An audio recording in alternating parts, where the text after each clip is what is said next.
Hey, let's get the show started, eh?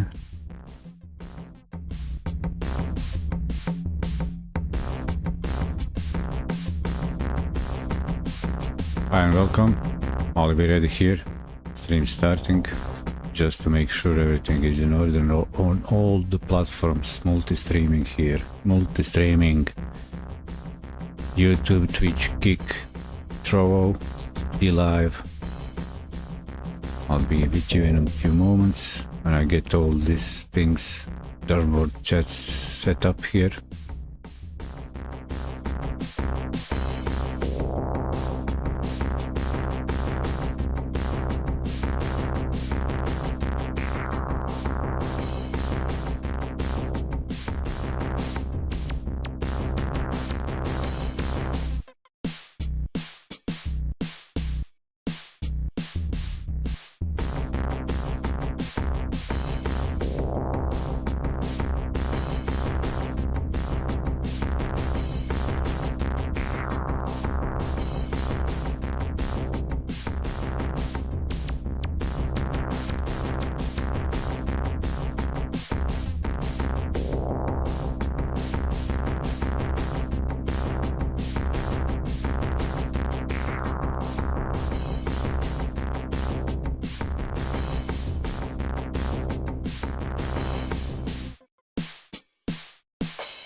Coming there, getting there, pinning these important messages. Got the YouTube chat on.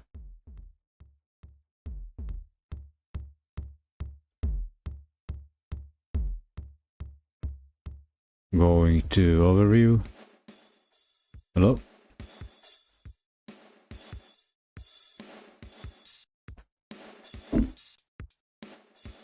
Continue.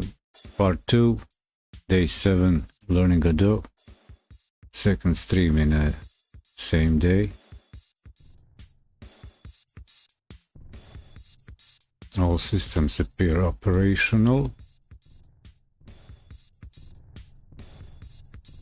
You will let me know.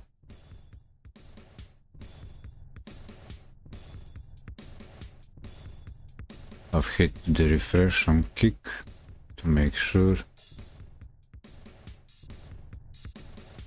Yep.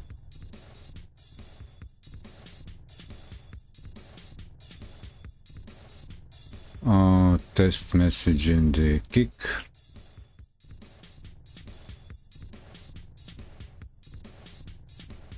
Yep, that works. Cool. Delete.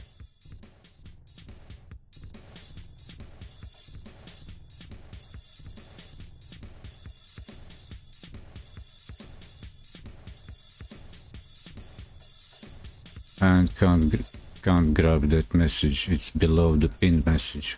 Who cares?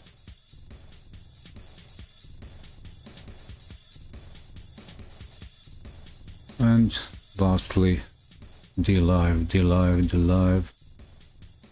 Just make sure everything is paused except for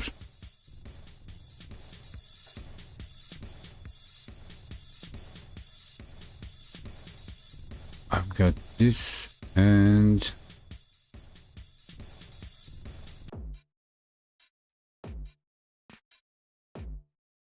this is the activity feed on DLive, which is needs some refinement on their side. Need to do better work over there, guys. Your activity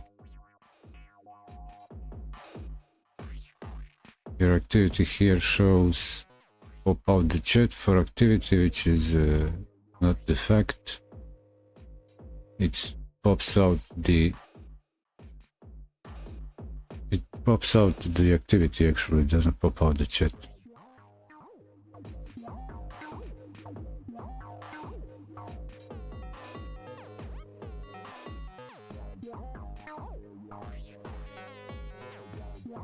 And it's all up and running. Cool. Now let's have the intro, official intro. Hello and welcome, ladies and gentlemen. This is a live recording and rehearsal session from Studio Lab at Doga, my place. A Growing Cancer production. I'm Oliver Eddy, your host, and you're watching Eddy does the Internet of Capitalism show. At this time, learning mode, continuing with the learning game development with Godot engine and their official documentation over there that they provide. Clear the throat. So, working title, knowledge, content type, category, edutainment. I'm a funny guy. Just to get that clear, you're welcome. Knowledge, gift that keeps on giving, adequate gaming, another suggested working title, or restricted gaming. Not completely off limits, but under restriction. I need to point out, like always, if you're watching the video recording of the stream, VOD, which is free, you can jump at the end of the recording to check for the summary. At that point, at the end, I also... Well, anyway, wrong idea. Good idea, good suggestion to do that, yeah, that's valid, but... as soon as I get time, manage, or if there's something of value, I do actually cut up the long stream into shorter bites, video episodes, standalone, and then also the recap, I cut it from the main stream recording into standalone one, just for the reference, and they also in the description should keep a link to my website article when I actually update with the rest related videos as I produce them, if it happens, so you can check over there. Let's go keep a permanent reference to the topic covered in the aforementioned stream. Well, perfect, that's covered, if I haven't said already. In this series, I'm going through showing live, going through the learning materials for Godot game engine. It's day 7. I really like it. I'm not doing any gameplay or anything else. I got hooked on learning it, and it works well, going well. Go to the full screen of the... Anyway, this is my landing page on top level domain at -edoga.net. From here you can find all my stuff, but all the videos keep the direct link to the actual blog site, which is another domain, but gives the same reference to the Studio Lab at Doga. Main driving force behind it is myself. Here's my page, my dedicated page. There's me in the background, you can see. Cool. Now I came through the learning materials to this point, your first 2D game. Now day 2, I think, or day 3, I've covered on this learning course. On my side, I jumped right into your first 3D game. And then I went back to the basics and went through learning the GD script for Godot engine scripting, programming, the whole course, day 5, part 1 and 2, or day 5 and day 6, something like that. Very good web app, interactive tool to learn GD scripting. But anyway, I came to the official documentation for Godot version 4.3 to learn more about the details, how the projects work, actually how they're organized, structured,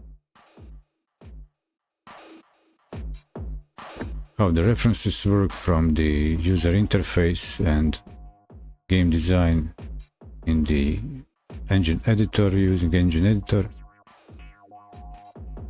and also how is that referenced in the scripting aspect. This is the last from the last session result, and I left myself in the project, in the code, a to-do to expand on this lessons for this project, implement a game mode selection, because this project covered from here step-by-step chapter,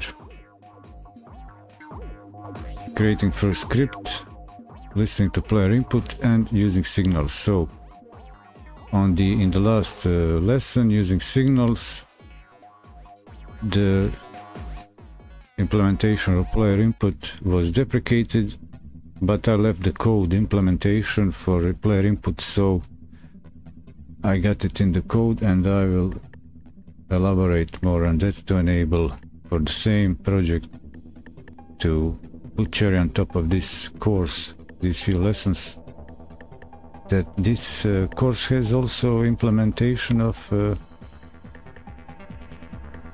game mode selection, because it's possible to run these examples for the aforementioned lesson, listening to player input and moving this character.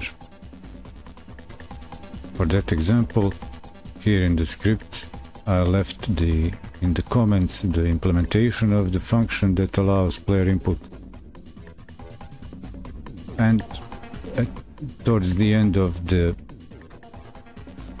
lessons, in the last signal, it was instructed to replace the code existing with something else to complete the last lesson, and that I didn't do. I actually left the code with comments in for the future reference and for past reference, so I can check what I've done, what I've learned, and how it was implemented, because it's the basic of the basics.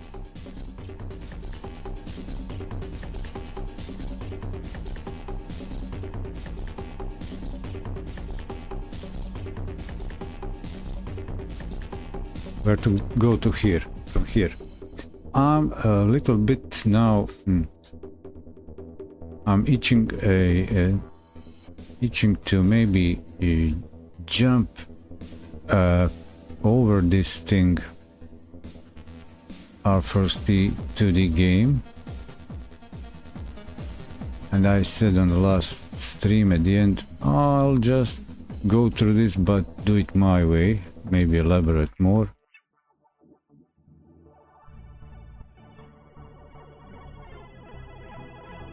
And I did this way before. What they did here for this, and the also first 3D game tutorial, they provided the project with the assets. The assets like the characters, images, to get game animated, like the character player character, image and animation and the enemies, the mobs, MOBs.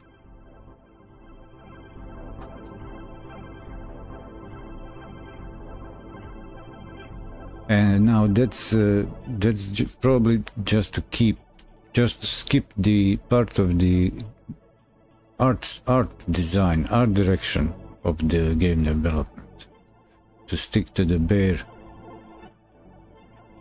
to stick to the Godot editor on Godot editor subject. But there are few things in there. I'd guess best to cover them also all from the beginning. I would like maybe if they would also cover maybe the file format, asset formats, how maybe even cover the way to how to create graphics with code without importing pre-made assets.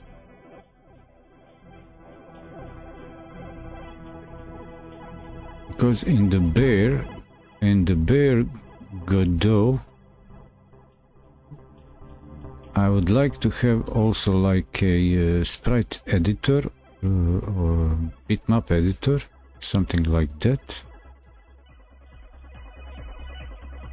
And I guess to clarify, I will quit the project list and do it as they suggest.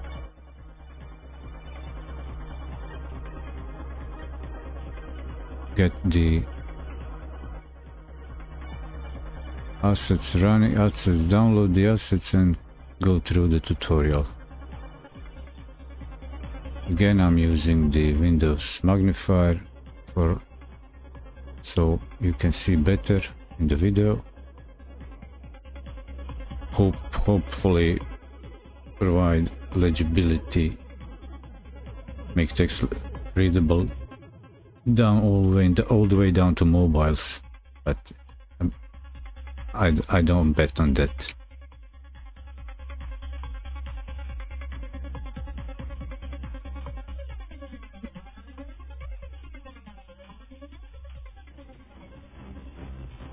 Okay, the game is called Dodge the Creeps. Your character must move and avoid the enemies for as long as possible. You will learn to create a complete 2D game with the Godot editor.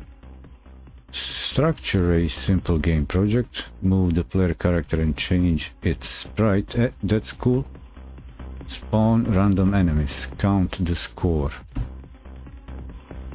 You'll find another series where you create a similar game, but in 3D. We recommend you start with this one though. Okay, good. You know what?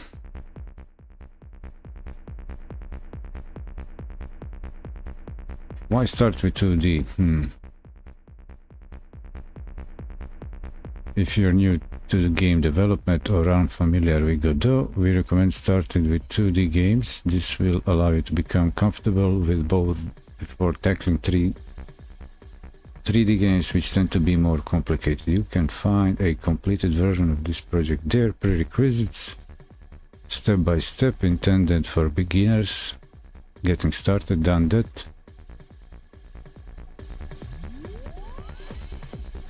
I don't need to complete demo. I'm experienced programmer this far.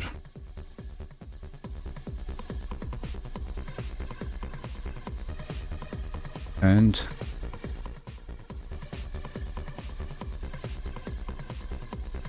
you can download, prepare some game assets you'll need to download so we can jump straight to the code. Creep to the assets. Got that? We are all on the same page with this.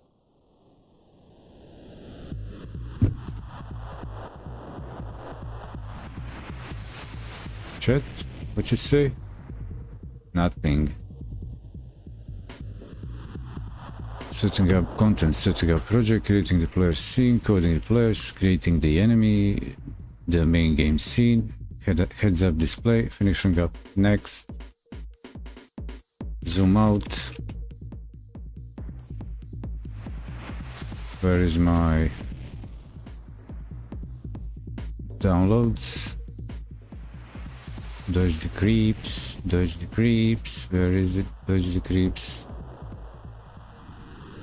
Dodge the creeps, unzip, extract 2D, cut, and go to my projects, learning 4.3 version, and paste it here. Check the tutorial. I don't want to skip, but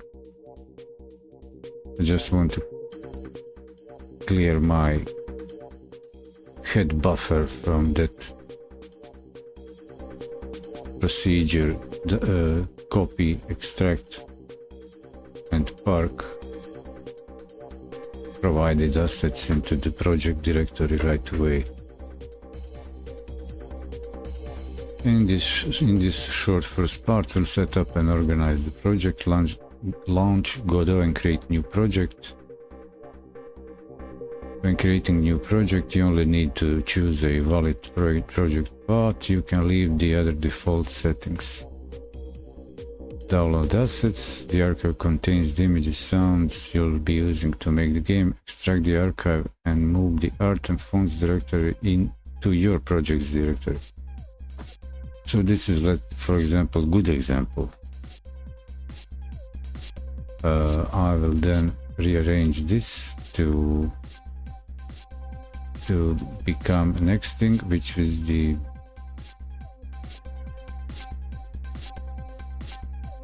assets. Well, actually no, delete. I'll jump where is learning, so learning assets. So what I've downloaded are the assets actually. Cool. There's the creeps assets. What do we have there? Should I zoom in? Let's say zoom in. Here you see there is the extracted folder. We got art, wave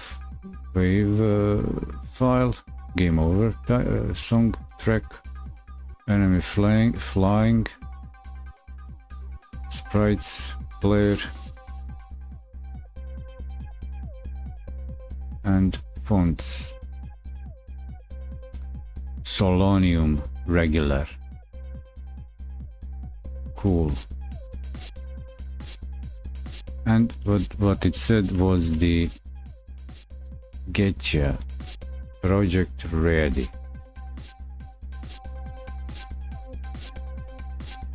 Meaning, so actually we don't use, as I understand so far, Godot can't work with the external files outside the project path.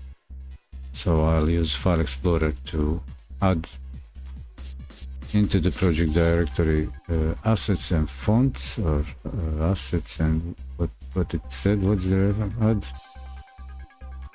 Art and fonts, yeah. So I guess I'll create this Dodge Creeps 2D.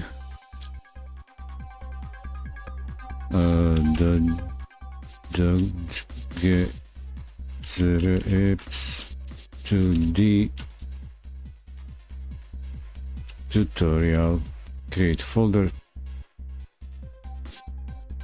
I'll copy this just so I don't lose it, and I'll go to learning. Select current folder, but create folder enabled. So my folder for the project should now contain in the learning okay, so the editor created, as I said, Dodge Creeps tutorial. And if I make this smaller, maybe even side by side, let's see.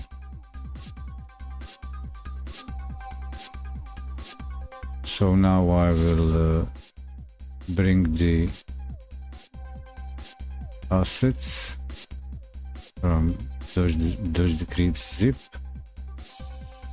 select these into and copy into the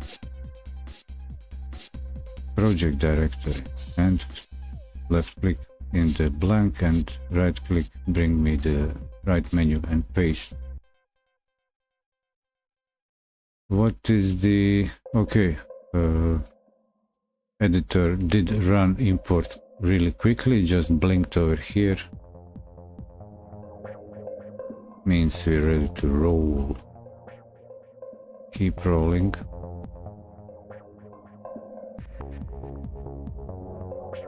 Zoom back in. I have found a way how to keep this zoomed and that engine is still usable even with magnification on. Maybe I'll just try to narrow down the screen about this much, yeah.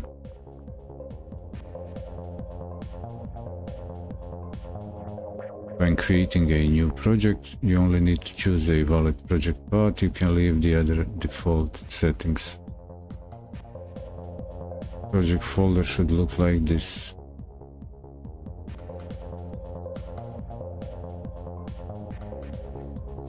This game is designed to for portrait mode, so we need to adjust size of the game window. Click on the project settings to open the project settings window. In the left column, open the display window tab, general display window tab, project settings. They're set viewport width 480, 720. Okay, 480, 720.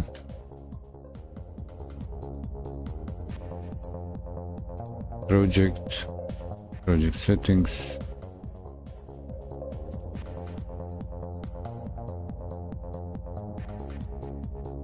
Viewport, the display window, viewport width 480, 720. Anything else? Viewport width, window size. Also under the stretch option, set the set mode to canvas items and aspect ratio to keep. Stretch options, stretch, aspect ratio keep. This ensures that the game scales consistently on different sized screen. Anything else? Project setting, window, mode, aspect, stretch, cool. Organizing the project. Did it say yourmama.com?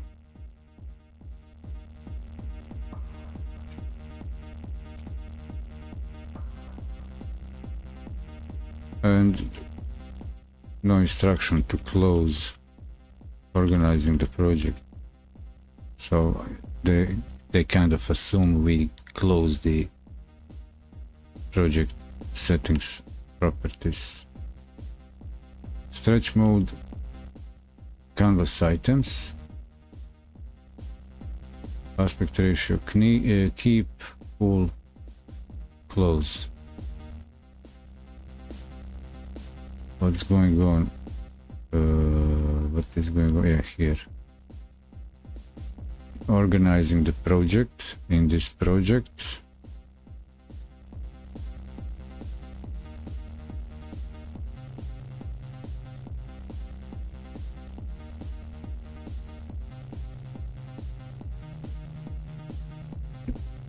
This project will make 3 independent scenes, player, MOB and head-up display, which we will combine into the game's main scene. In a larger project, it might be useful to create folders to hold the various scenes and their scripts. But for this relatively small game, you can save your scenes and scripts in the project's root folder identified by resource path in the file system. So resource path here. I need to enable my left to right click highlighter and also find mouse, highlight mouse tool.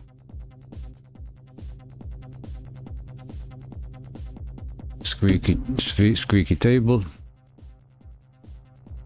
File system, you can see your project folders in the file system dock in the lower left corner. Where is that? Where is the lower left corner? On the screen, okay. With the project in place, we are ready to design the player scene in the next lesson.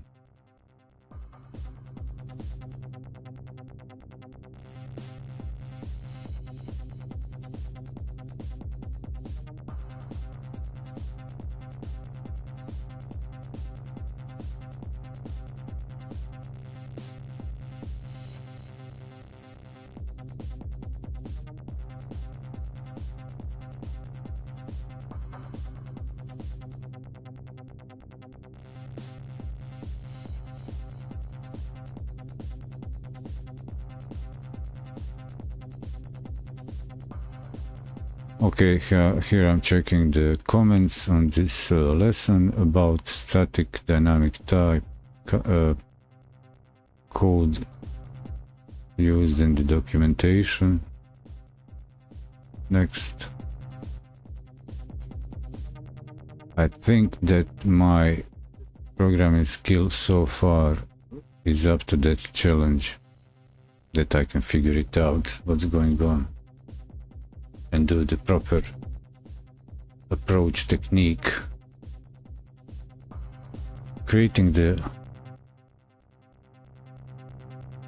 well, I guess the documentation, here's a note that the page is up to date to Godot 4.3, so I guess that clears the previous discussion in the comments over there. Creating the player scene. With the project settings in place, we can start working on the player controlled character. The first scene will define the player object. One of the benefits of creating a separate player scene is that we can test it separately even before we create the other parts of game. But not just that.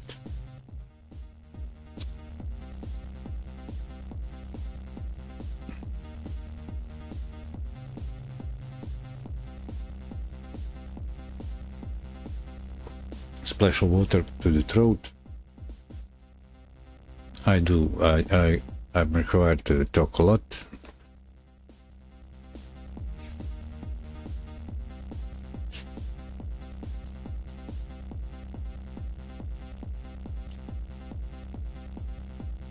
Get my also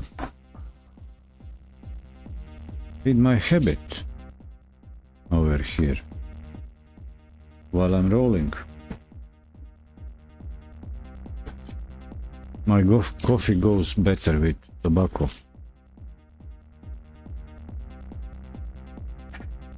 Creating player scene node structure. Player scene is that we can test separately.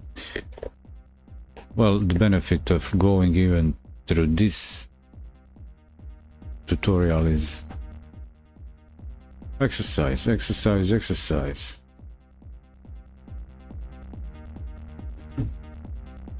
Structure of the node. Node structure. To begin, we need to choose a root node for the player object. As a general rule, a scene's root node should reflect the object desired functionality. Scene's root node, okay.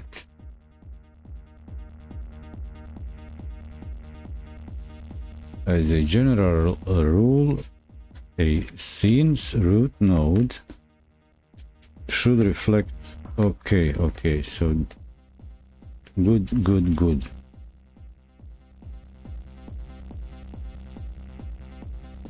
So the node type should reflect the scene use case.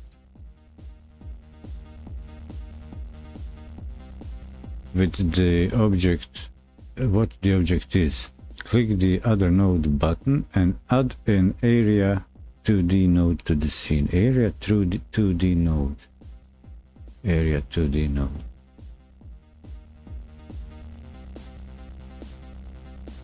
A scene's root node should reflect the object's desired functionality.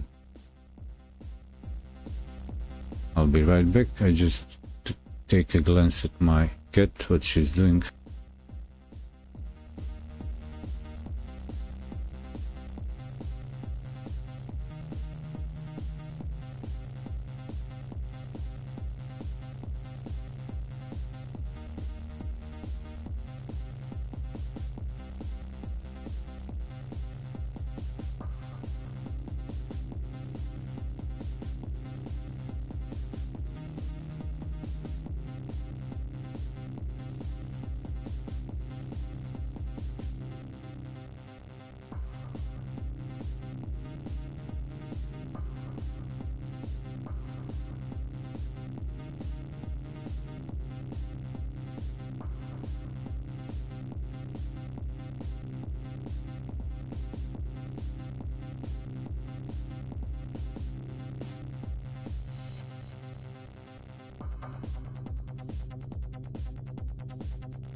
Well, it wasn't the cat, it was my daughter.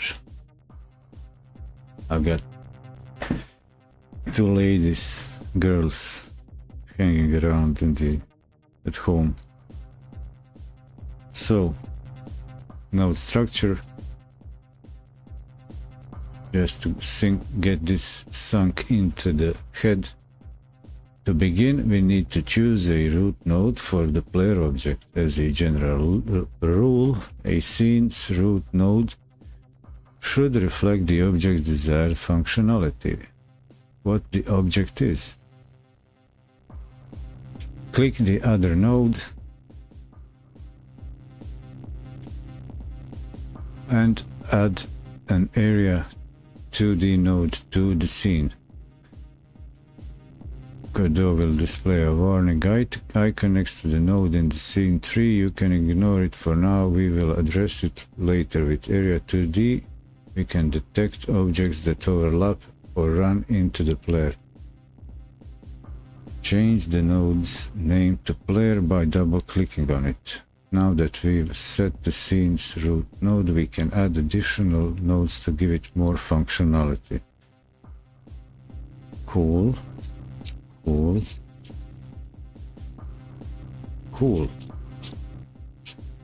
What's that? Is that double or triple cool? I didn't count. You tell me. Yeah, you. Ah, even you. I care a lot.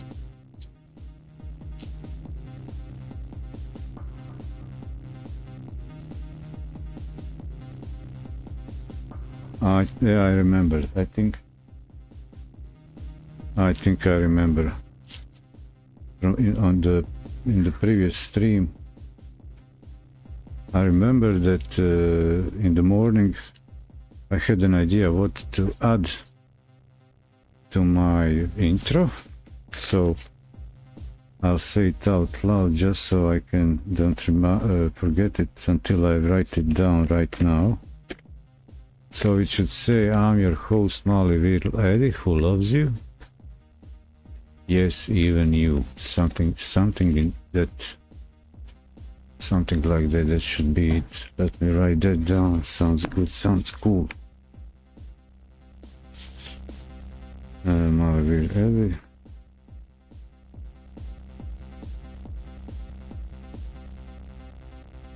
Little Eddy that loves you.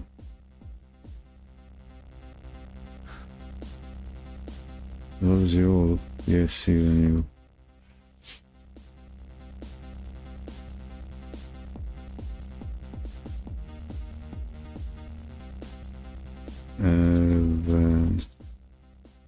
You.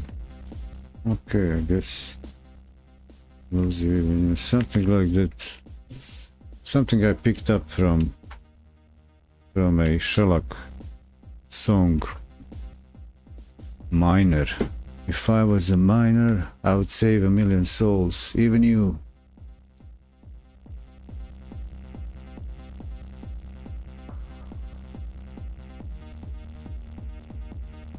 What needs to happen now? I need to censor my camera a little bit with this pixel art filter, so I can enjoy my tobacco and you can let the kids continue watching.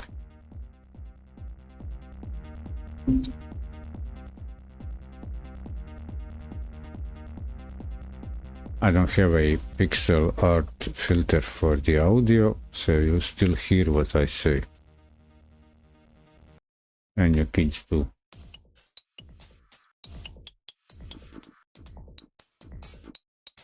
And I'm about to get down on this project. So move just the window a little bit here.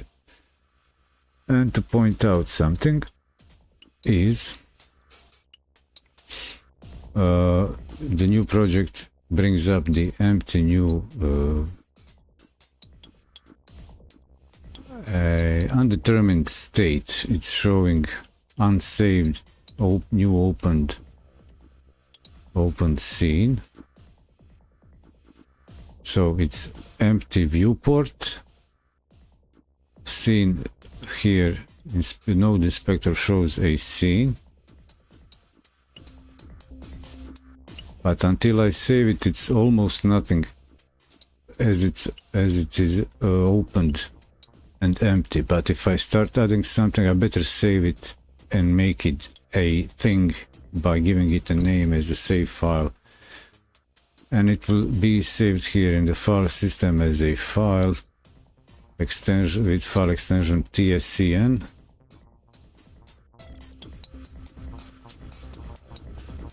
And I'm supposed to add another node. You know what? What if I hit S? Save as? No, it just saved the project. If I add another node and say area, so it's area 2D. Make sure you can see also the button. Create a region of 2D space that detects other collision subject 2D entering or exiting it. Cool. There's the warning they mentioned. Node configuration warning. This node has no shape, so it cannot collide or interact with other objects. Consider adding a collision shape 2D or collision polygon 2D as a child to define its shape. So let's have a look.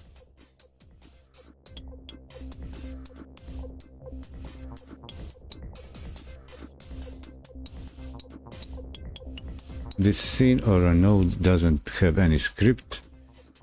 So how can we determine the state of our or mine project here? If I hit now, Ctrl S for saving, and now, since as soon as I've added an element to a scene, now it automatically brings up the file save as dialog. But I will not save it because I'll be suggested to change its name to player, like it said a moment ago in the text.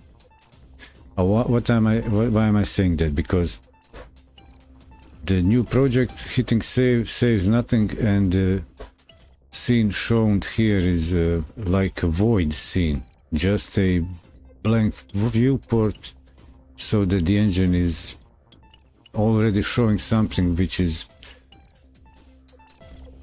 but it's not any defined resource.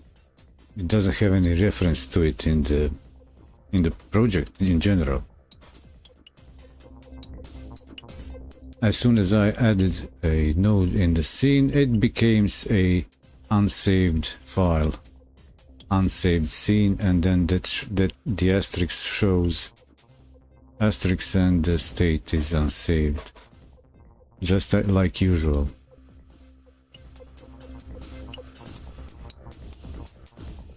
So that's something we would expect, how the user interface would work for desktop applications, document editing desktop applications that still work with the save file framework mechanism functionality. Well, since it's still clear in my mind what was said in the tutorial, I'm supposed to change this to player. Do I need to save it? Change the node name to player.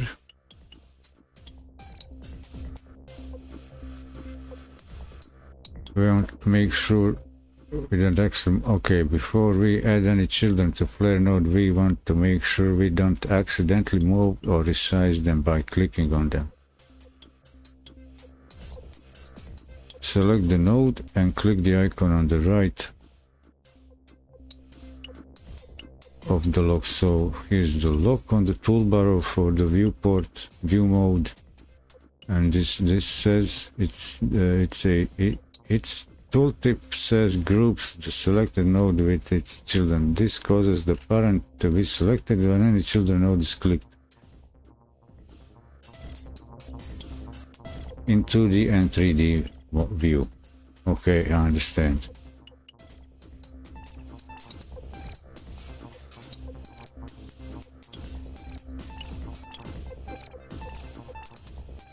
Should I elaborate on that thought? On that?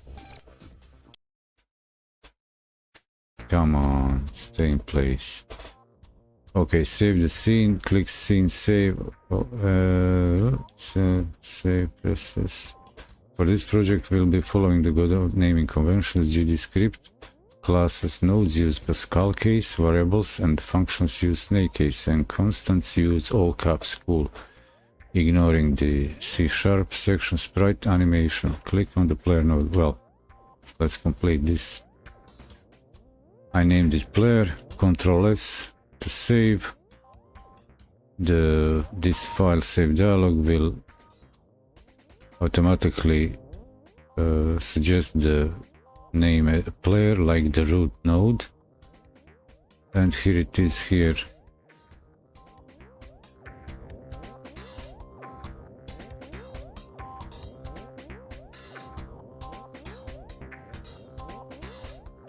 Oh no, hey boy there, what's going on?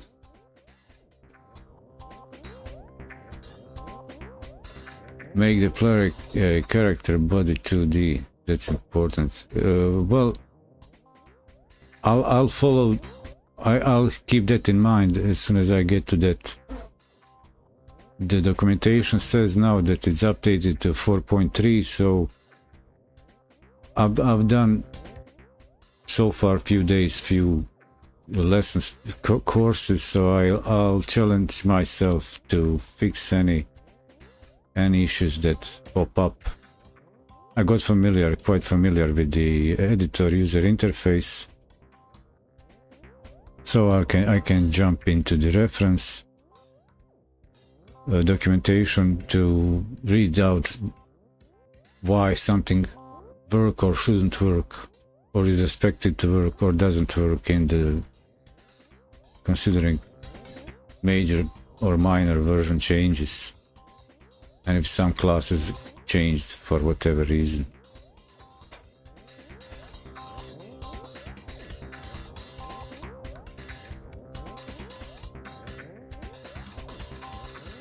Okay, got you on that.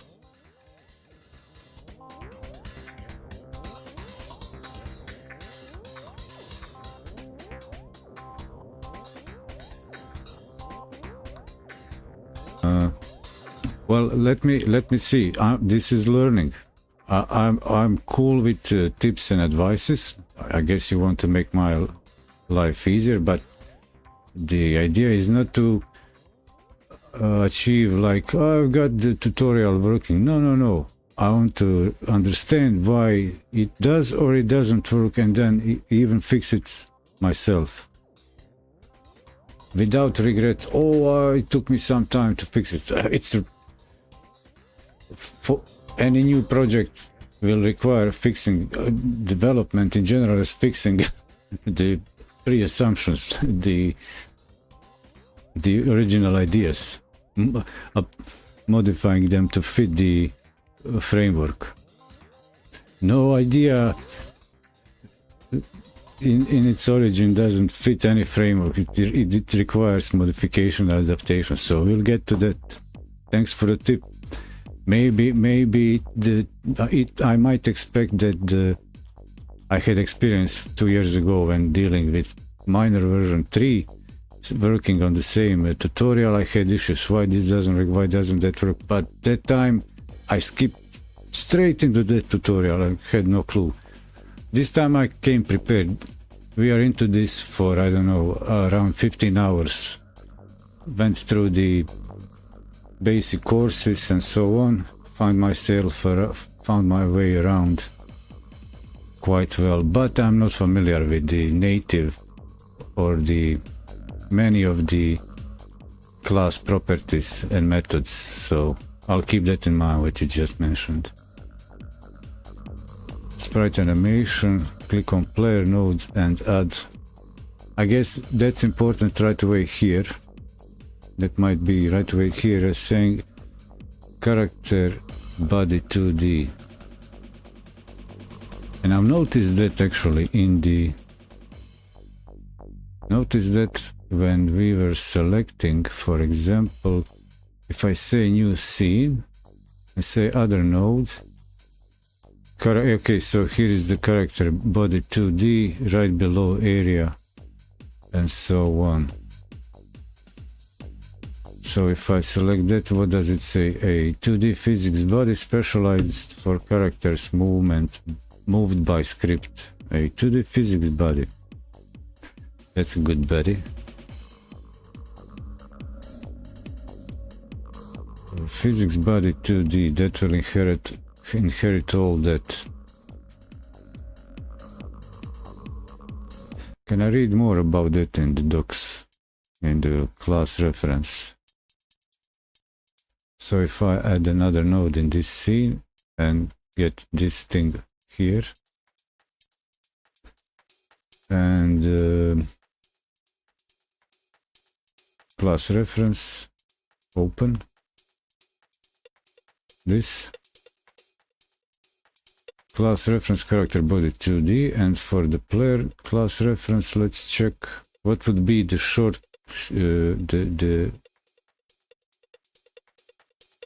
what will be the difference if I expect it in this step to implement the animation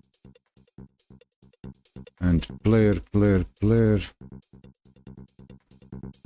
Why am I not seeing this? I guess this thing is okay. Player node area 2D, give me class reference, inherits collision object 2D, node 2D, canvas item node object. Okay, a region of 2D space that detects other collision objects entering or exiting it. Area 2D is a region of 2D space defined by one or multiple collision shape or collision polygon child nodes.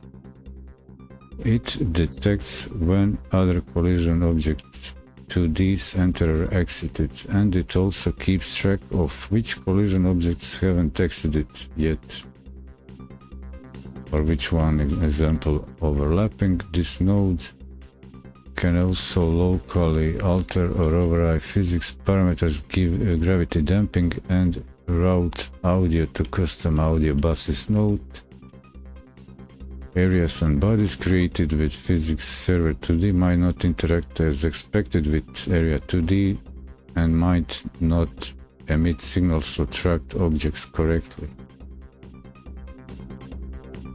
Online tutorial using area 2D dodge the creeps demo. I like this documentation very much.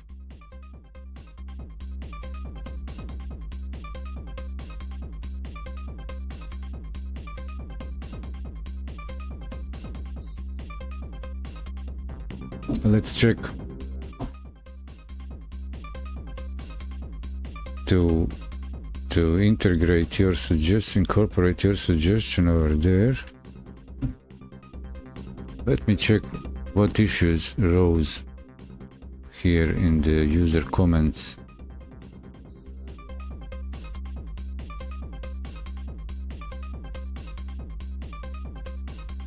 Okay, somebody is clearly curious about the warning. Seems to me like the warning on the screen 3 was that area node has no collision shape, so that was clear by the tooltip. Thanks for the response, and if I agree that this is what gets rid of the warning, this is being an introductory tutorial, blah blah. Okay, agreed, rather get. I'm using 4 on Ubuntu. Is anyone else encounter an issue with the sprite frames and panel where it constantly closes after any action is taken? Same thing on Windows 11. If you're trying to pin it, this is a known issue. I don't know if it applies to the sprite frames later. Specifically, there's another release related issue. Go to inspect tab on the right, not on the go to inspect tab on the right, not on the animation tab at the bottom. There is an animation tab in inspection tab on the right.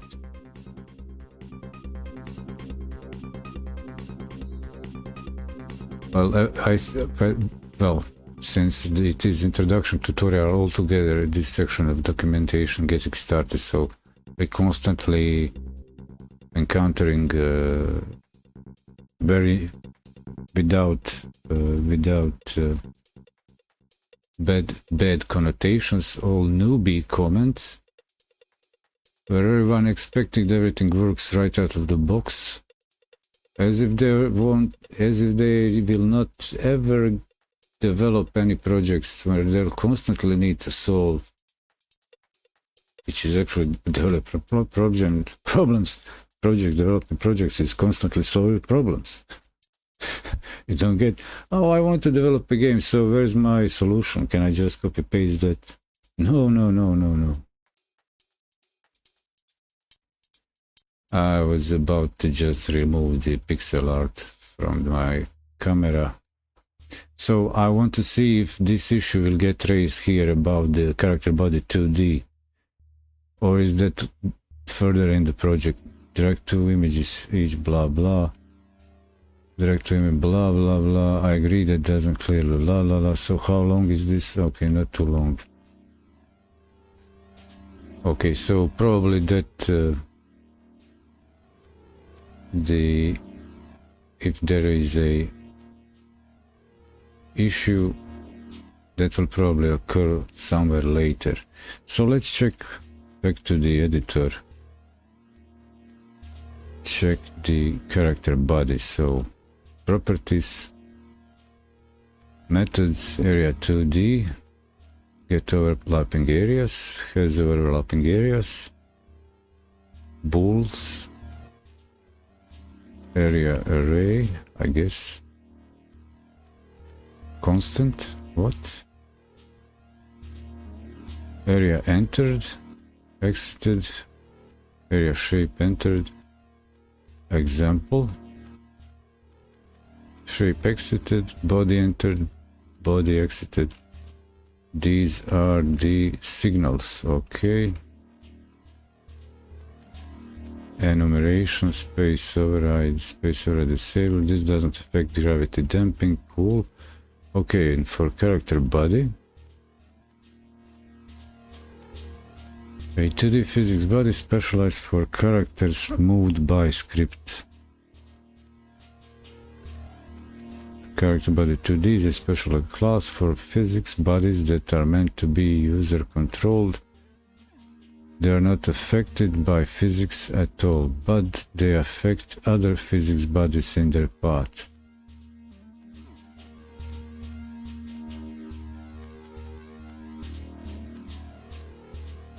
It's a special class for physics.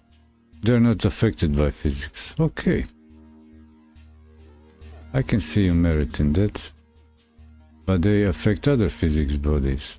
They're mainly used to provide high-level API to move objects, width, wall, and slope detection. Move and slide. In addition to general collision detection provided by physics body 2D move and collide. This makes it useful for highly configurable physics bodies that must move in a specific way and collide with the world, as is often the case with user-controlled characters. Yeah, it happens to me even in real life. I slide down the wall until I reach the door and then slip the orthogonal dimension through the door and issue a command, close door and leave the room. For game objects that don't require complex movement or collision detection as moving platforms, such as moving platforms. Animatable body 2D is simpler to configure. For game objects that don't require complex animatable body 2D is simpler to configure. Kinematic character 2D tutorials, okay. Using character body 2D. Platformer demo.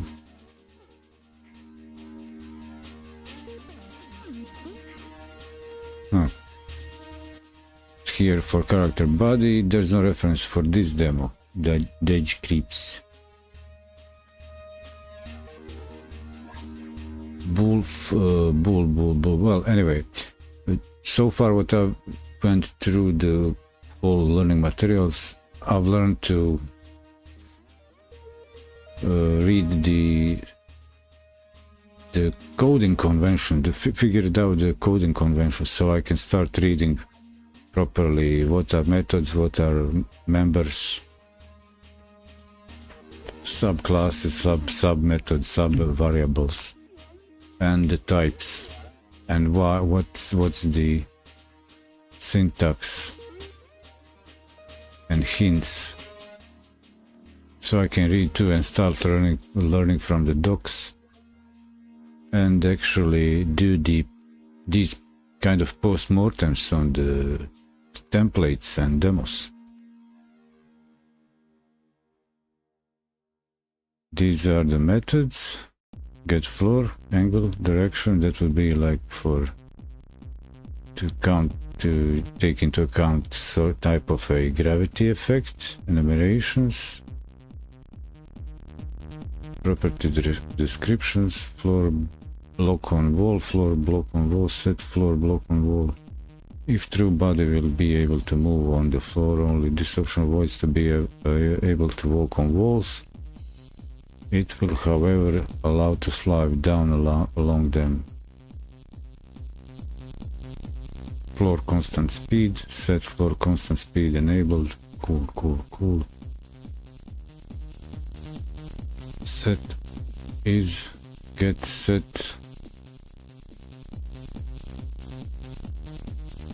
false floor. Set a snapping distance. When set to a value different from 0, the body is kept attached. Slope. Hey, welcome back. Welcome back, game dev Doggy. I'm just looking closer. I didn't move into the next section where you left off. I'm just looking at the code reference. No, I've just opened the documentation. I'll take the challenge, maybe go by the instructions in the tutorial and see if I can fix it. I'm expecting after this much time spent with the learning material so far that I might find a way to either figure out what was the issue, but I'll still keep in mind. Now I'm actually looking, should I do it right away or wait until the issue raises, and then I try to figure it out, because I know it will not, I don't know, I just hope that it doesn't completely confuses me, so I cannot figure out, oh, where do I start sorting this out?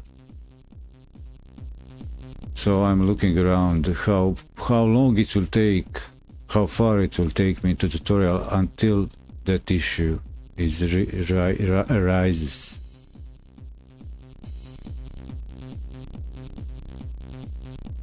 What was it? A sprite animation. I don't want to. I want to. I want to learn by actually with challenges. So I don't want my hand guided.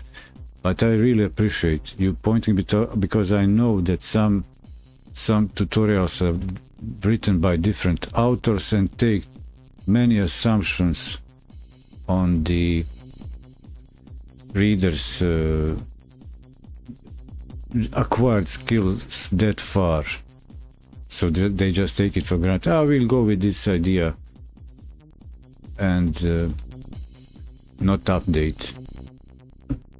But like as I mentioned, it says here that this is updated, so I don't know if you've been through this before it was updated, but I see that you noticed I'm using the area 2D and you're saying put the node to well, you know what I might just do? No, I'm just in theory modes. I'm not blindly following I'm not just blindly following the tutorial, I'm building the logic around all this reasoning. I went already through the few tutorials blindly following, and I realized this makes no sense. Even if I get the project to the end, I didn't learn anything.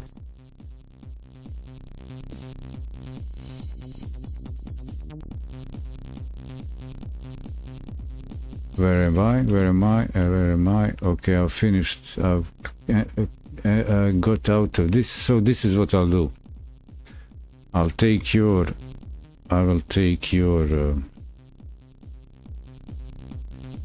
advice and I'll do this.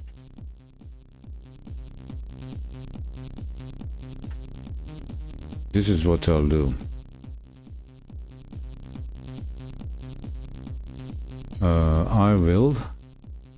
I've created a second scene with character body 2D. Yeah, that's the thing. And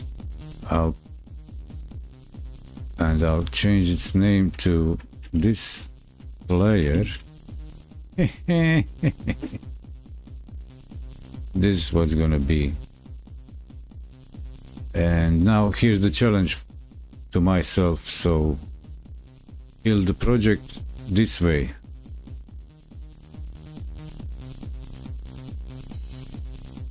What was in the player scene on their end, there were no changes, no customizations. So I'm supposed to save now ours now, Doggy, GDD, GDD guy. So now we got our own here custom project with PCB2D, player character body 2D version of a scene. Hitting save here, making it official. It goes in the project. And I'm supposed to be proficient enough so far to be able to deal with this implementation like that. What do I do? Change to 2D. So we got player their way and our way here. We're on them, bro.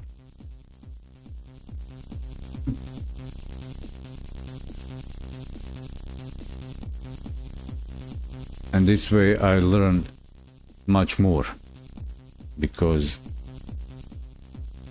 I'll have the everything on course with your tip, and a version that doesn't work, I'll be able to understand what's the difference in their instructions using area and building that way, or the using the character body right away. Yeah, I go slow, but use the brain, not just speed run the tutorial. I can't wait to become... There's no time, I need to be a develop a game right away. This tutorial is just in my way. No, this is the sandbox to exercise the skill. Can't get skill overnight. Takes at least few days, at least 2 weeks, not just 7 days. 7-day course, I'm a pro, let's go. No, 14 days, I'm a pro now, let's do it.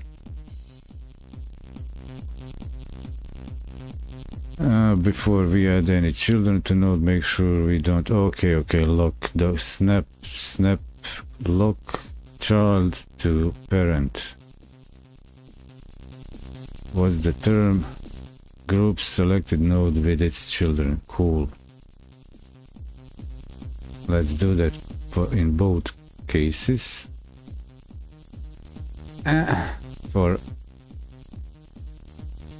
For ours and for theirs. There we go. And now animating.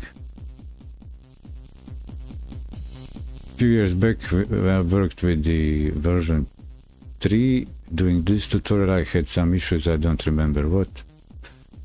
But that time I skipped all the intros, all the important bits. I don't remember how I managed to get it working.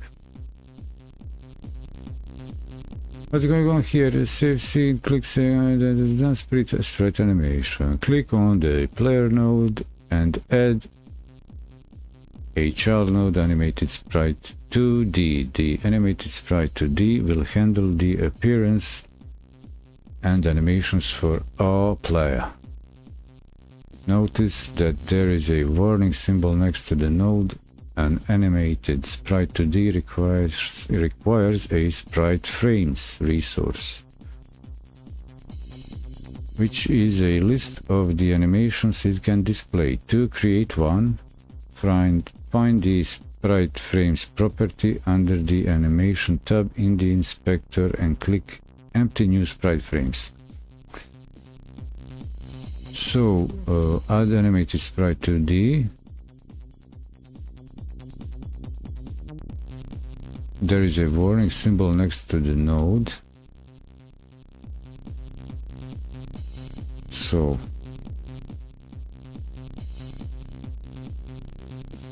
is it child node, right?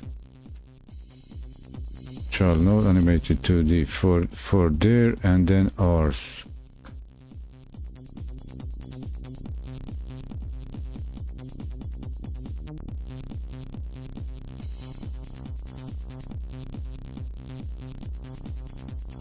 Cool, got you on that.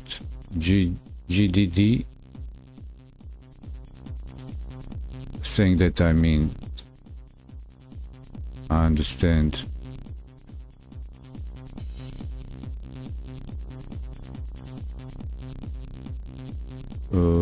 I'm doing the animate. So Annie.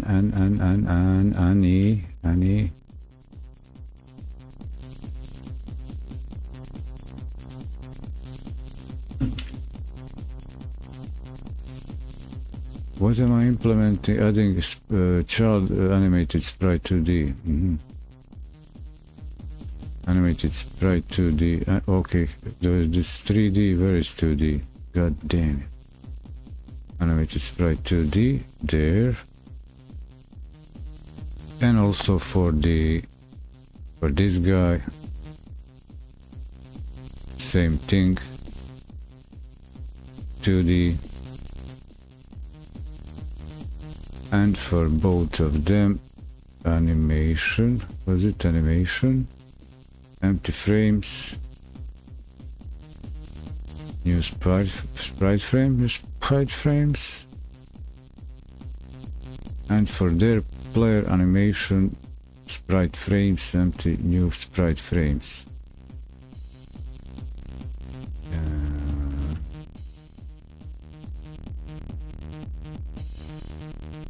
To create one, find the sprite frames property under the animation tab. Click empty new sprite frames. Cool, gotcha.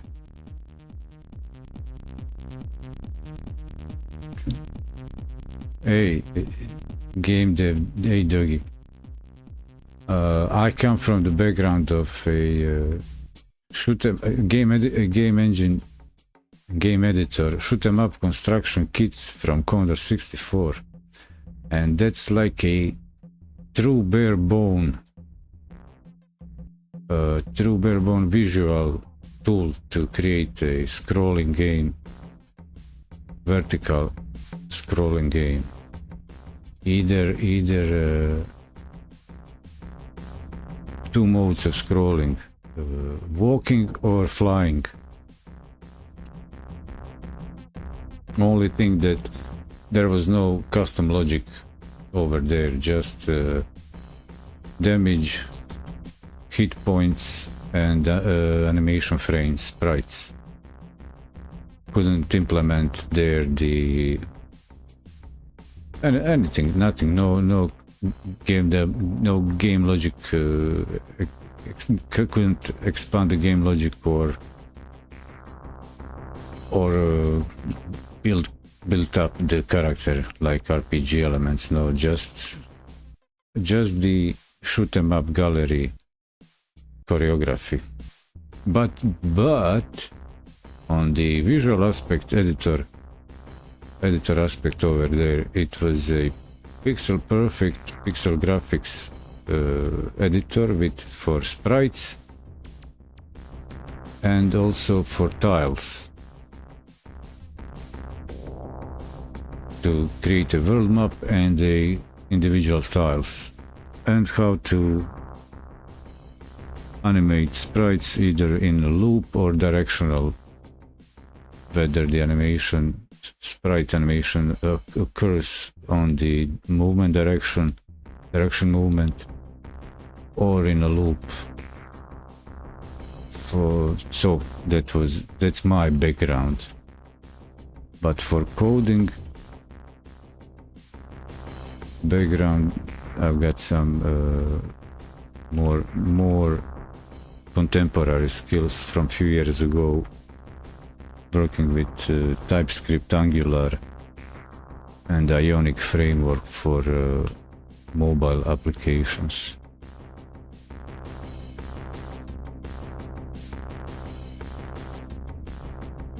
Click the sprite frames you just created to open the sprite frames panel. Sprite frame, click on the sprite frames you just created to open the sprite frame panels. Sprite frames, sprite panels. On the left is a list of animations. Click the default one and rename it to walk. Then click the add animation button to create a second animation named up.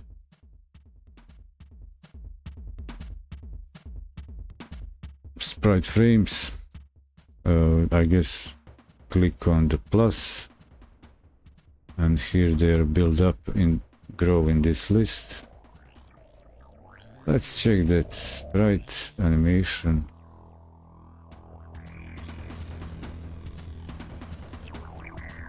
Click on the animation I just added. Animate. What?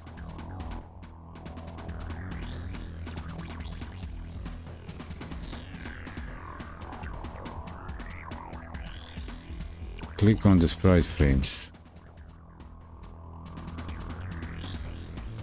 Okay, sprite frames, click that, and that's it. Okay, default, rename walk, yeah? Come on, you silly Windows magnifier. ARB Patel on YouTube. Wow, look at the crowd on YouTube. What's going on, people there? Are you bored? Got nothing better to do? Glad to have you here anyway. Add frame. Hey, add frame. Add another one. Up. But where are the frames? Where are the images? What do they show here? What? On the left animation links, click the full animate wall, click the add animation, then click the add animation. Button to create a second named up, find the player images file there in the art folder you unzipped earlier. Drag the two images for each animation named player gray walk half and player gray walk 2 out of 2 in the animation frames side on the panel for the corresponding animation. 1 of 2, okay, so I guess walk is 0 and up will be 1. Yes, sheesh. Where's the add? No empty, no insert. Copy. Add frame from file. How to play. Add animation. So what's the term there? What's this? Zoom? No, don't zoom. So click the add animation, okay, to named up, find the player images in file system tab there in the art folder, drag the two images for each animation named into the animation. So it's a drag and drop actually, so I guess I do bring back this and art. Player, playa. Player gray walk, player gray walk. What's going on here? Drag the two images for each animation named player gray walk and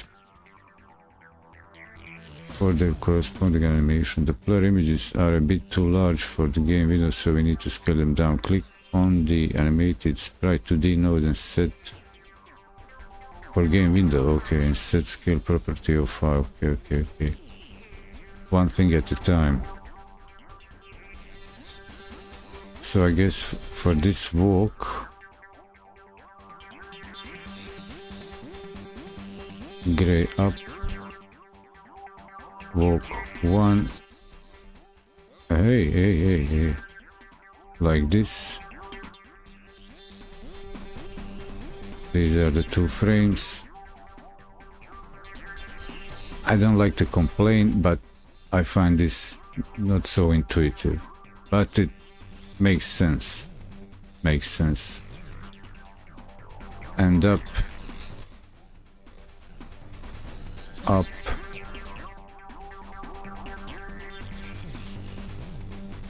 Yeah, I've hacked it. The tutorial is hacked now. And also make the same thing here for the our right way. If GD doggies, if I take his advice, I also expect here some problems to occur for the, since I'm using maybe similar, no clashing yet on the with the assets created so far.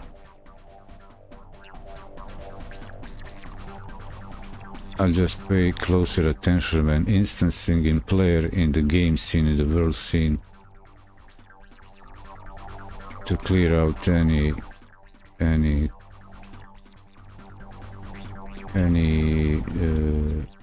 overlap clashes if they occur. And now I'm supposed to scale this little bugger. Animated sprite to the node and set scale property 0505. Node to D heading, node to D. Scale 0505, okay, fine. Player animated. Node to D. Transform. Scalo. Half a wayo. Okay. It's proportional, that's nice. Aspect ratio locked.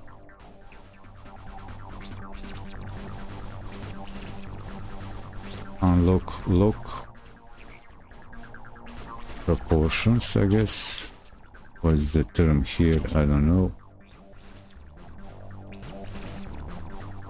And back to these.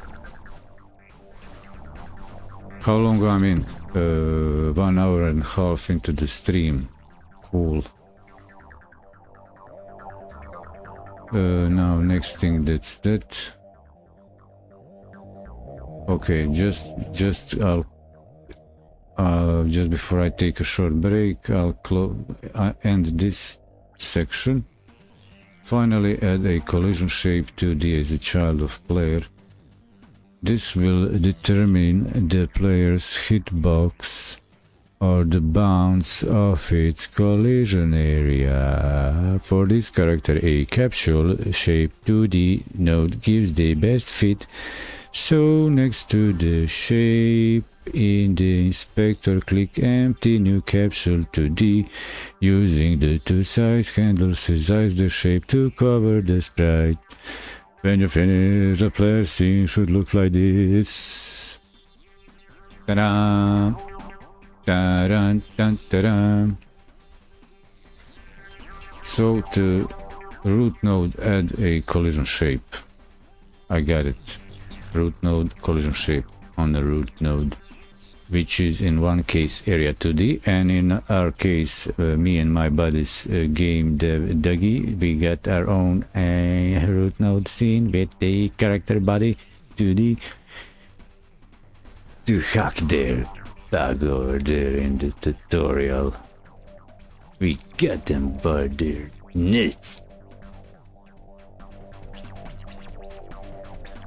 Make sure to save the scene again and again after each and change you make. In the next part, we'll add a script to the player node to move and animate it. Then we'll set up a collision detection to know when the player got hit. Jackass.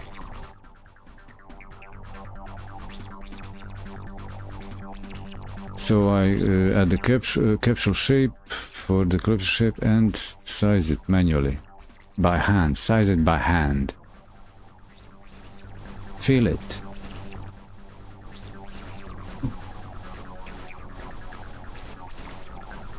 Okay, these guys are tripping hard. I will not waste time on their issues. I've got my own issues. That'll help that'll my game Doggy will sort out. We'll sort them out together, right? Right? Yeah. So this lesson is coding the playa. Sprite animation. Okay. So to actually do the implement that add child node collision 2D collision.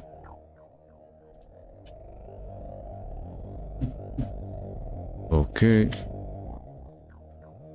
And where is it? Where shape? I need to let's put the shape. It's a capsule. Capsula. Right, that. Zoom in, shift, middle mouse. Let's see it.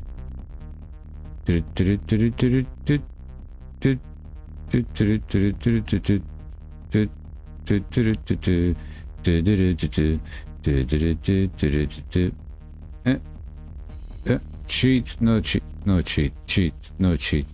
Wait, like this. Can I get that? I don't want to be. I want to avoid charge.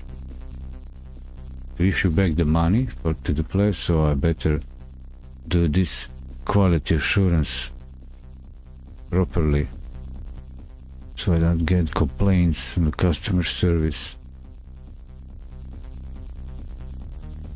Like this. Can't this be any more precise than this? Maybe the legs, better legs than head, huh? Have the legs stick out or cover the legs. Maybe cover the legs, but it grows proportionally from top to bottom. So let's have him like this. This is going to the player. Okay. Can I now just copy this thing? Can I just copy this and add it right here? Just paste it here. Yeah. I'm the man, I'm the guy. Okay, since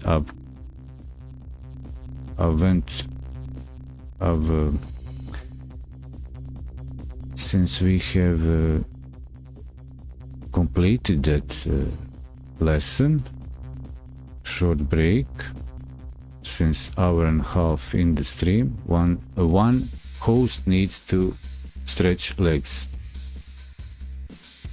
And now, for all of you first time here, I introduce you to my trusty C64 chiptunes jukebox and the intermission scene like this, and you're welcome. I better hit that play.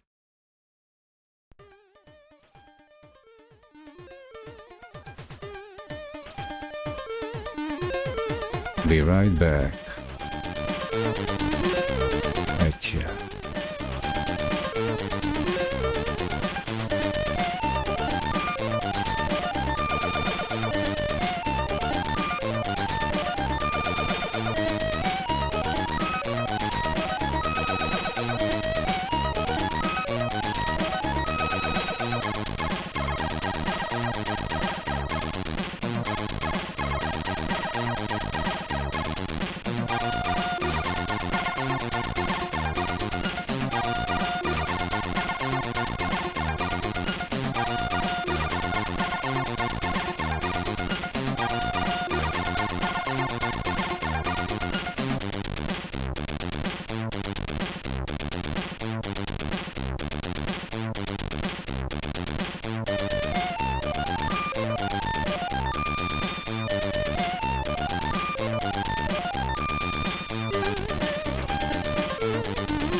The same procedure as last year. Same procedure as every year.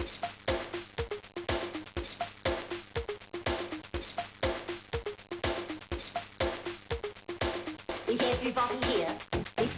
Is everybody here? Is everybody here? Is everybody here? Is everybody here? Is everybody here? Same procedure as every year. Same procedure as every year. Is everybody here? Is everybody here? Is everybody here? Is everybody here?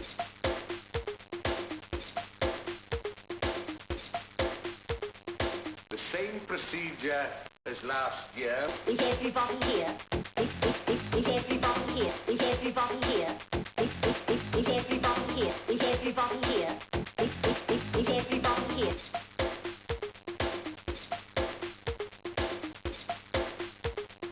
The same procedure as last year. Same procedure as every year. Is everybody here? Is everybody here? Is everybody here? Is everybody here? Is everybody here? Is everybody here? Is everybody here? Is everybody here?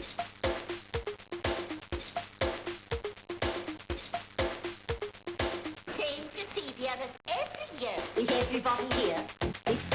Is everybody here? Is everybody here? Is everybody here? Is everybody here? Is everybody here? The same procedure as last year. Is everybody here? The same procedure as last year. Is everybody here? Is everybody here? Is everybody here? Is everybody here? Is everybody here? Is everybody here? The same procedure as last year. Same procedure as every year. Is everybody here? Is everybody here? Is everybody here? Is everybody here? Is everybody here? Is everybody here? Same procedure as every year.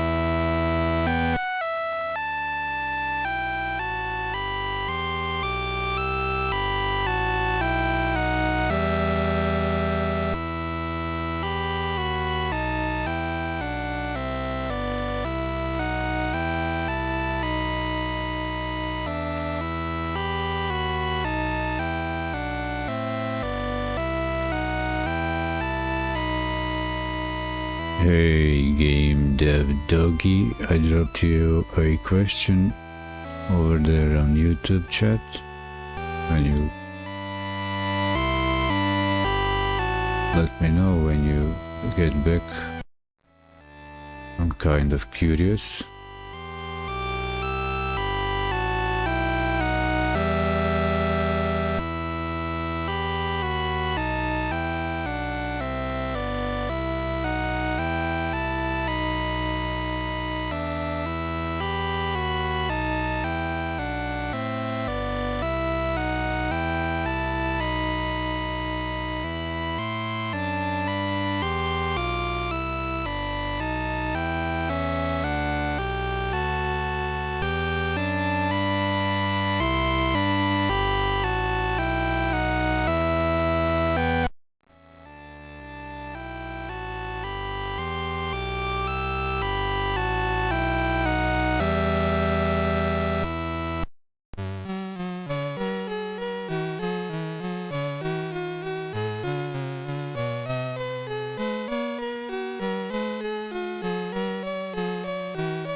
Okay, this player has a rating system, and I'll just put this song, give it a rating so I'll hear it less often.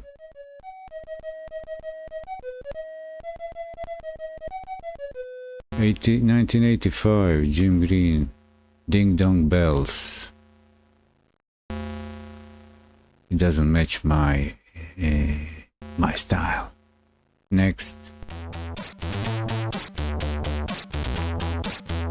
89. Cold War 2, Tune 2, Mad and Con.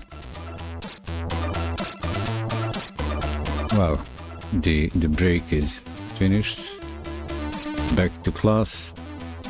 Everybody, cool down this. Go back to full screen and bring on the show soundtrack. Let's go.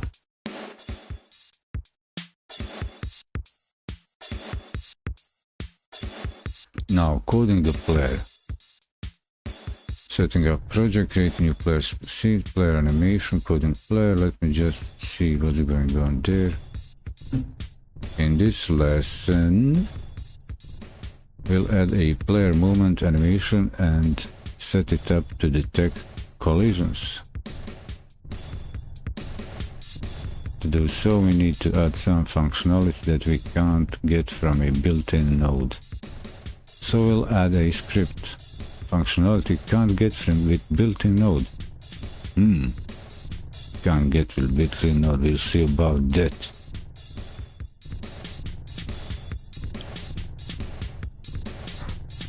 Add the script to a root node player. Playa. Playa.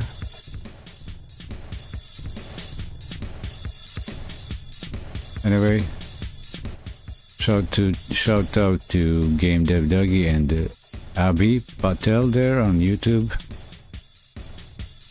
Just for anybody who's here like a first time, I do multi-stream, so we're also here having family on the Kick, D-Live, Troll, Twitch, and this time most lively crowd on YouTube.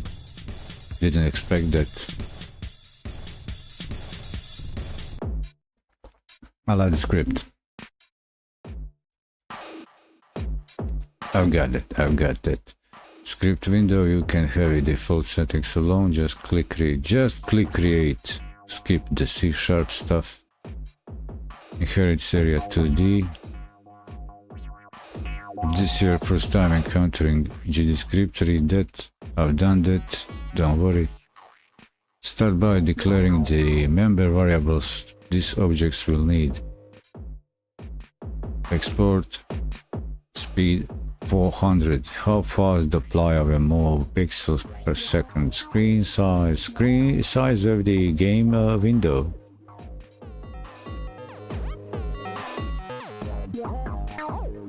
Okay, speed, screen size. Variable screen size set uninitialized. Should that be vector 2D? Vector 2D 0 maybe? How about that? So, Willie Ederson.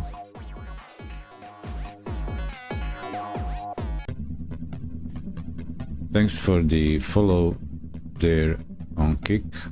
Whitlederesser 876. Really appreciate that. Great to have you here. Let me save all this and this thing also. Root node, attach script, default. Ready process. Something's fishy here. Add attach a script. Create. They didn't suggest Empty object, but inherit. Okay. Extend character to the body. And here, look, this guy has a jump velocity and speed. Hey, but not using this.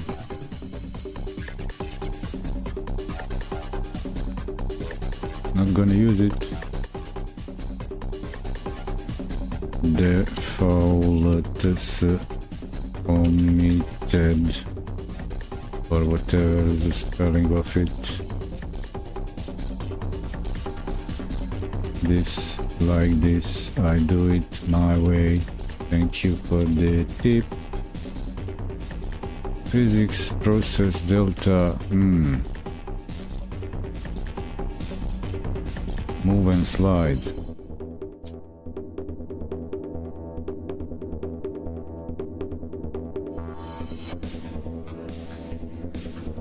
How much of this stuff there is? Player script.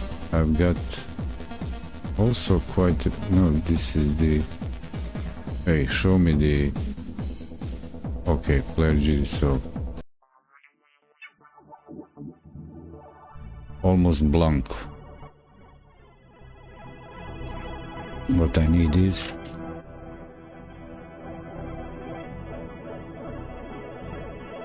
so what I need is to add the speed and screen size.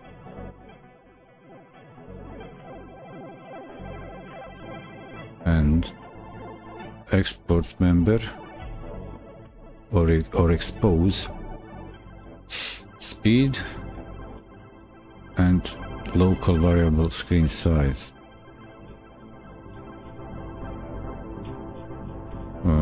Speed export, okay, like that. So for the export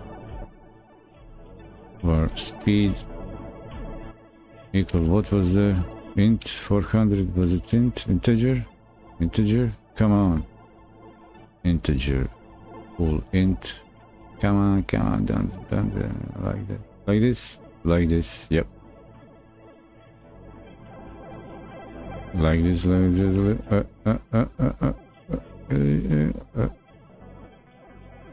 like this. Okay, so keep the magnifying viewport in the center. Do I add comments? Add comments.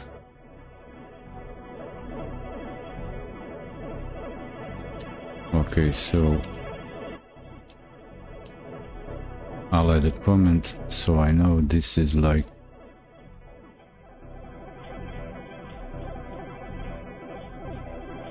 tutorial stuff. It's the character speed pix second, and here we get the local. What did I write here? What's going on here? The typing disorder, or the typing disorder.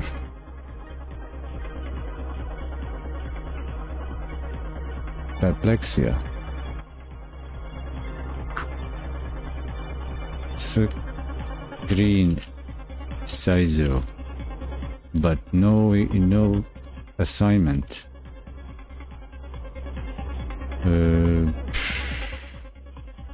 Game screen size, right? What? Size of game window. Okay, better, makes more sense. Game window size, window size, window size. And can I use the same logic everywhere to enclose this in a logical block section? For this, I'll just copy the same code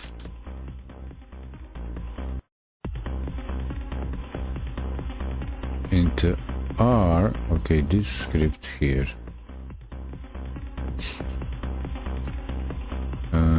Okay, don't do that. I'll edit here. Yeah, so is there save all? Where is the save all? Editor. Save all. Debug project. Scene, save all scene. Control Shift Alt. Mama. Where is the jump velocity used? Jump velocity. Function process, jump velocity. So what I'll do here.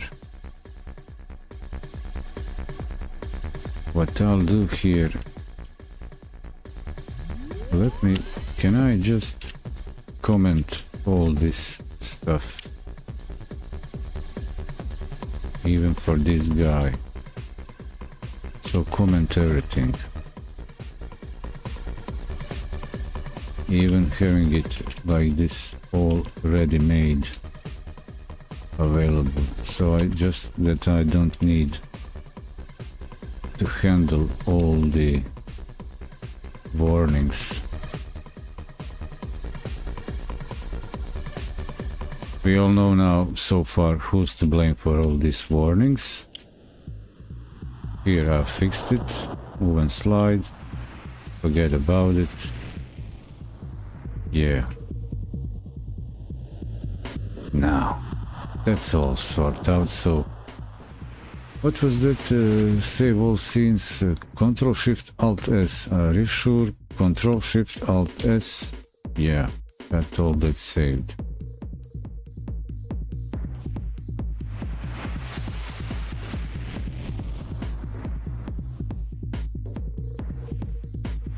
Using the export keyword on the first variable speed allows us to set its value in the inspector. This can be handy for values that you want to be able to adjust, like a node's built-in properties.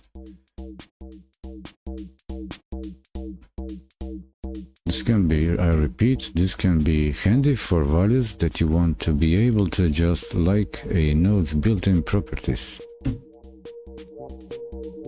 Okay, cool, I got it.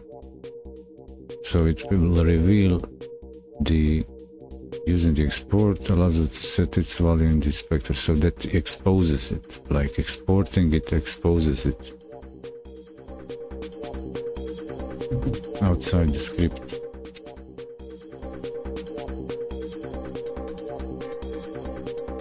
Click on player node and you'll see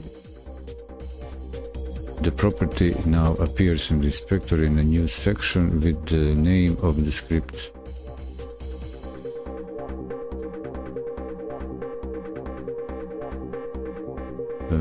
Remember, if you change the value here, it will override the value written in the script. If you're using C#, you need to rebuild the project assemblies whenever you want to see new export variables for signals. This build can be manually triggered by clicking a build button at the top of the editor.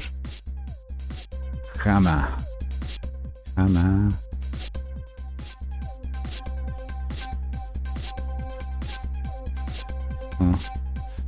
Okay, so in the player GD, go out of the distraction free mode and in a player character player scene, speed 400 like mentioned. So if I click it,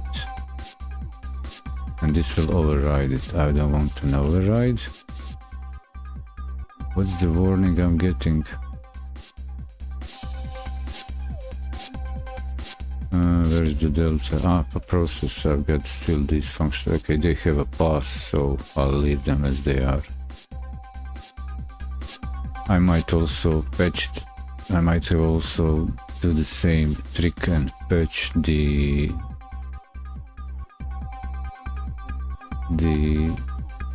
character body 2D with a pass. Do a pass patch for implemented to the generated functions. I'll leave the rest commented.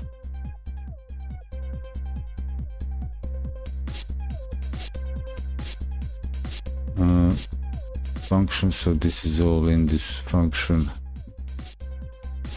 definition, even the slide. So physics process is inside that function, in that method. Everything is, even move and slide. Okay, what's the tutorial saying? My player GD script should already contain a ready and process function. If you didn't select the default template above, create these functions. Okay, so that's the difference.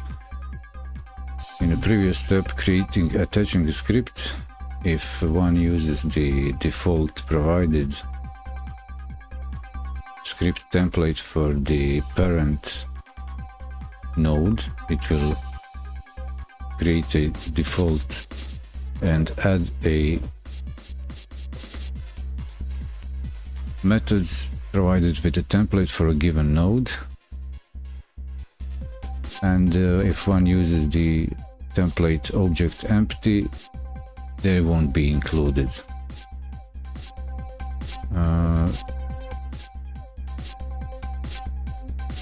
So the ready function is called when a node enters the scene tree, which is a good time to find the size of the game window. So we'll here get viewport rectangle size and store it to our screen size variable, which is global to the script, to the scene, but local to the project. Now we can use the process function to define what the player will do. Process called every frame. But okay, so implement this thingy for the player GD ready. Ready, set. Do the screen size is I already forgot. Screen size is get viewport. Okay, get viewport. Get viewport pass nothing. Well, get viewport. Oh, that's rect size. Okay, get viewport rect size. Passing nothing size. Well, copy this. Go to character body 2D, and do we have here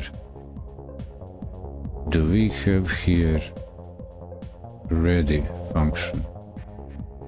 No, we don't. We don't have it on ready.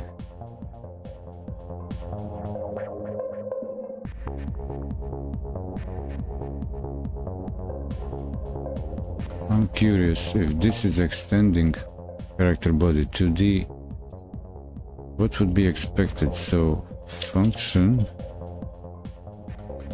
ready, paste this, Control Shift Alt S, saved all.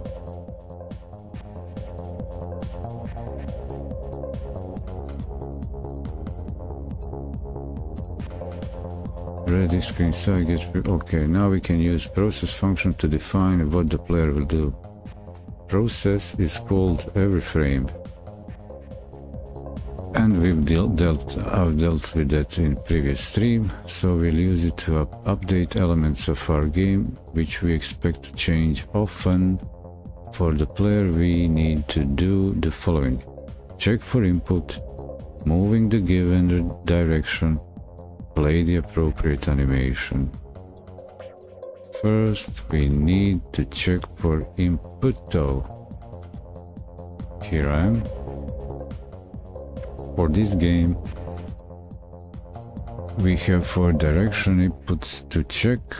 Input actions are defined in the project settings under input map. Here you can define custom events and assign different keys, mouse events or other inputs to them. For this game we will map the arrow keys to the 4 directions.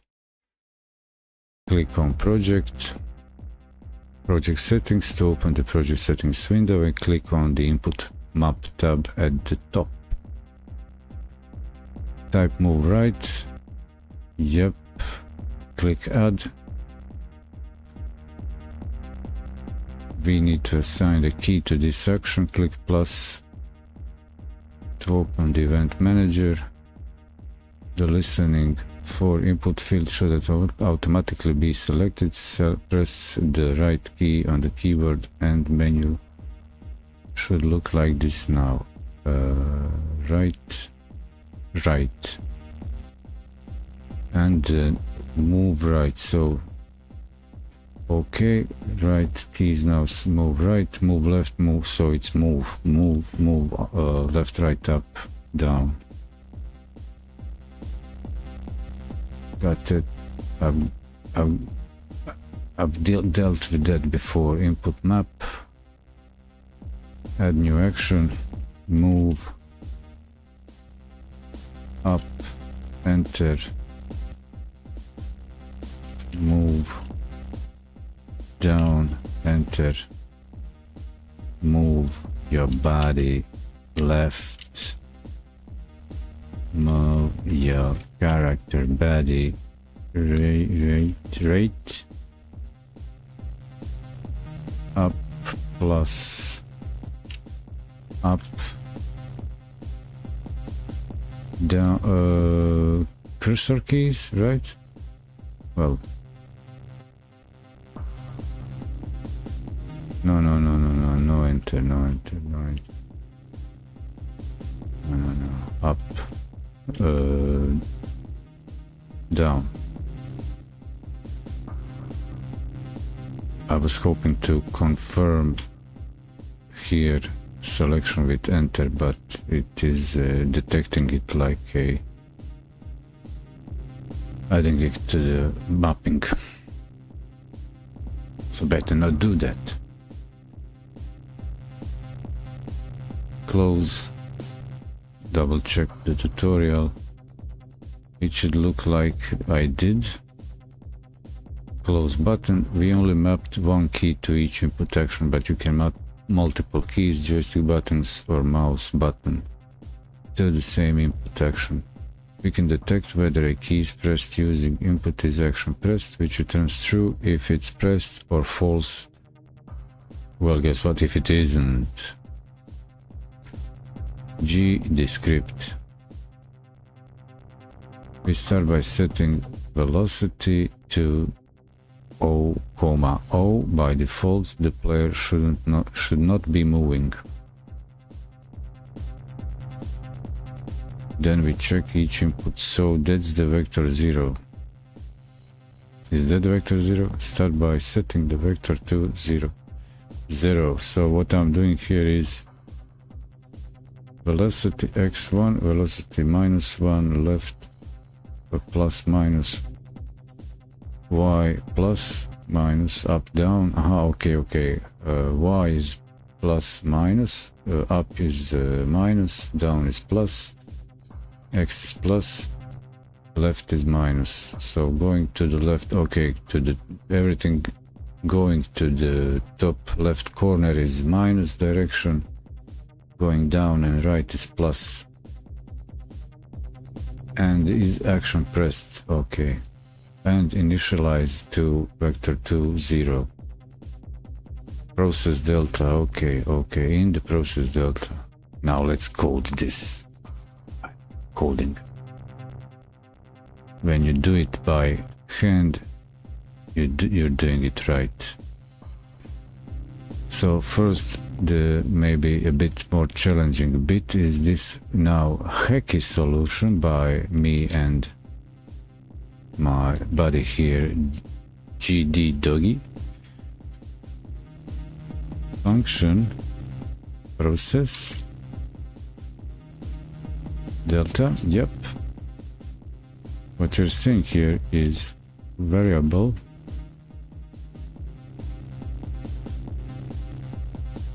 What's going on? No, everything is okay. So variable is the velocity, right?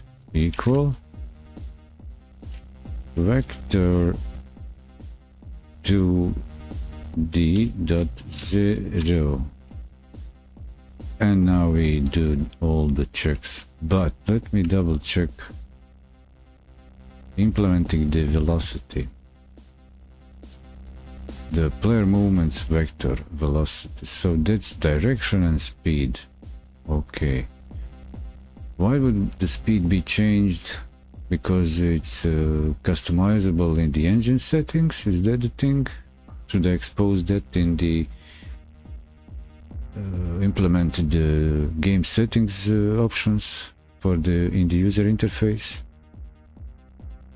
Is there a default inbuilt default player speed?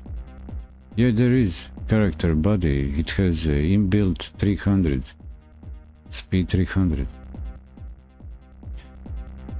So we need to check for these 4 directions pressed. What if it's diagonal? Can this work diagonally? Both.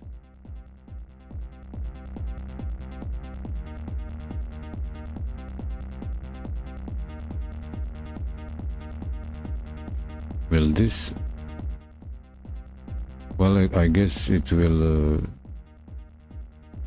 this will cover also 2 buttons pressed, plus adding and subtracting real time. Is pressed. Okay, okay. Input is action pressed. Right, okay, okay. X, Y, right, left, that's horizontal. Gotcha. So it says, I'll just make room for this if input, come on, don't input dot is action pressed. Is action pressed down, and I'll copy this. I'll just fix this with this and do it again, copy it again.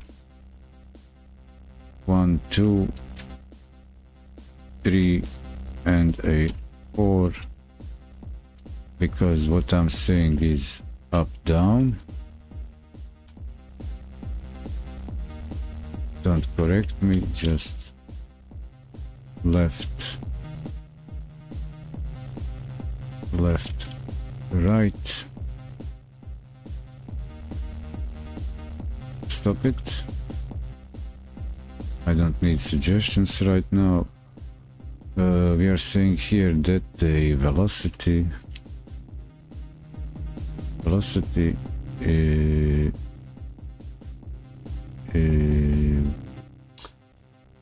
do I need to...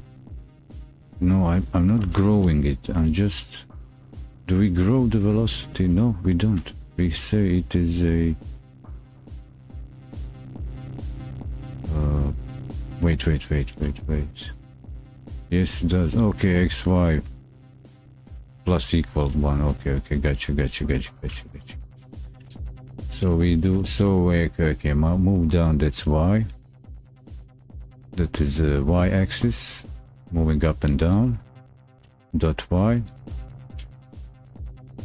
Moving down is plus 1. So take this, copy for the Y-axis movement. Going up is minus, and for the X-axis going left is minus.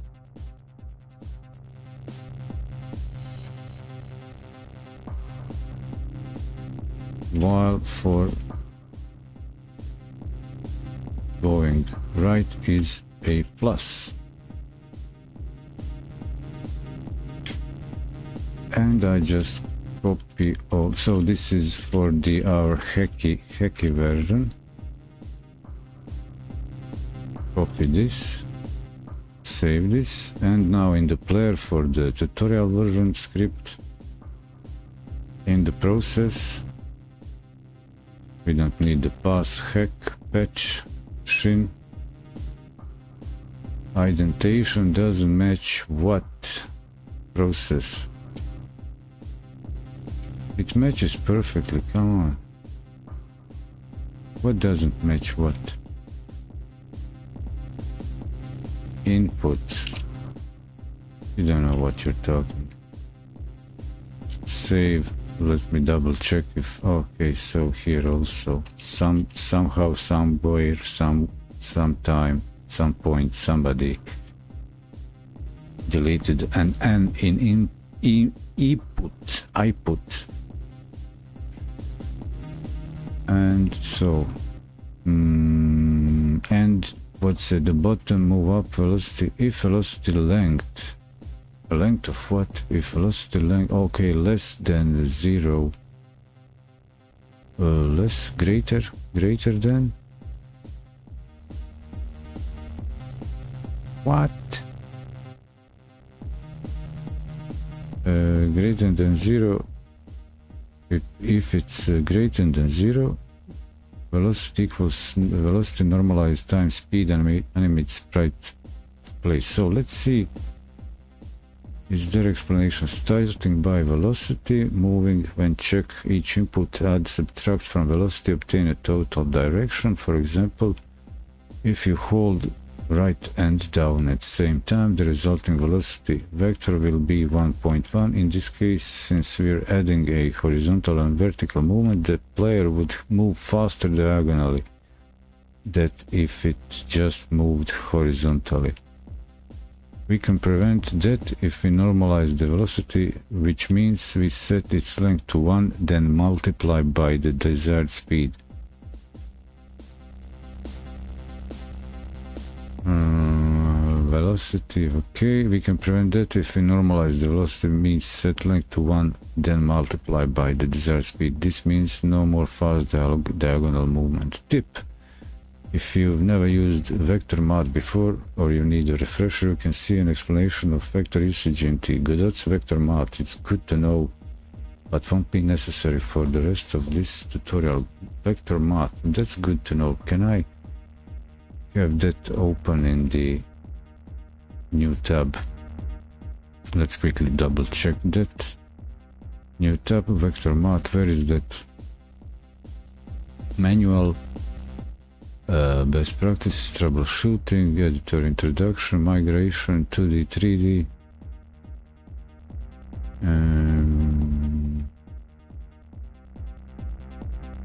So that's after the getting started. In the manual, best practices, troubleshooting, editor introduction, Android web editor, advanced features, migration to new versions, 2D, 3D, layers, viewport and canvas transforms. There's quite a lot to actually play with here.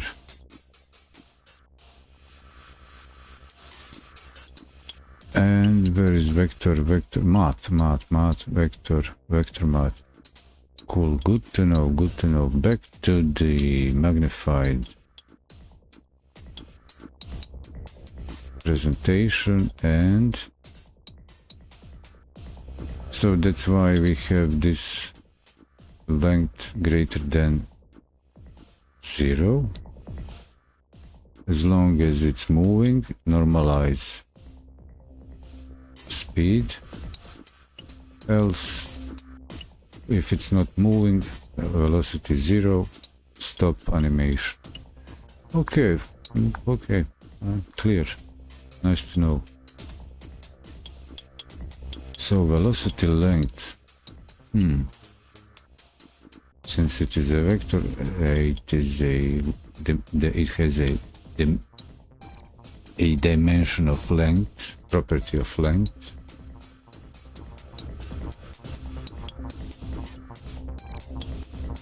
We check its length, or get length, which is probably getter. And let's say velocity normalized. Okay, normalized times speed. And we say animated sprite 2D play. Okay. Let's see if I can add that. So I'm checking vector length greater than 0.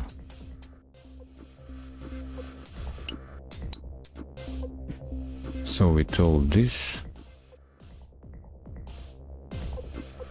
I also check if velocity dot length greater than 0, and then okay, well then velocity, I don't know who pressed that enter.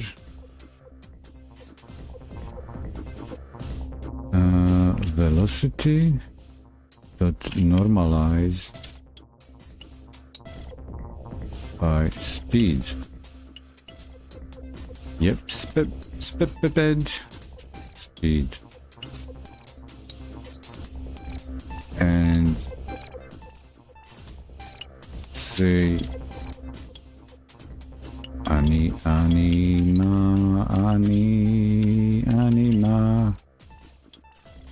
animation. What animation? Animation. What animation? What get animated sprite 2D. Okay, so in this node there should be this thing animated sprite 2D. Why I'm not getting it? Why doesn't it work? How come I'm not getting the code completion? Why? Animated sprite 2D, huh?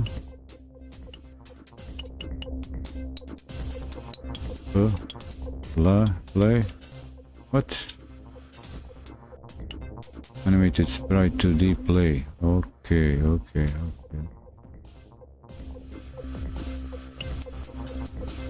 Animated sprite 2D play. Anything else? Well, else.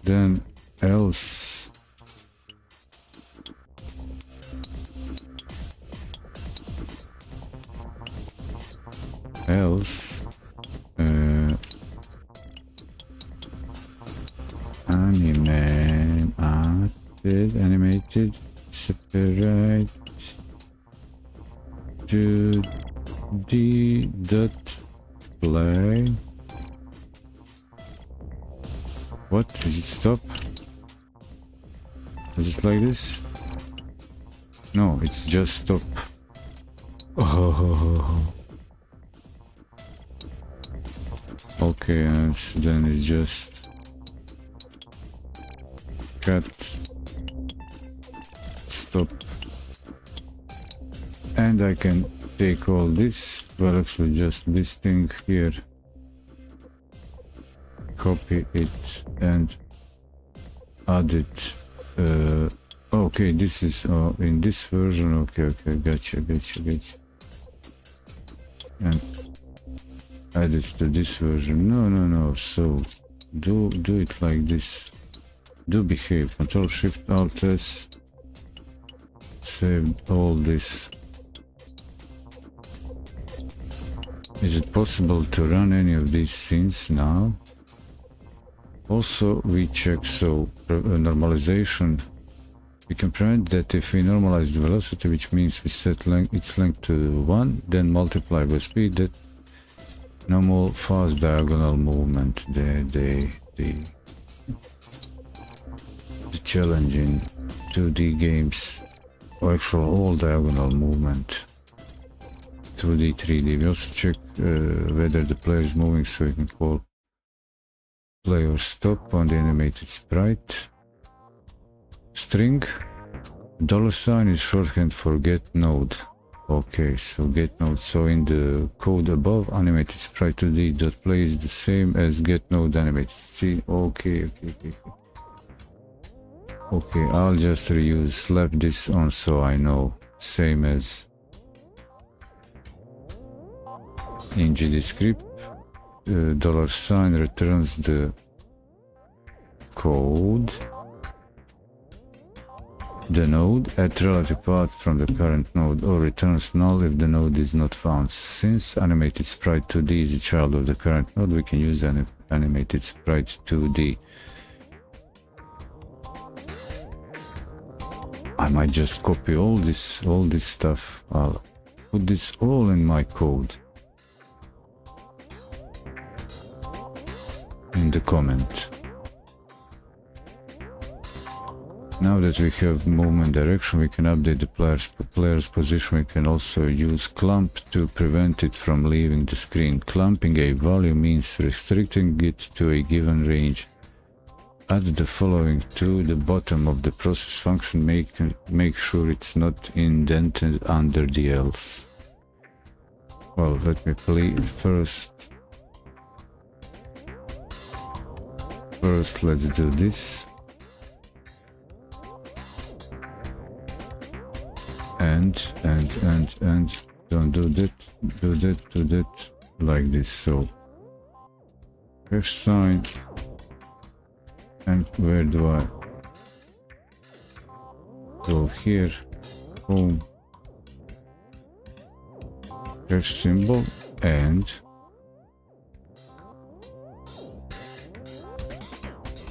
what did I do? Paste.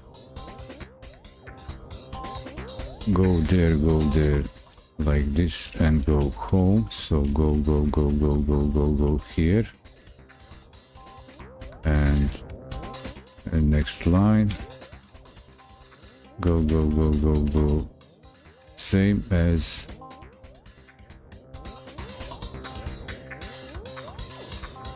this thing, and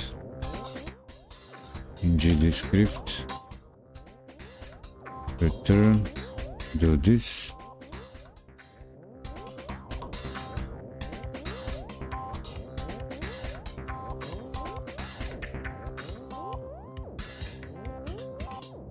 this is good to have for my reference. I look in my code and I see, oh, that's why I don't need to search for the reference or the use case as sampler. And I do this for the other file also in both scripts. So this is the default, and this would be my implementation. Have it there. Cool. And on process function, which is actually process function, add the rest of the code. And the rest of the code refers to, we got this reference, so position. So far I've learned that position is built-in member property variable for the given node, root node. Position is velocity plus equal velocity times delta. Position equal position clamp vector 0 screen size. So clamp takes two parameters. Does it take vector 2 0? Or something in that format? Position clamp, position clamp, vector 0 screen size. Why vector 0? Position clamp, vector 0. Position, the delta. Plus velocity times position times to update velocity, and clamping restricting. Cool. So velocity delta, position clamp. Okay. So in player GD, here in the process, position plus equal velocity times the delta and position plus, no, what? It's equal the clamped, do the clamping and behave like that, huh? What this done in here, if it's moved, why if I say that position clamp, no, it's clamp vector 2.0, what was it, delta, no, screen size, yeah, good. So copy this, this is player GD, add this to the character GD, like this, go on like that, Control Shift Alt S, and if I run the scene, so I should be able to move our guy. Debugger, what's in the debugger? So this is for example player character body used. This is use case player character body that our bro here GD Doggy suggested on YouTube. And if I run the scene, which is player, we get nothing in the debugger but animation working, and our boy here also moving. So what's the difference when using character 2D body? And if I run this scene, so what's going in the debugger here? Errors.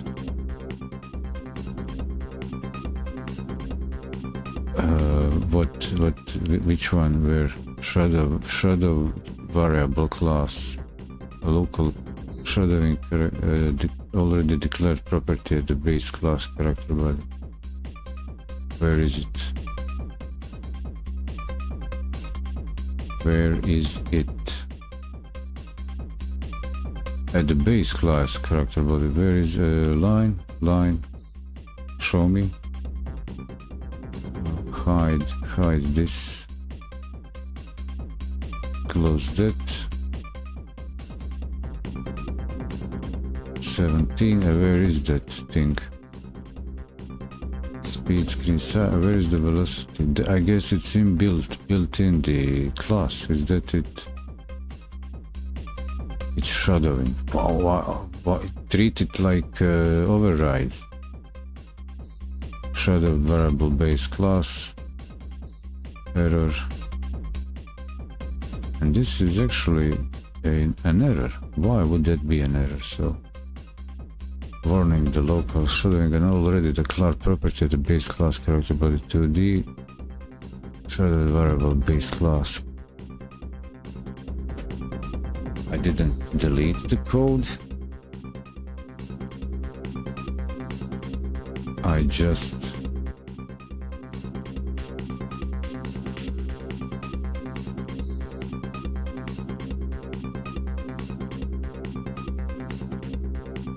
close this. How do I get rid of this? Debugger, debugger, move bugger, collapse all, expand all, stack trace. What's this? Oh, I get even that. Breakpoint. I said stop. I hit F8. What's going on now? If I change to the 3D, can I get rid of this panel down there? 100%. What?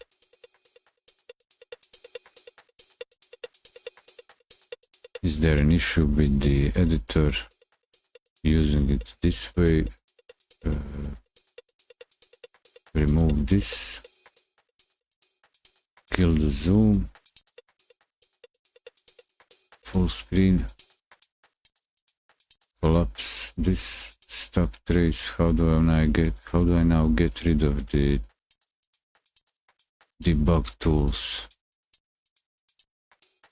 We are not running, so do I run it again and say close. Now I have the output and I click output, it closes. But if I hit debugger, okay, I just close it, pressing on it. Okay, gotcha. Let's get back to the streamer mode. Zoom in on this. So GD Doggy, it worked in both cases for the tutorial version, but your version throws an error and the tutorial version area 2D for the root node doesn't throw an error. So you were wrong and I was wise not to listen to you blindly. I didn't let you guide my hand into an error and I would now be, oh, where did I break this? How do I fix this? I fixed it by doing two things both versions at once. And now I can select the proper one for the main scene for the whole game, or in the game scene, the main one, create an instance of the one that works properly.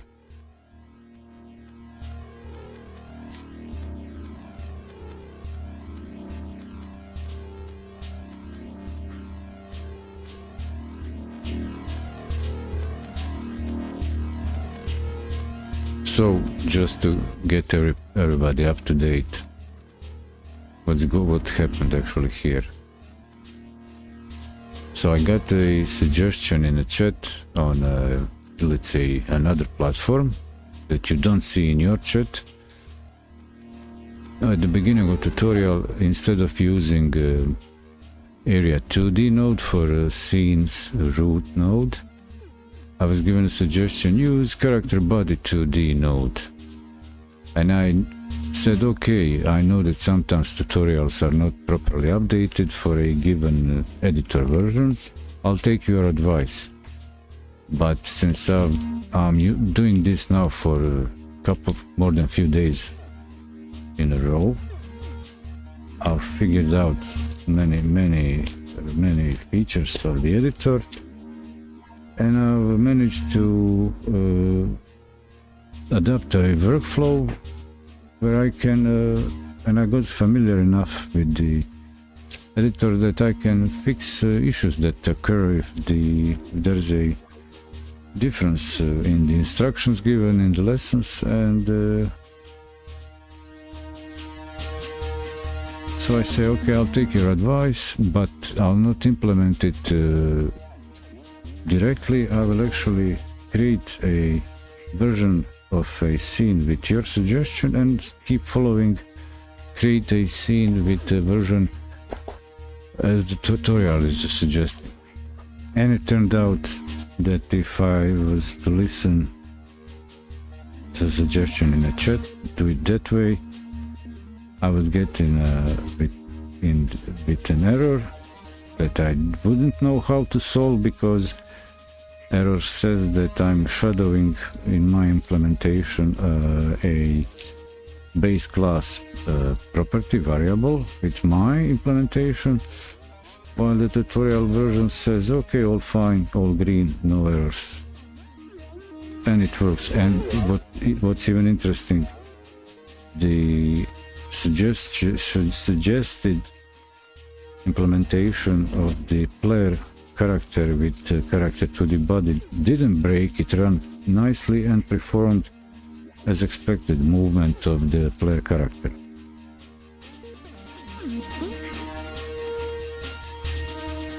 So suggested by a viewer suggestion, solution from a viewer in the chat has 1 point minus in comparison with the tutorial, but still working. It's not rubbish, it didn't break, but it works. But it raises the error.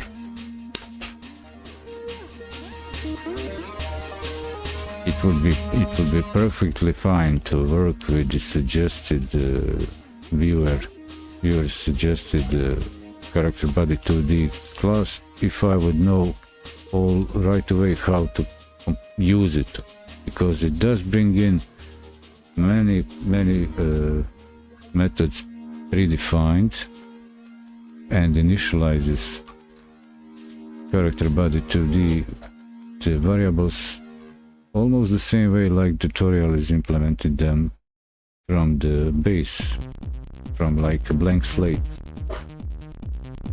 because character body 2D inherits and implements by default a speed and even a jump, but the jump could be for a like platformer platformer 2D platformer on the side.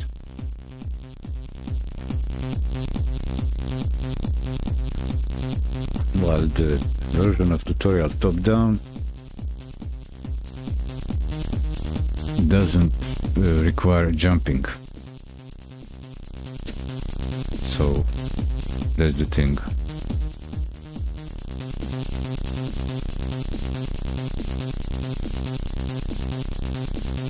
But still everything works.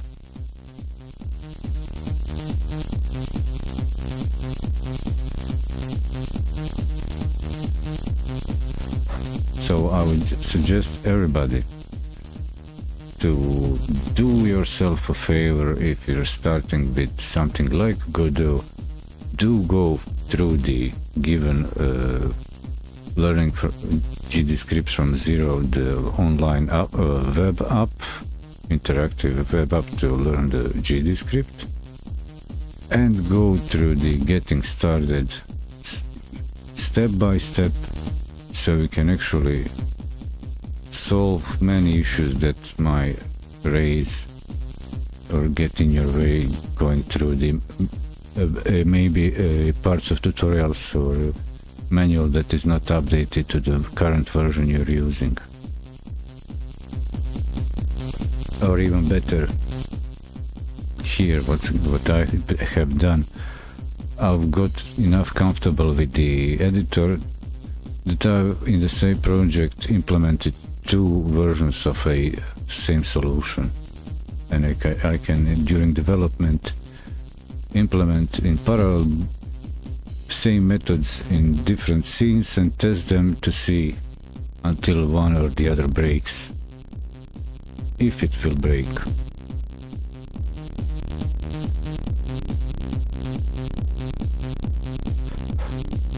I'm still getting familiar with the inbuilt classes. The inbuilt classes provide many problems already solved in advance. Like for example, this example given for moving up, down, left and right, especially in the games moving diagonally when the directions are combined with the two horizontal, when the movement is happening both ways in both axes simultaneously, up and like horizontal and vertical. Diagonal movement results usually in the faster movement, and that's where here this bit of code, normalization times speed, reduces the resulting velocity, normalizing the diagonal speed and resulting the diagonal movement same speed like single axis movement, horizontal or vertical.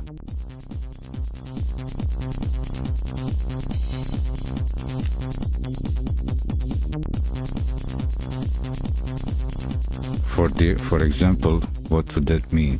Is there a given example here on any illustration, let's say in the over here?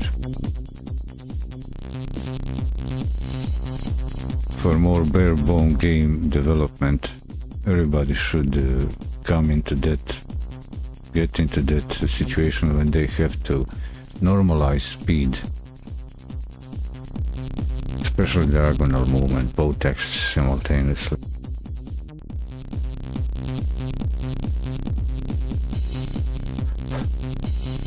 Many old, let's say for example, 3D games had that sense of a glitch when when there is a particular,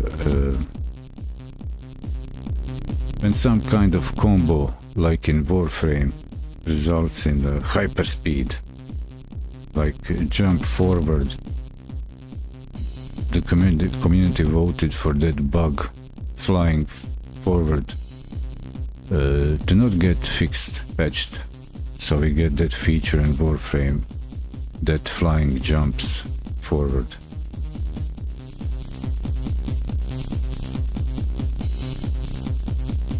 Or in some older 3D games, it was possible to walk up some walls. Like, let's say, I think some Quake 2, it was possible to turn back to the wall and sometimes diagonally move and go up the wall, moving diagonally backwards, walking backwards and sideways. Allowed slight movement upwards.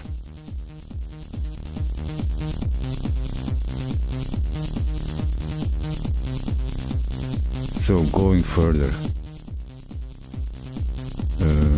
that is the animation sprite implementation, animated sprite, stopping playing animation.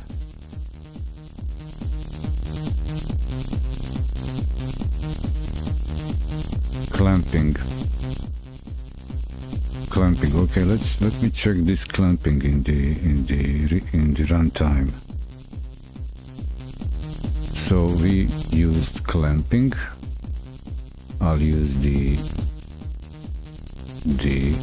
tutorial version of the scene. So let's see clamping.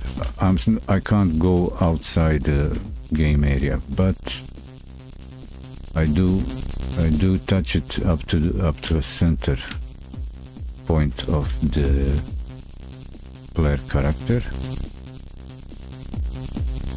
We are zoomed too deep in, but it's possible for me to proportionally scale down the game window.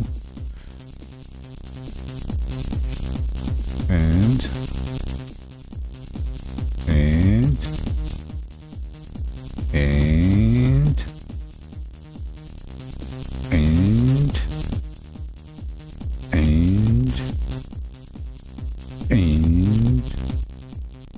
okay, stop tomfoolery.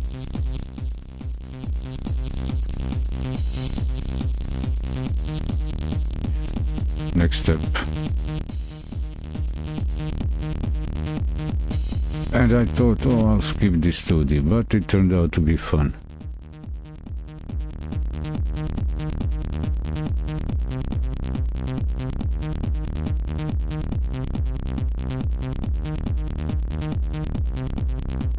Now, what is still a bit of a mystery is how to figure out all the inbuilt helper functions, object classes that already solve many of the game development issues.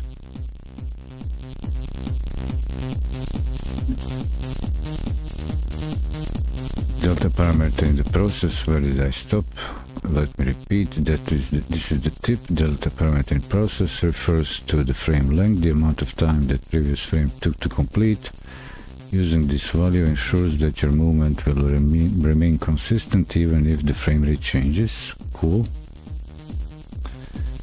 Okay, I've done this test. If I get an error in the debugger panel that says attempt to call function play in the base null instance on a null instance, this likely means you spelled the name of animated sprite 2D node wrong.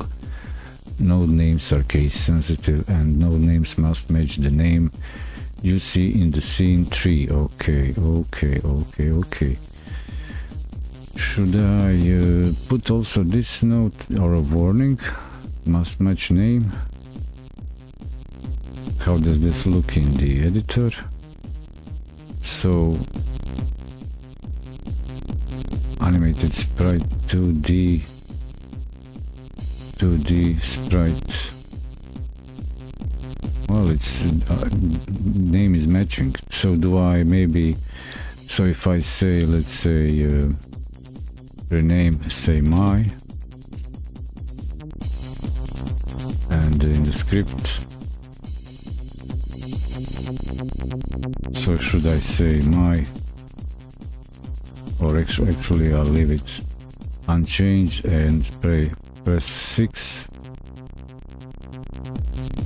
Okay, attempt to call, so there is that's that warning saying, and this should then be fixed by my custom name, match the node name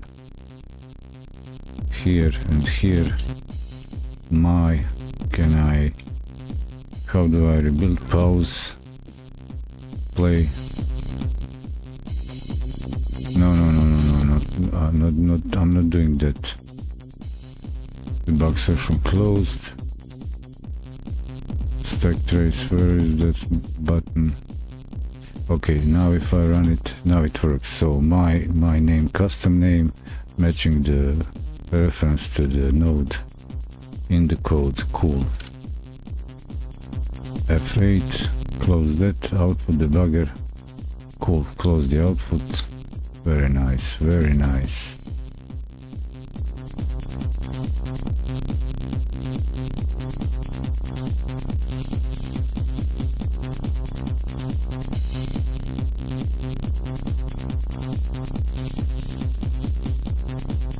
So what I'm doing here is actually clearing many assumptions and asserting the workflow learned so far.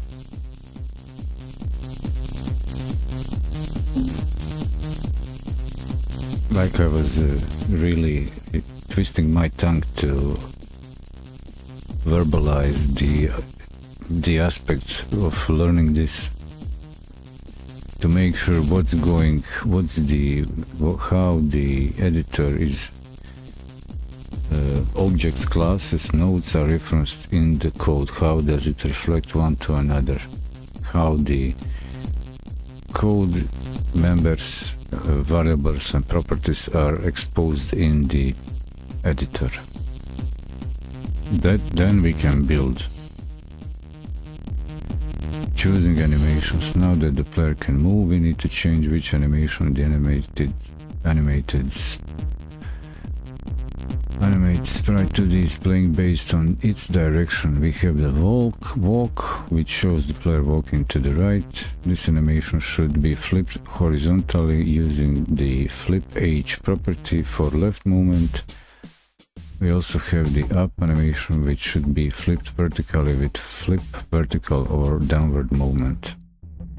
Let's place the code. Come on.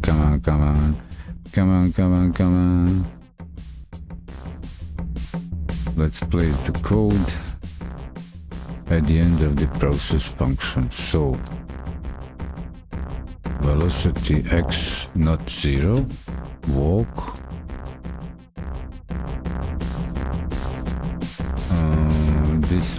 This means that if we are not moving horizontally, then do this. If you're not, okay, so if x is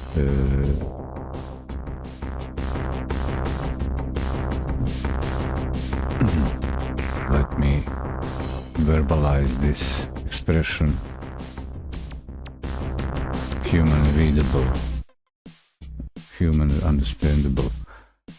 So when we are moving left or right horizontally, the velocity x will not be 0, and then we'll play animation walk and we flip it vertically.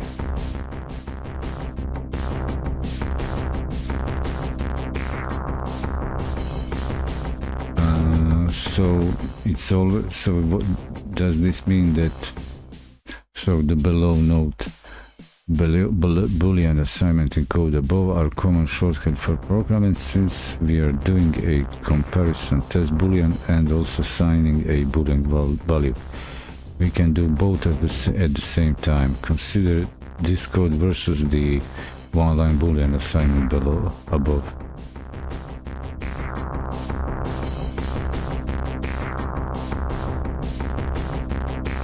What? Flip y false. Less than 0 else h. True, false. What? Okay. If we are not moving x, if we are moving y, up, velocity y, okay, animated sprite. Okay, what's going on at the bottom?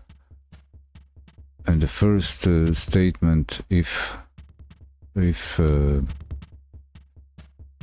it's true, animate sprite to the flip h, velocity. Oh, it means that we are doing the velocity evaluation and assignment. This is what the note is referring to. The note is referring that we can do the Boolean evaluation and assign the result of this evaluation to this. So flip it, do the, anyway, assign the result to the flip. Okay, it's not vertical flip, and do it if it is or not, or apply the result to this. On the horizontal axis, apply whether it's true or false. Okay. So how will this go? X, Y, animation up, animation walk. So we are, I guess this is animation assignment. Up, walk. And what was the previously? What was the animation? Just play.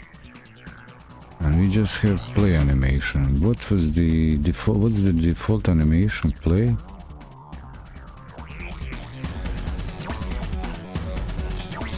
Returns process clumps. What defines the default animation? How is the default animation? How is the default animation defined? So if I would, in the scene 2D, select player animated sprite, its animation.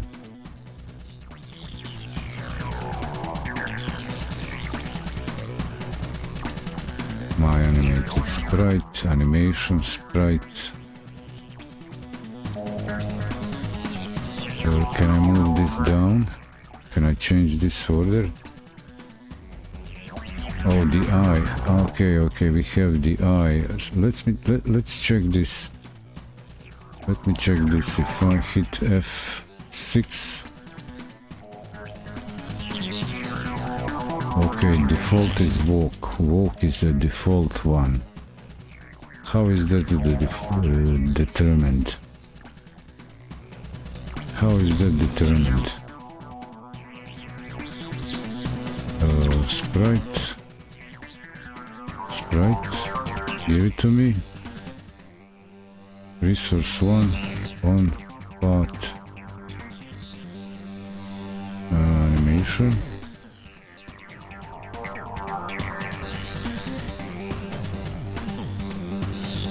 Select animation player node to create. Here it is.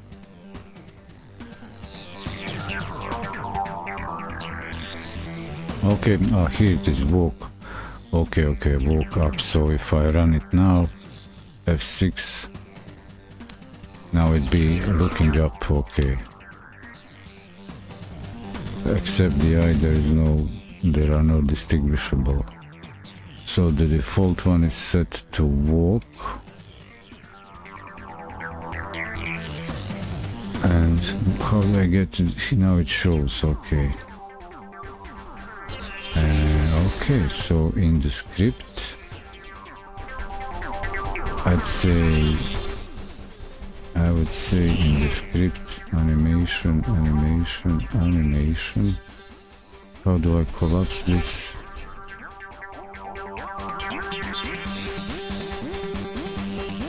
How do I collapse it? Sprite, animate sprites, okay, maybe like this. Where does this code go?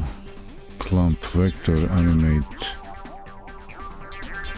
This code would come where now the player can move. We need to change animation.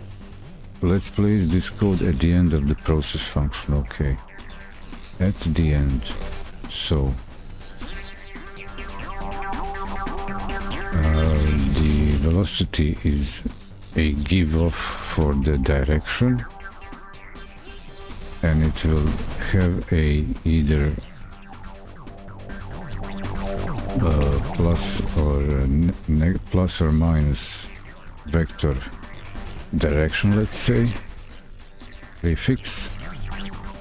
So I check if it's horizontal, it will be 0, and for horizontal I make sure it's animation set to walk, and it's okay. I need to flip it one way or another. So if it is okay, that's why this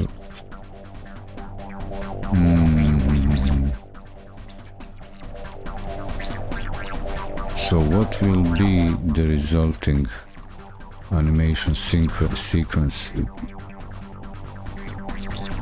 Will this flip completely? Is this supposed to flip the turn, rotate?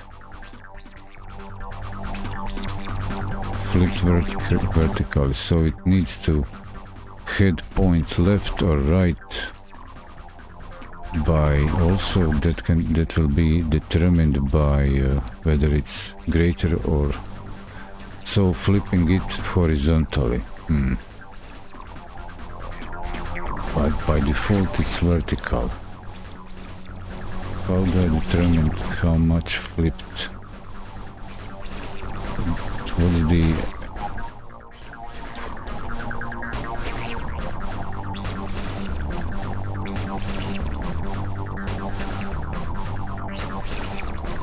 but that will just be visible on the eye. It will just be flipped, mirrored, symmetrical, not rotated. We'll need also to rotate it. That's the thing, not just flip it. Still needs rotation. Let's see if I'm right. So okay, I imagine when you're sure the movement is working correctly, add this to line ready, so the player will be hidden when the game starts. Hide. Oh, we are not rotating it. Let's rotate it. Make it rotate. 3 hours in the stream. Wow. Am I halfway in? No.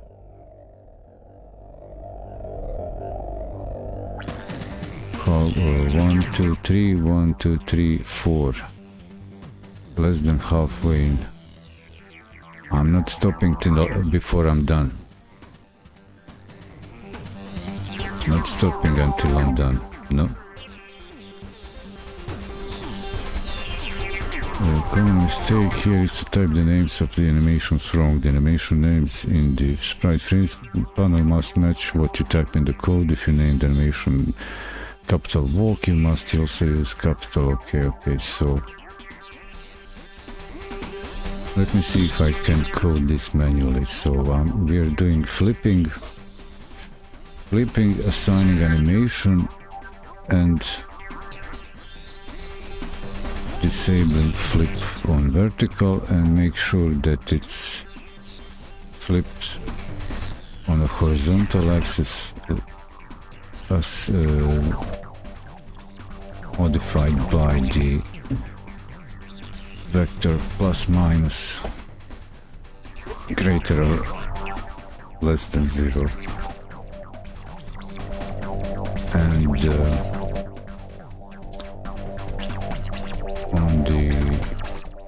for the y-axis there is no disabling horizontal flipping.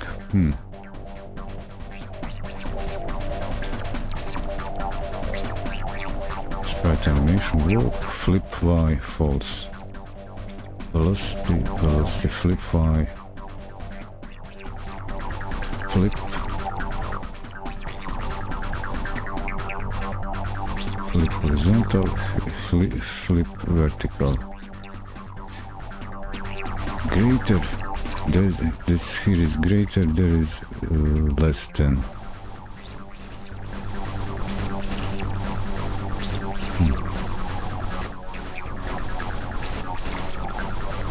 Where the reset occurs. Animation up. Okay, I guess default is the way it's implemented in the animation sprite animator. Greater than,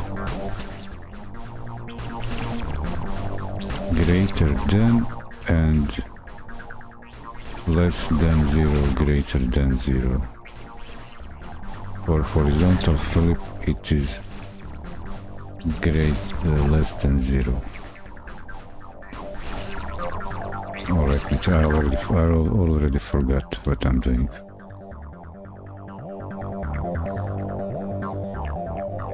But I'll try. So I'm supposed to say if velocity on the x is not equal to 0. So if we are moving,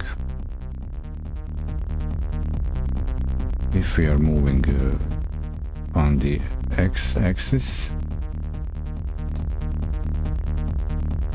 my animated sprite to the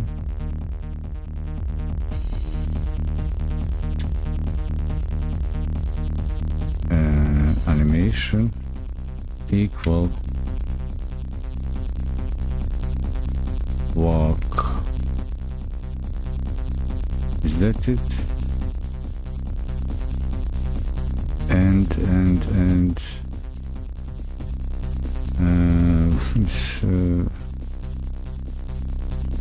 yes, animation walk animated to this sprite flip false. Okay.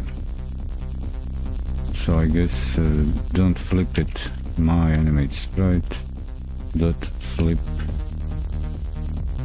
vertical equal false, and well, then my animated sprite dot flip h equal the resulting, I'm checking whether it's velocity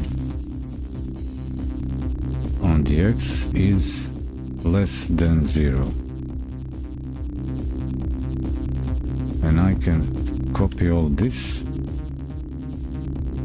and here, else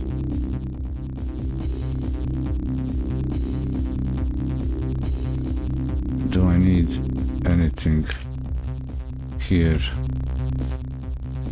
It is up, but we don't have this. What we have here? Oh no, else, else. What is it? Else if?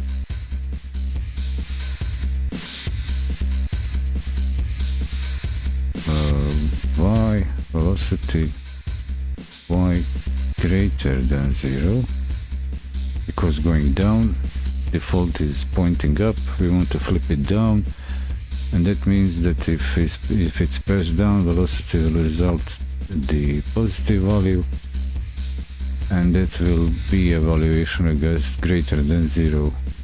Then this will return true, and flipping vertical is enabled. So is there else a statement? Velocity, no, okay, else if, oh, it's else if, okay, I got you. So it's else if vector. Come on, what you doing? Vector. Can I get a hint? Vector dot y not equal 0 also, right?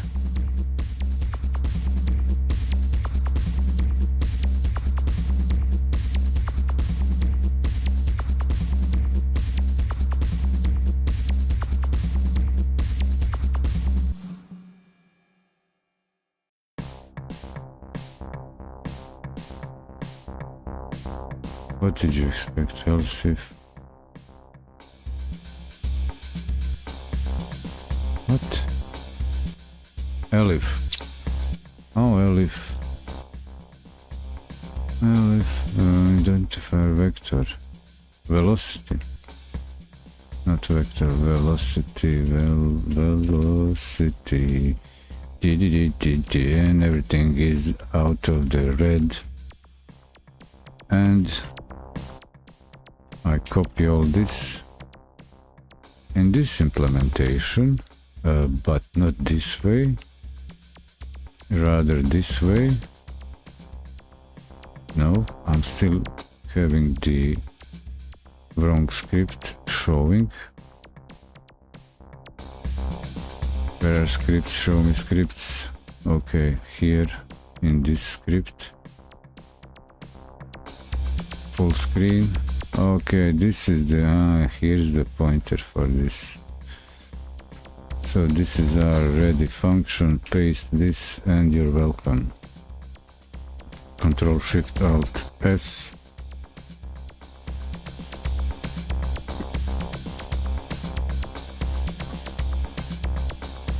Okay, now everything is clear. Play the scene again, check that image correctly for each of directions. When you're sure the movement is working correctly, add this line to ready so player will be hidden when the game starts.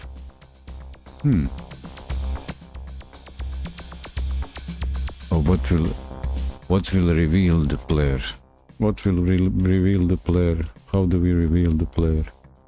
You noticed I didn't take a break on each hour mark here. It's very I feel very what's the term? I feel challenged and engaged, and I want to keep going while I'm in the zone, not leaving the zone. So I saved everything. Let's test this modified suggested version. We got the debugger error, yeah, cool. But let's check pressing controls. Okay, so here's the trick. In this implementation, the animation for this scene is default animated animated 2D. Can I save this and have it rerun? Can I rerun it? F6.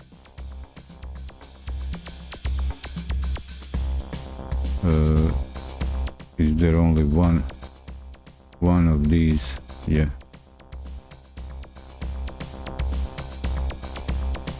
So no, again, no, where am I? Save, come on. Why?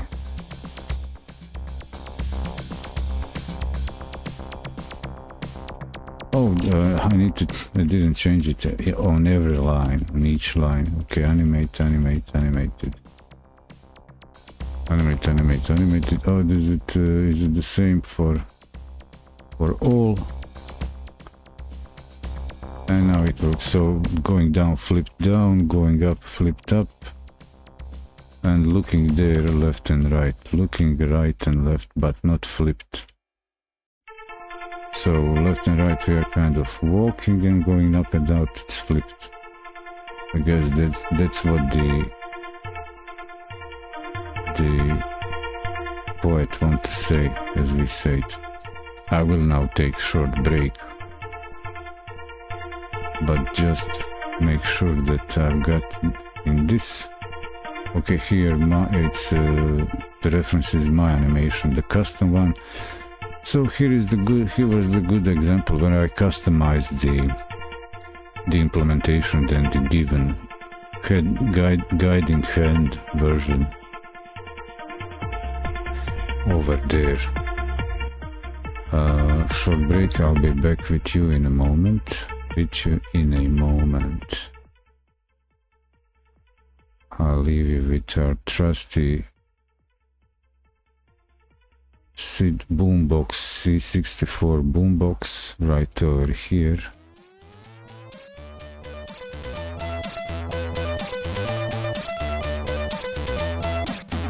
Like this.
Hey, okay. Break over in any moment now, but I have an idea. How would I, let's say, I was thinking now while I was like while this intermission is running, let's say, how about having some real-time animation from the engine running, like let's say for example this game, but that it is playing itself.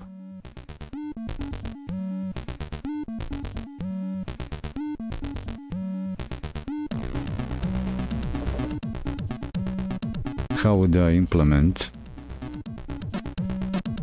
And I'll change to the scene with the game on. How would one implement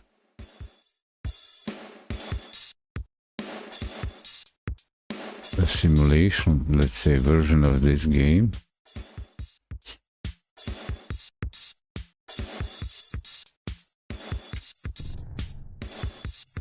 So that, well, at the moment I still don't have the mobs.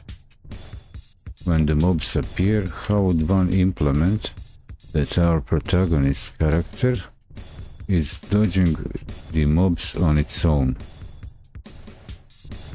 There could be, I see, two solutions to it.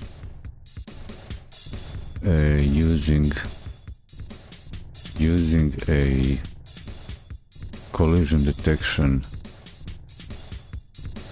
shape, like a projected from a character sprite in a direction where it's facing, and algorithm logic to detect if there are mobs in its way. He would need, let's say for example, look around in himself, or wait until they get close.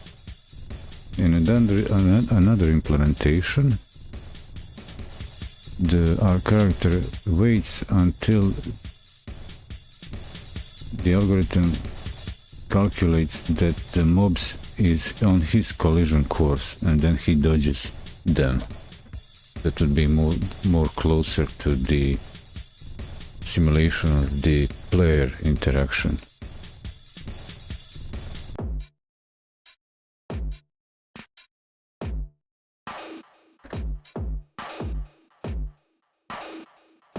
And then maybe even implement some sort of learning algorithm for each iteration of game loop, or some logic loop,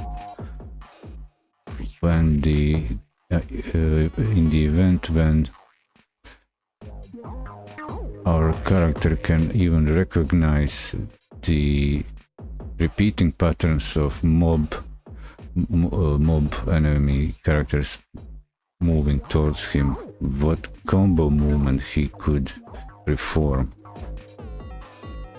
That would be interesting to see.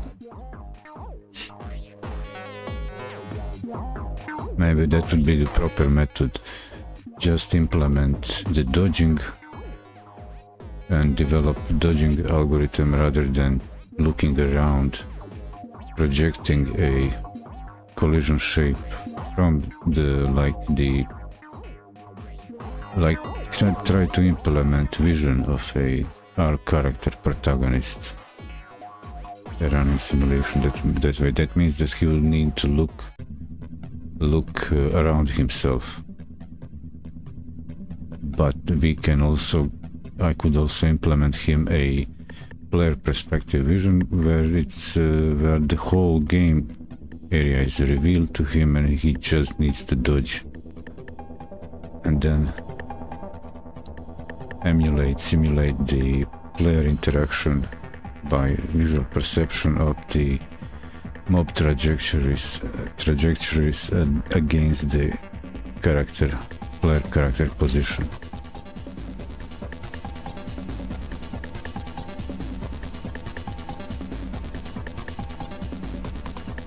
Interesting idea.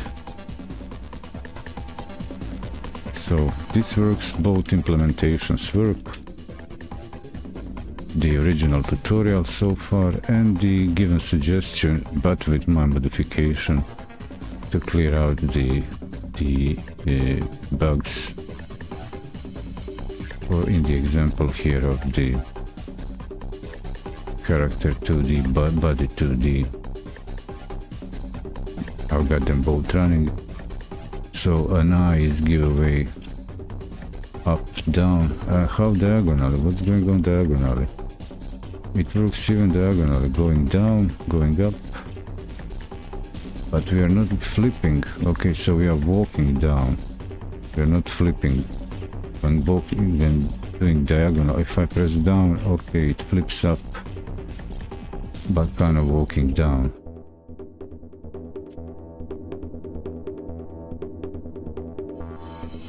He will walk down, not flip. Curious. Interesting. Well, let's say that's like a game design choice. Whether have him walk down rather than flip down and animate movement diagonally that way.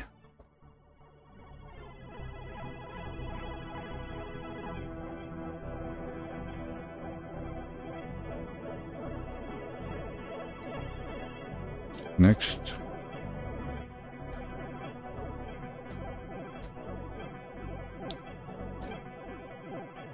Not sure if I should okay, so collisions. But before that I need to add last thing in the ready.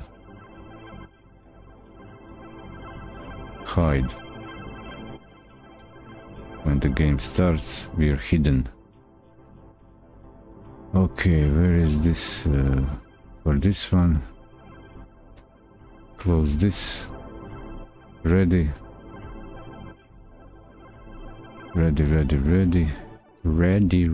hide. No, hide. Just like that, yeah, thank you. And here also, ready, jump to ready. I learned my way around. One down. Control Shift Alt S, save all, and now we can go to collisions. Adding collisions.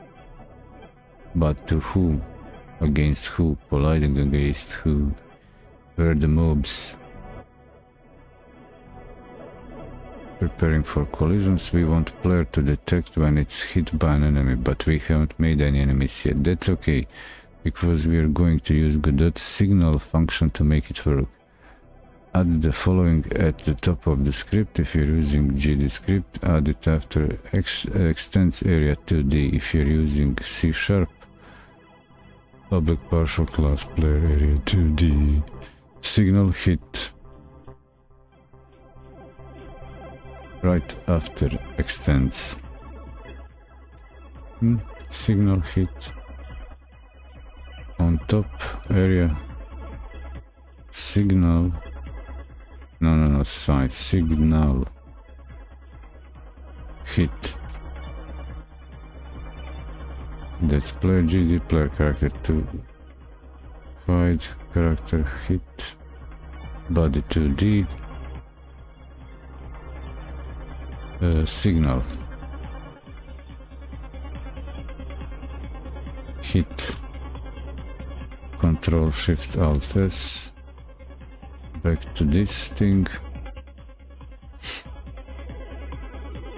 This defines a custom signal called hit that we will have our player emit send out when it collides with an enemy. We'll use area 2D to detect the collision.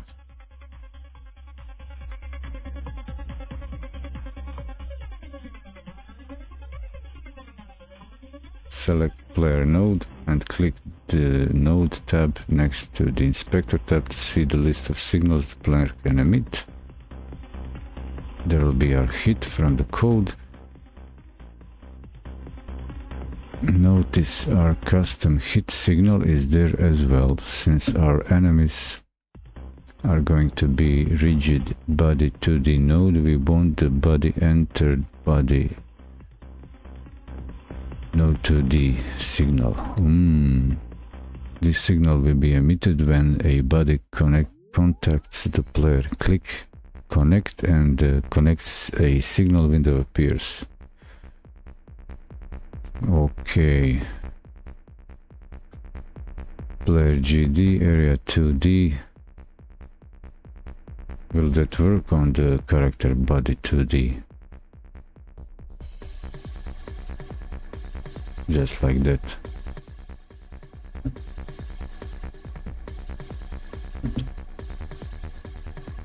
Let's see.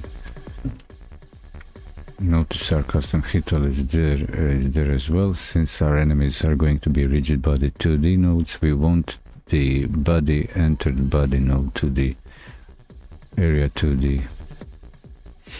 This signal will be emitted when a body contacts the player. Click connect and the connect signal appears. Godot will create a function that will extract the name directly in script for you. We don't need to change the default settings for now. Right now. My signal, okay, so we will use area 2D to detect the collision. Select player node and click node tab.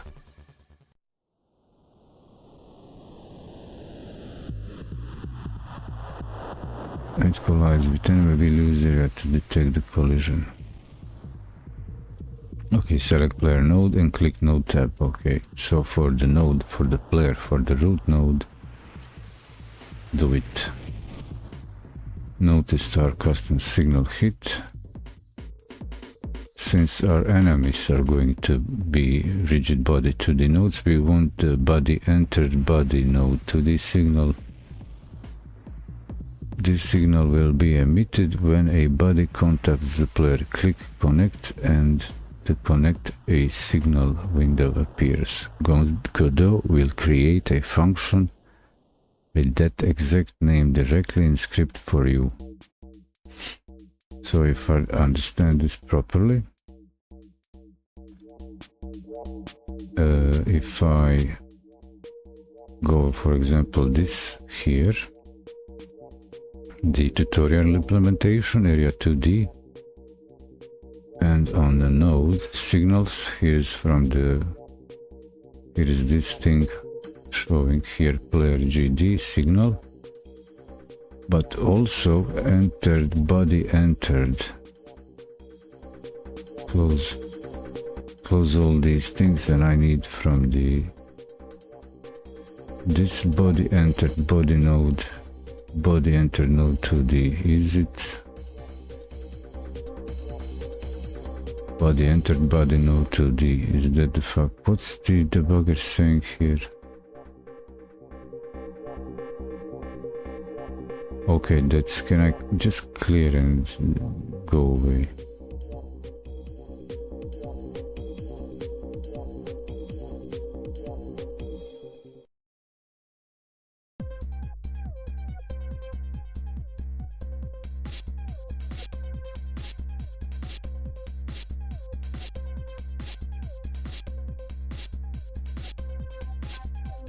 Unused signal. Okay. Am I running something? No.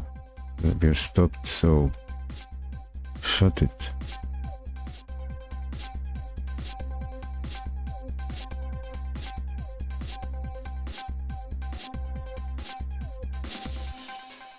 Output. Go away, you.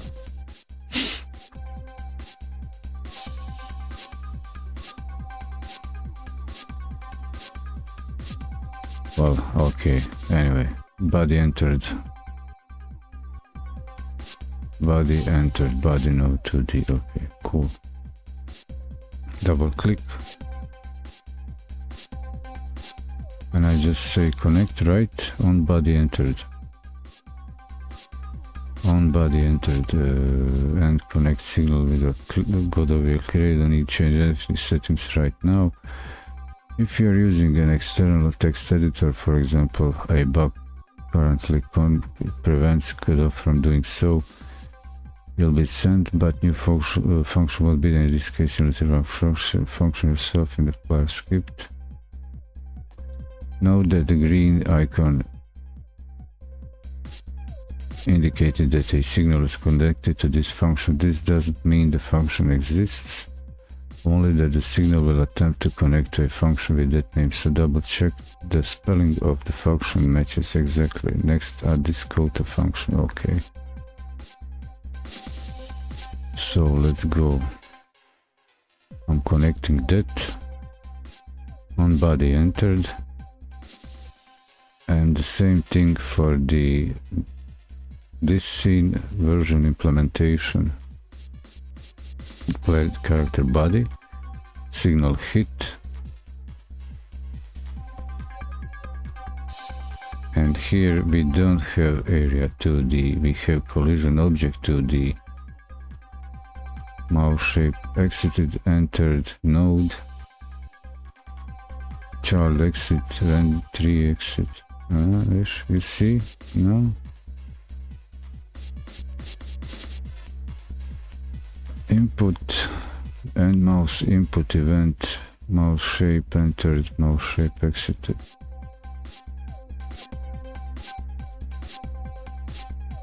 No, this is okay. This is the right one, but I don't have a. So what should I do here? How to make this work for the character body 2D? Child entered.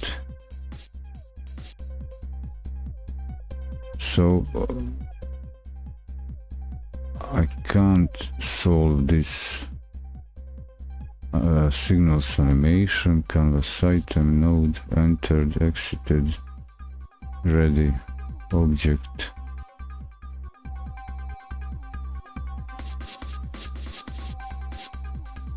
Animation, well, for animation I don't have much to say, but collision shape.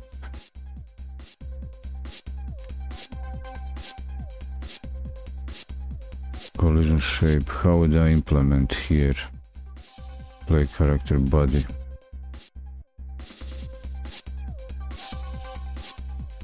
It's not canvas item, it's not node. And this thing doesn't have area 2D properties. Entered, exited. We have mouse entered, exited, something different.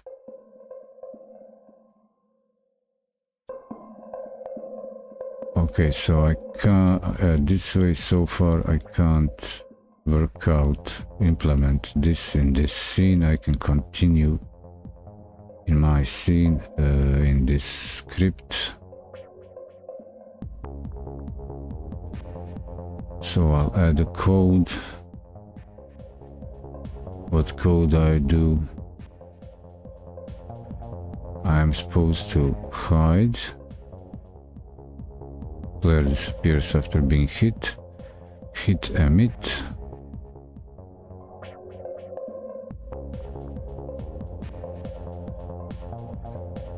Collision shape 2D, set deferred, disabled, true. must be deferred as we can't change physics properties on a physics callback. Each time an enemy hits the player, the signal is going to be emitted. We need to disable the player's collision so that we don't trigger the hit signal more than once. Disabling the area's collision shape can cause an error if it happens in the middle of the engine's collision processing. Use set deferred tells Godot to wait to disable the shape until it's safe to do so.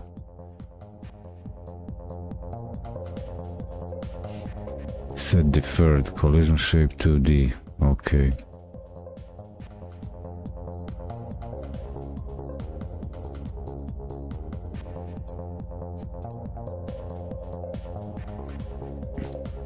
Hide, hit emit, collision shape 2D, set deferred, disable true. Hide, emit, and collision shape 2D, set deferred. In the on body entered in the player GD. So here I can remove this, say hide. Hide it. Say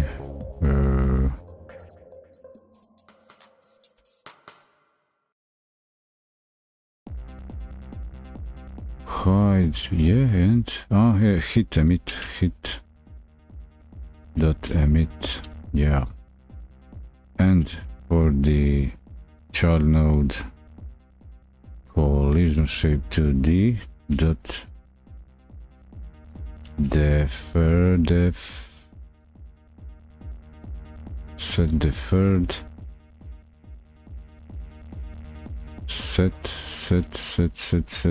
set deferred. Where are you? Set deferred.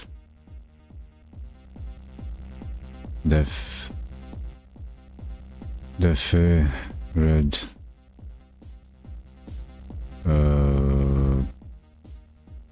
Deferred. Disabled. True. Yeah. Set deferred disabled true. Set deferred disabled true. The last piece to add a function we call to reset the player when starting a new game. Function is to add a function we call to reset the player when starting a new game.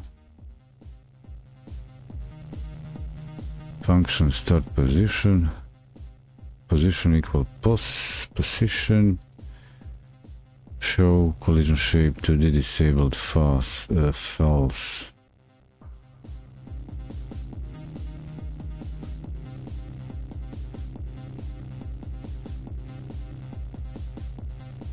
Emit start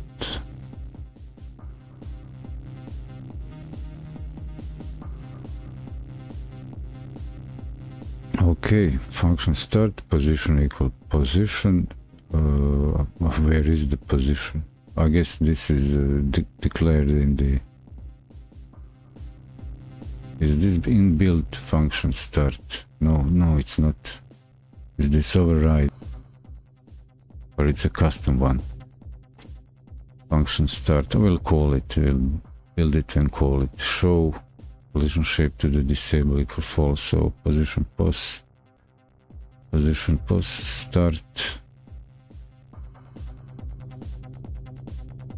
Value passed is pos position equal the past position. Show the that and collision shape enable. Actually disable, not disabled. Make it not disabled. So maybe I just jump all the way somewhere here and ready also, maybe even before ready. No. Let's say ready is built in, or even at the end. I don't mind at the end. Function start some hypothetical position.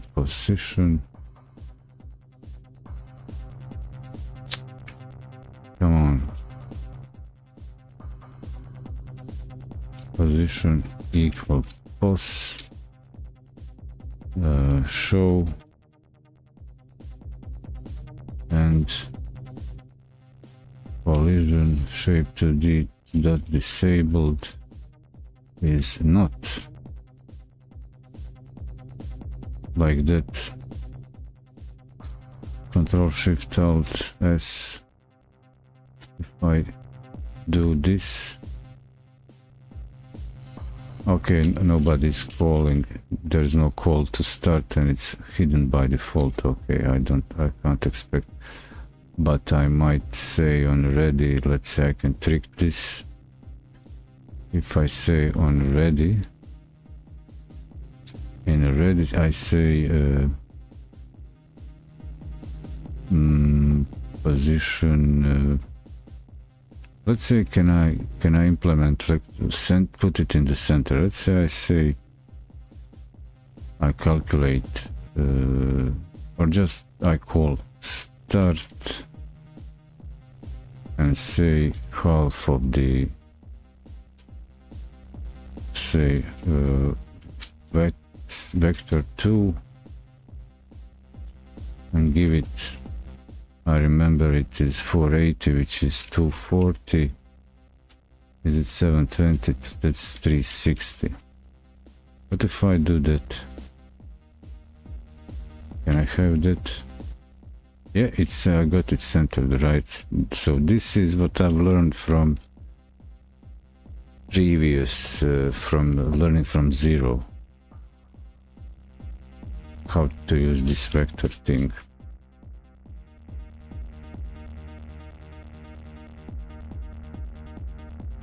But if I don't know, the what's up with this debugger? Who is complaining?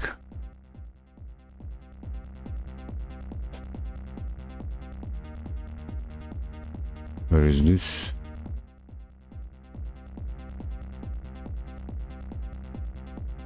On body entered body underscore body where?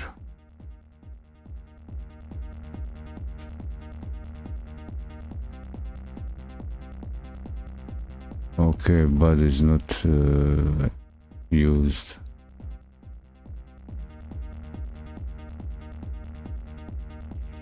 Is it error or a warning? So what is it? It's a warning. Warnings. It's not an error. Unused parameter. Well, optimize me. Optimize me. What say you?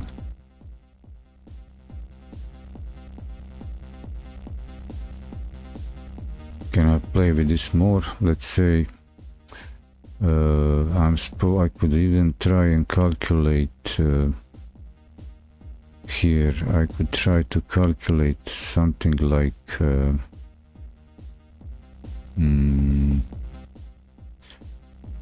how would I calculate from a screen size, center of screen size? Is it half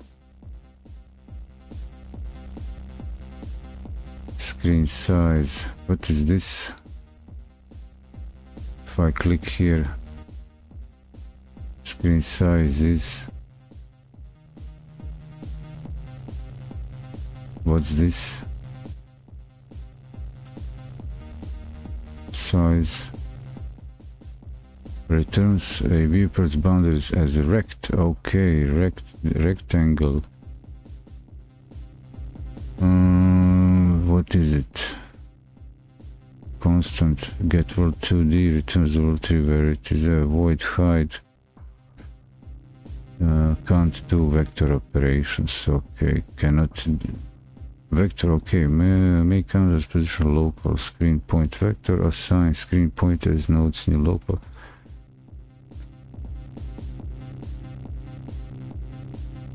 So can I treat this as a grid-based system, cell, like a full world, one cell for whole world, for a whole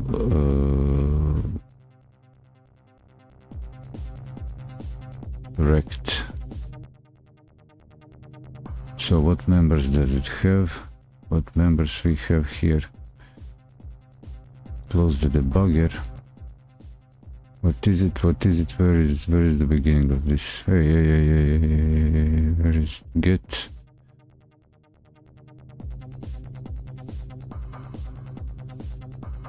Canvas item. Okay, canvas item. Properties, member, bool, x, y, relative sorts. Are there vector types here? No. Methods. Draw. And we have, and in this use case we have the get.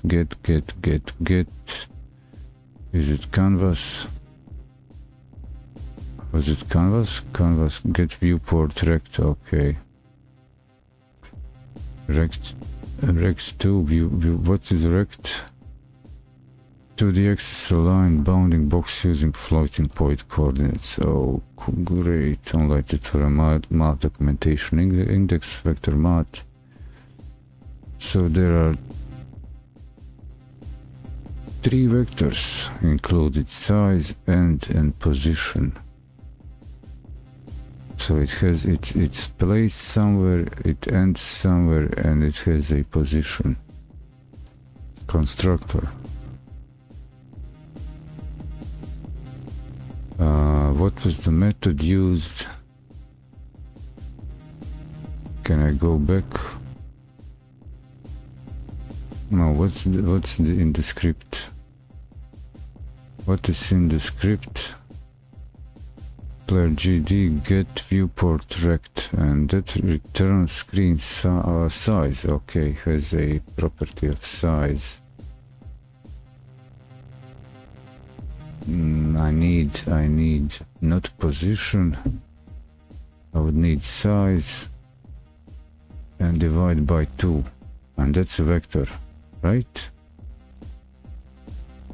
So if I say start screen size divided by 2, that might just work. So it's a screen size divided by 2. Is this the fact? Well, will this work? Yeah, that's it. So size is a vector just like in a cell, and it since it is the vector, I just split it and get it here.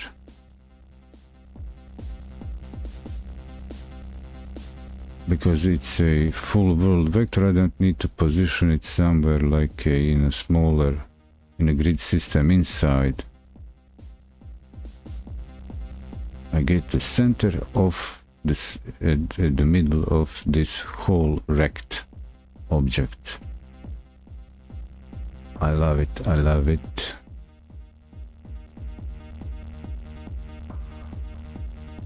So I just do this and say my game, my rules. Back to the topic. This is just to flex what I've learned and figured out so far. And the next step is creating enemies.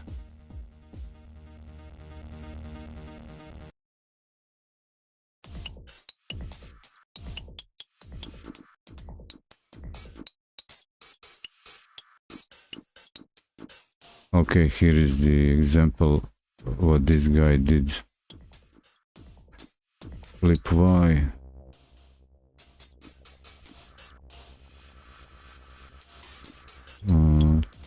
to this flip animated flip velocity and animate up walk.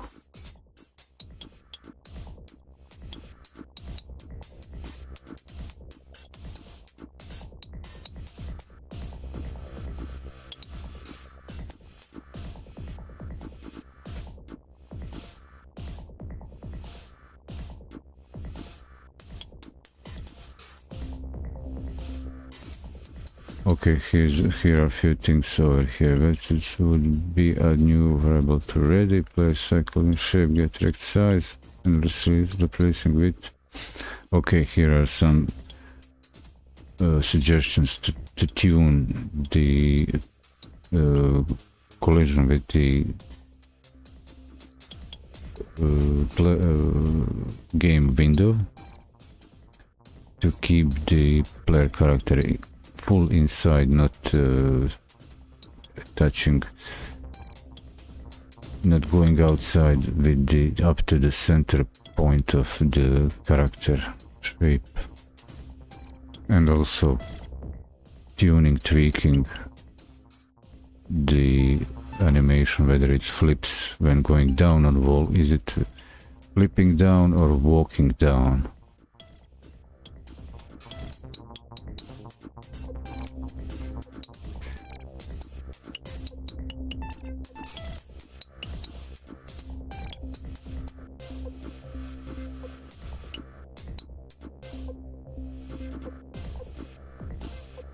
Direction of movement, degree. Okay, so and here is the example, even rotate. This is rotation for the this is what I was talking about. How about rotating the sprite in the direction?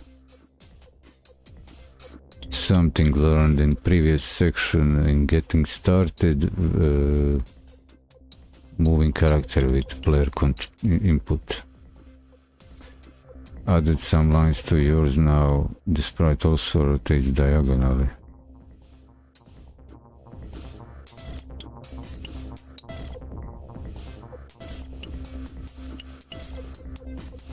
You can get the angle of vector using the angle method per the documentation.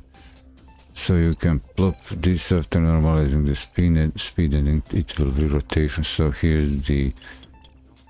So there are so many things built in the engine to sort all sorts of animations and to reduce. I think that this code solves this implementation of rotating the character towards movement direction. Come on, you screen zoom. And if you want to maintain walk animation aligned vertically when moving left to right, you could do something like this. This is because the angle is measured from the x-axis and our sprite is oriented vertically. You need to adjust the rotation by pi divided by 2 or rotate the player 90 degrees. There's rotation, this.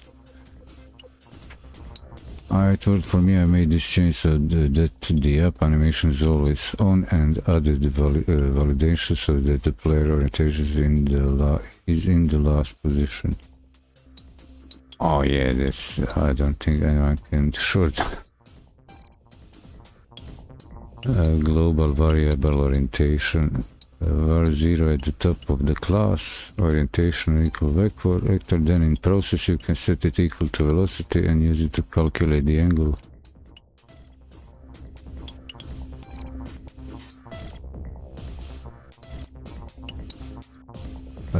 C#, I'm guessing the pos in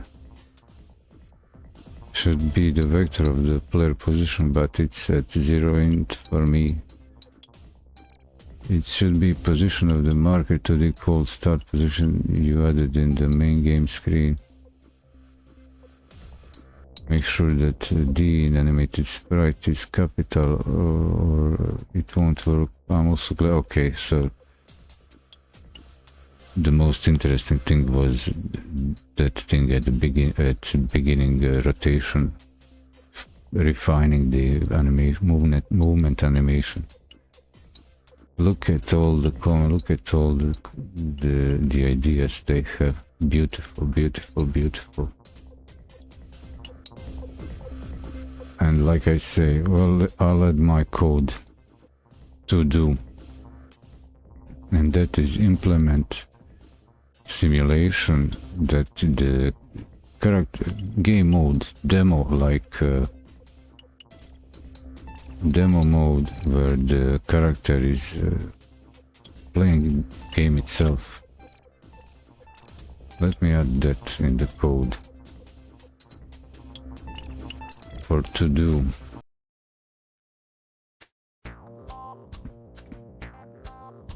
As this is, for example, my main scene so far, to do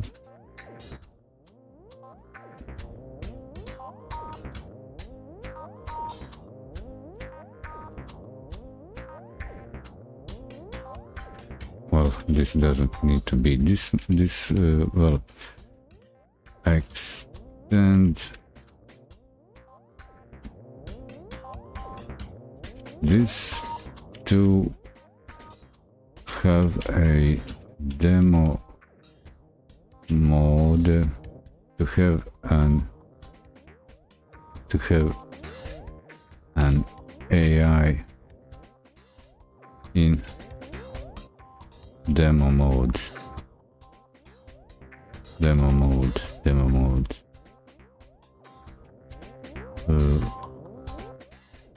Quote, game playing itself.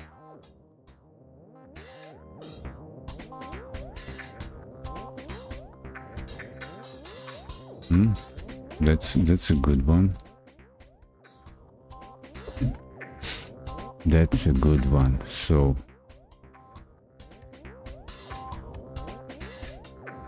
next thing here. This was always my goal, to get comfortable with the editor so I can play with the code and understand what's going on. I don't need to, I don't know, import text. Just learn, interactively learn. I saw a few weeks ago a amazing video on YouTube by a guy, I can't remember now the channel. It's on Commodore 64, programming with BASIC in real time and building also from the BASIC runtime and real time a machine code subroutines, and also drawing a user interface with the comment lines in the basic code, and running the basic code and controlling the execution of the built subroutines, while also modifying the basic code but actually extending it. So it's each time the basic program is run, everything still works, and changing the comment lines.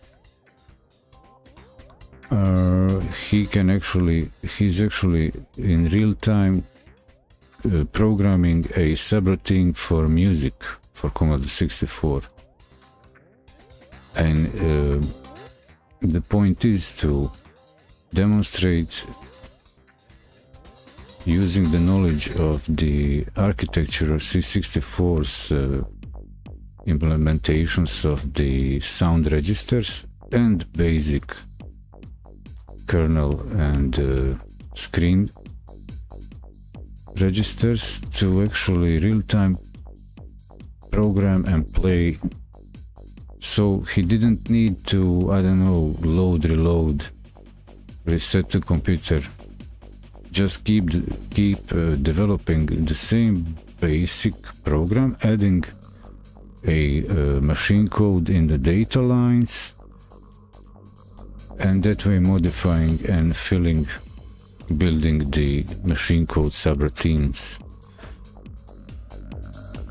I wanted to say, since I don't have any more time to dedicate to learning Commodore 64 machine code programming, I wanted to apply same concept into some coding environment, and I recognized that Godot could provide that, and I'm now getting comfortable here in the Godot with script, GD script, and I can see that I recognize how the methods can be called, properties used, applied to solve kind of obvious but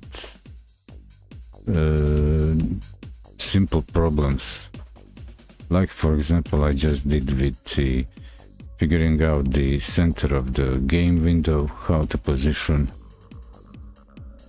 with the built-in functionality of the engine, how to position the player character in the center of the game window.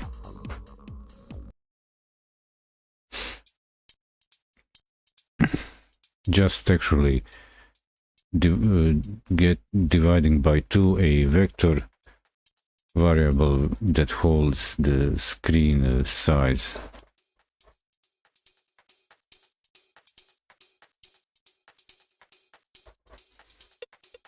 Well, let me get my sweet tobacco going here.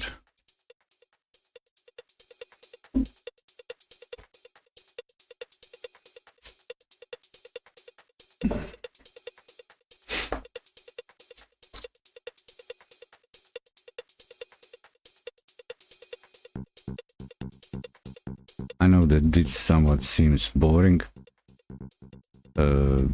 Maybe I'm not doing myself a service.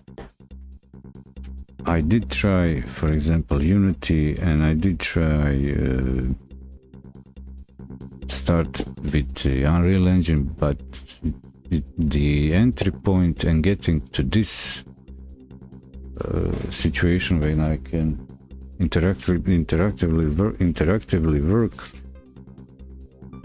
it seemed shorter, quicker, simpler way provided here in the Godot engine to get comfortable doing scripting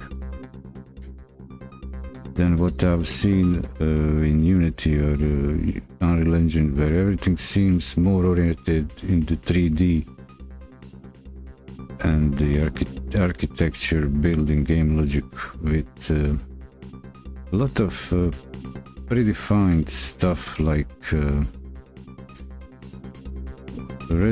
built-in generated concepts.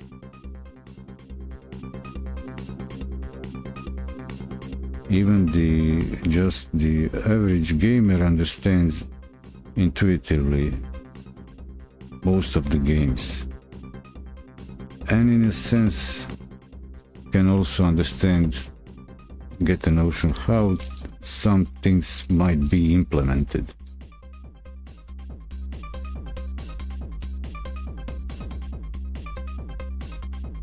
But to start coding and really understand, one needs some time spent into code actually, with at least one programming language, to figure out how to, let me put it that way, start talking with the computer, telling them what to do. And each engine in a way works similarly, but actually they're all giving the same results. They're not achieving something completely or extremely different. They're all they're built to give the same result.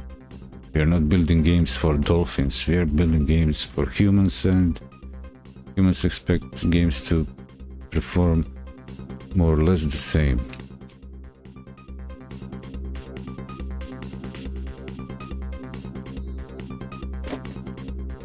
Creating enemies. Let's get going with this.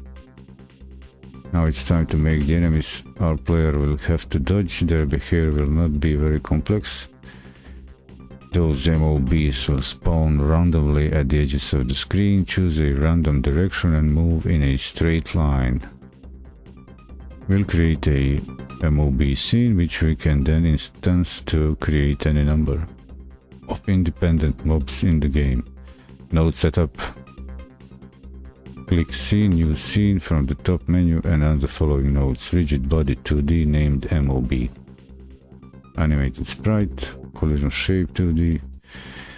Don't forget to set the children so they can't be selected, meaning group the root node.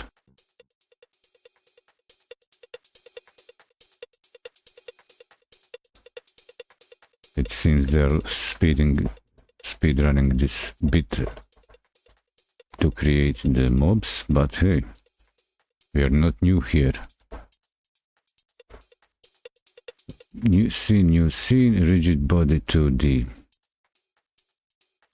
And then following nodes. Okay, rigid body 2D. So scene, new scene. Show me this.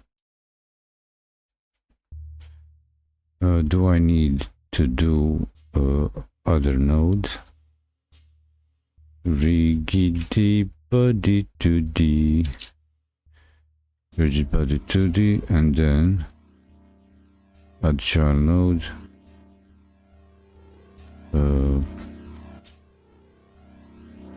Animate sprite 2D, collision shape 2D, and visible on screen notified. Okay, animated sprite collision.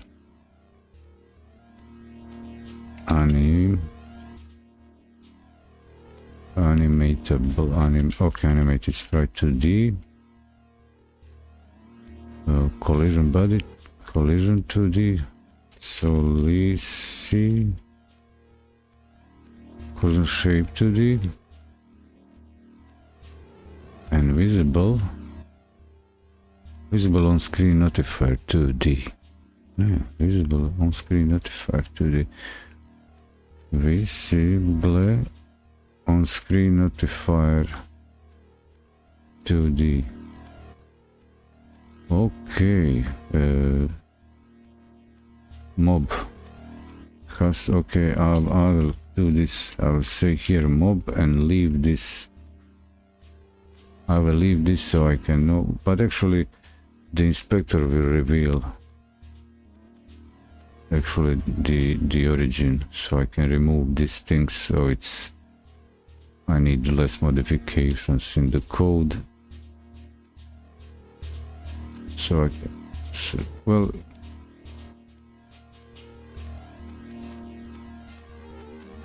it could be good. It depends. It depends on the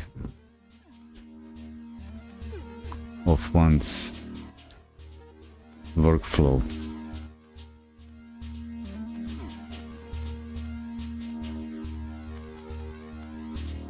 For example, I might rather get used to having here on the scene, but it says even on tooltip it's rigid body to there. It's really unnecessary to leave it in the name, but also in the name could be good. Maybe a waste of space, but could be practical to see right away what is it. Just take a glance and there I can see, oh yeah, it's a rigid body 2D. It's still that rigid body 2D, even with a custom name. But the property inspector reveals it also, what is inheriting it. Is that it? Don't forget to set children. I won't forget the children.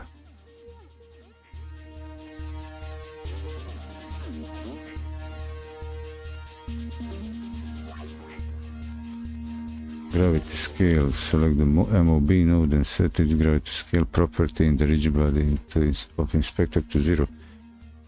Okay, so that probably, yeah. Set the gravity to 0 because we will not do the side platformer but top-down game. Actually, we are still, this will define the behavior for them to be top-down. We don't expect them to fall.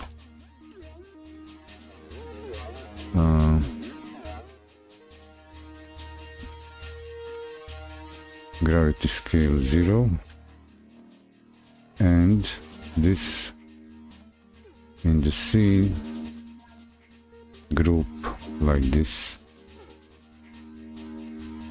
What are they complaining? These sprite frames resource maps created and provide collision shape to function. Cool.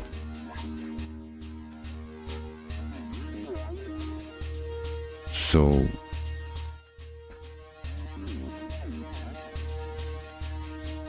in addition, under the collision object 2D section, just beneath the rigid body 2D section, expand the collision.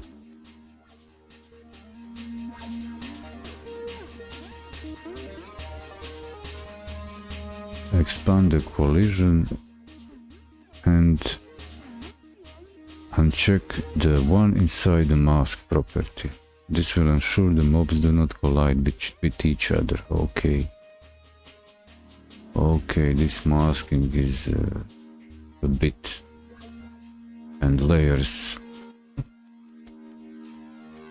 I've dealt with that in the next tutorial that I've done first. And it worked perfectly, I didn't have issues doing. First thing I've done is jumped into your first 3D game, and then I jumped back all the way to the beginning to the step-by-step and introduction and getting started, then learning from zero GD script. Kind of a full circle, but I didn't have problems going through the first 3D game tutorial, which is a 3D version of this game. And so, gravity scale, that's 0, under collision object 2D. Did we say here save? No? Okay, let's sort this step by step. Collision, uncheck mask, uncheck 1. And let's go back here. I can actually close this because that's deprecated now.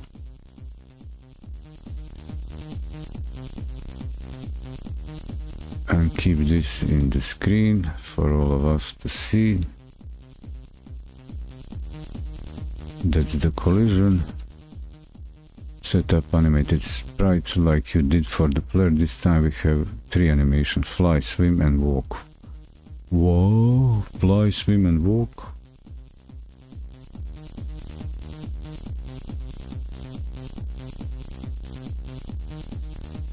Fly, swim, walk, no way.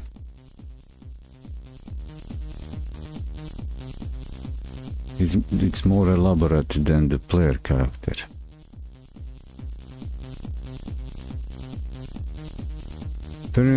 So, if I remember all that property, the animation speed property has to be set for each individual animation, adjusted to 3. Where is the animation speed? Okay, 3 FPS.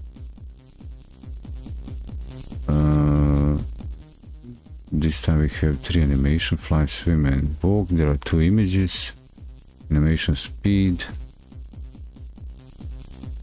I guess that's the 3 FPS, 3 frames, meaning 3 pictures. Okay.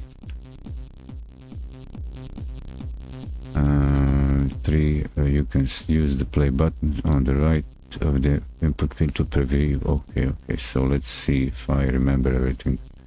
So animated sprite, animation,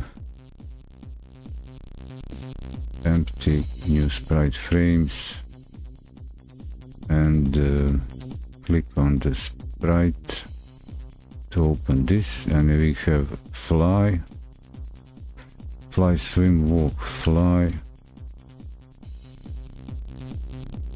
swim, new animation, swim, walk, right? Walk. Double check. Fly, swim, walk. Okay. I can even change the order. I think, can I move them?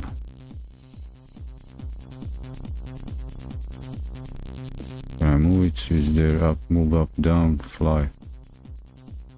Well, anyway, fly, swim, walk. So here is the, this is player, this is enemy, walk, swim, fly. So fly, I guess frame 1, drag there, frame 2. So that's okay, 2 frames. Swim, 1, 2, and walk, walking, walking. So if I hit play,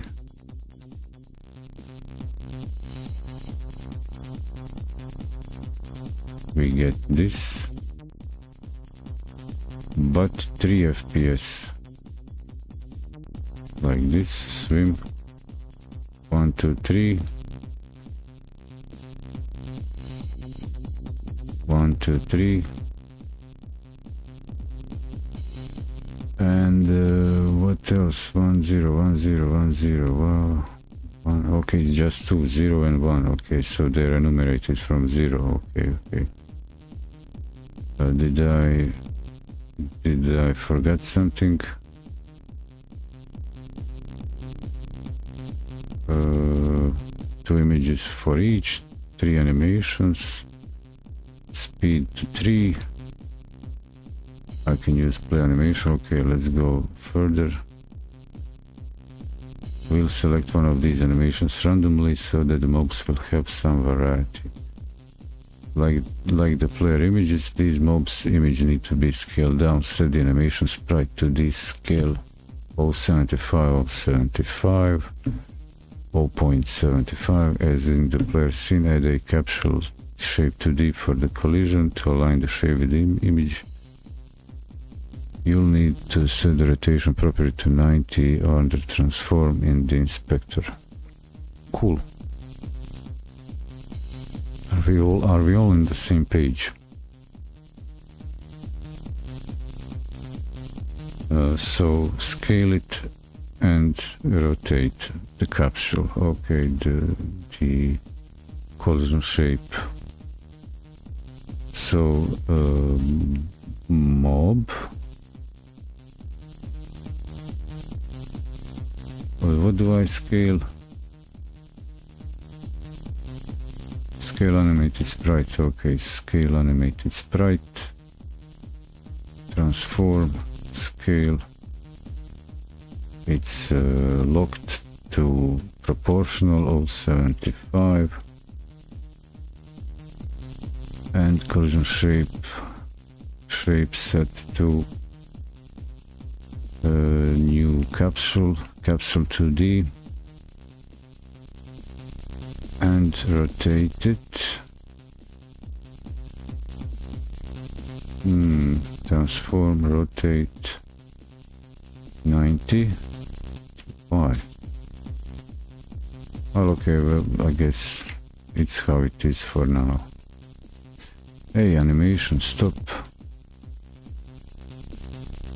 Animation, stop. Cool. And for this thing, capsule,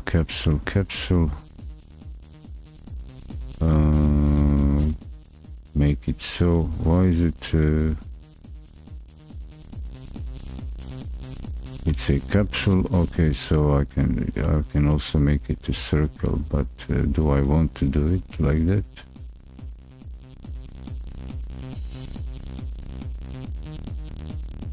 So no, don't do that.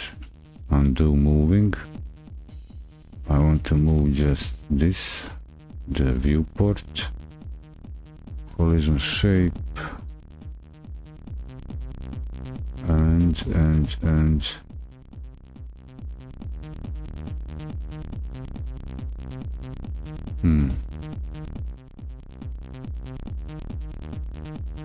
I don't like this. I don't like this. I don't.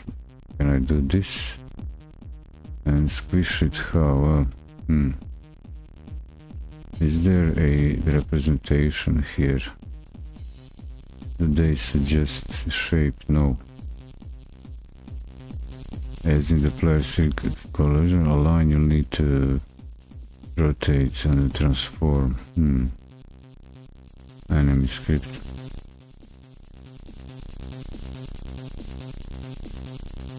The legs. If I try to fit the legs inside, can I move this? No, it moves the hole because it's locked. Can I again use this? No, it. Okay, I can move it. Yeah, cool. So if I change to select, is the okay? Select mode is Q. Move mode is W. Okay, got it. Q and W. So what I'm trying is undo the move. Go to. Oh, no. Stay on the node. I'm just recentering here the position. So, but this thing is dangerous. So Q, select. I want to tweak this, but not give it too much. So keep the head, but it should be a custom shape, more tuned to the shape. More, it would be probably instead of capsule rectangular or polygon.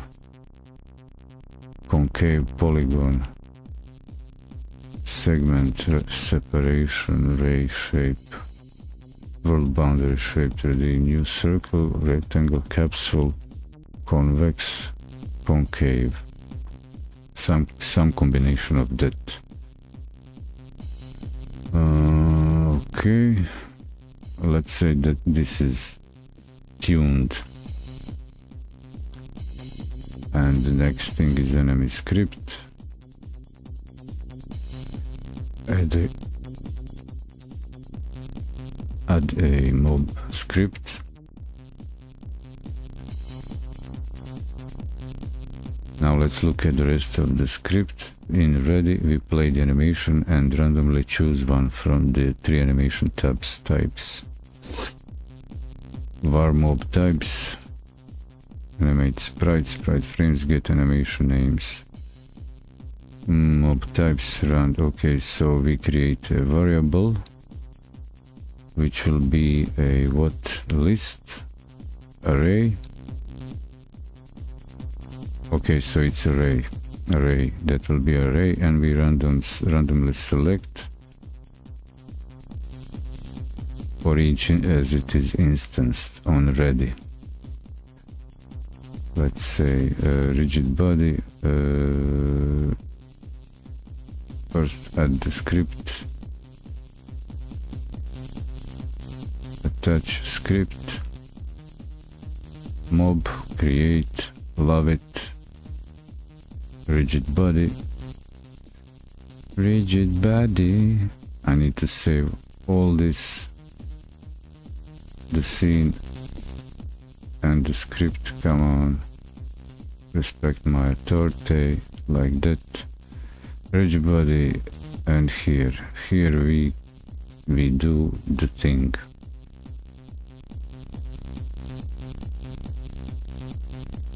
We do the thing saying var what we call it, mob types. Okay, mob types, animated sprite dot sprite frames, get animation names. Animated sprite frames, get animations name. So mob types, mob types will be an array from animated sprite. No, don't do the animated sprite 2D dot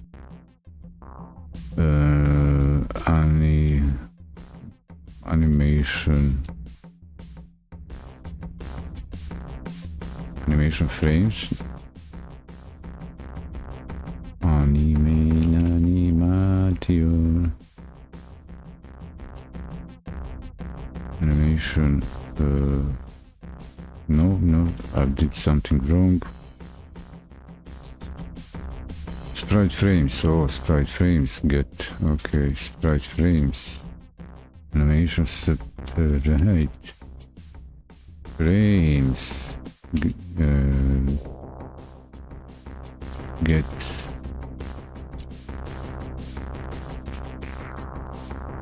no, sprite frames, get animation names, okay, let's do it, get animatio. Can I have autocomplete sprite frames? Get animation underscore names. Is it? Animated sprite 2D sprite frames dot get animation names. Okay, so. And next, mob type animated sprite 2D play mob. Okay, play which will play rand I. Okay. Modal is that percentage sign modal. So let's see what's the description for this. First, we get a list of animation names. Cool. This returns array containing all 3 animation names. Then we need to pick a random number between 0 and 2 to select one of these names from the list array. Indices start from 0. Rand I model n selects a random integer between 0 and n-1. Okay, n-1, that means size of the array will be 3. Minus 1 is 2, so 0 up to 2. The last piece is to make the mobs delete themselves when they leave the scene. Connect the screen exited signal of the visible on-screen notifier 2D node to the mob and add this code. Q3, wow. Let me get this clear. Animated sprite 2D play mob types rand I, so I'm passing the index randomized by from mob type size. Okay, just one parameter. From the gotten from expression random rounded. Okay, so rand selects a random integer between 0 and n-1, which is 3, meaning 2. Animated sprite play. So I want to play animation from array retrieved by random index. Animation sprite play for a given node. In a given node, plate from mob types rand I. So animated sprite that play.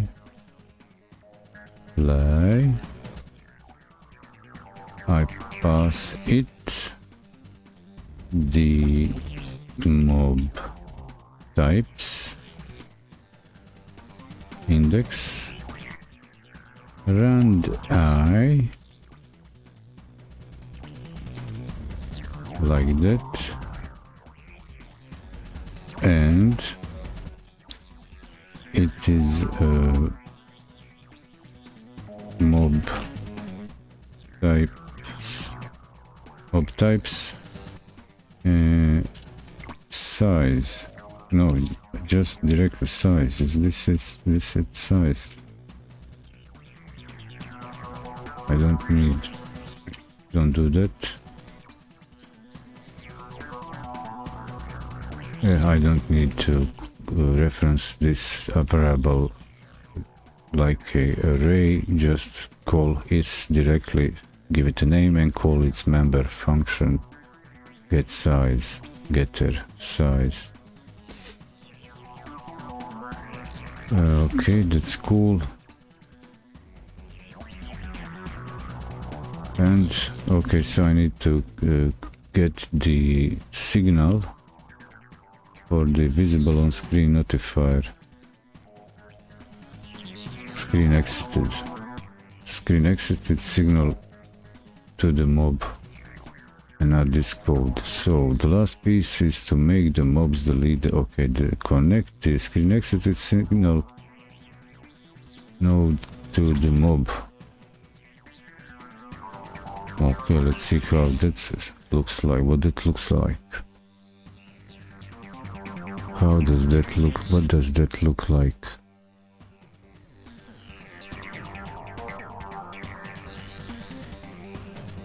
That would look like this. I guess I need this and this to show. And for the notifier, get the signal, screen exited, connect it to the mob, on visible on screen notifier to the screen exited. Is that the thing? On screen exited, yeah.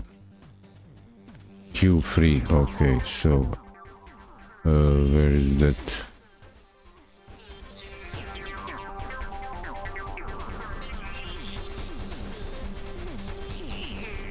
Mob. Why don't I see the method? I'm not seeing the method. Can I, if I save it, will I get the method here showing? Show me the method in the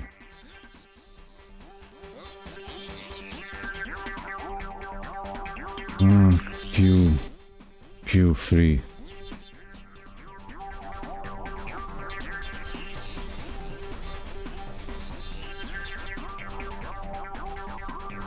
Where's the error?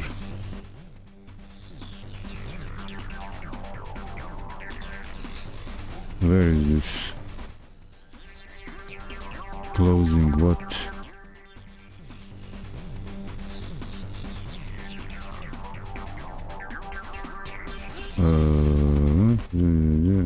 I'm missing here something.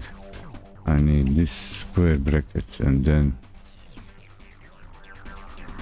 that I need to close that and then close this. Yeah. Thank you. And I get now the method listed here. This is what I wanted. I was completely ignoring the red flags. And this completes the mob scene with the player and enemies ready. In the next part, we'll bring them together in a new scene. We'll make enemies spawn randomly around the game board and move forward, turning our project into a playable game. Well, we still don't have... Well, can I run this? Can I run the F6?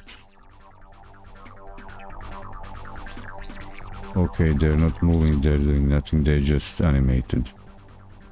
If I close this and try run it again... Okay, I'm getting something like a variety, it's not the same. If I run again... If I close it, run again... Okay, if I run it again, close it, run again. It appears different. So next thing is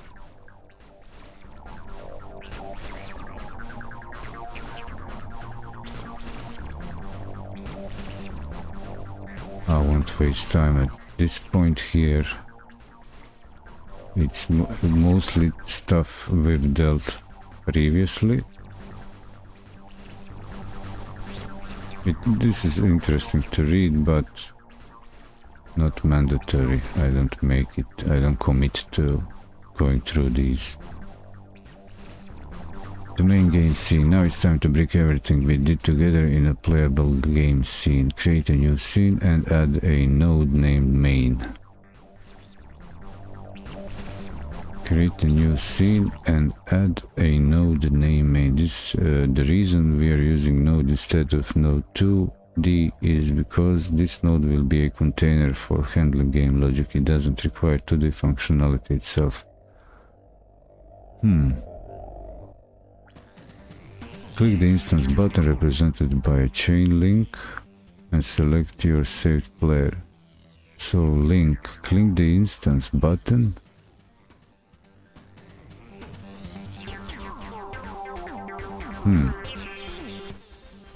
Create a new scene and add a node named main. Add a node named main. Control Shift Alt S and scene, new scene. Show me the scene. Is it other node? Other node main. That doesn't exist. I'll just add a node. Okay. Is this the thing? I'm adding a generic node and I name it main.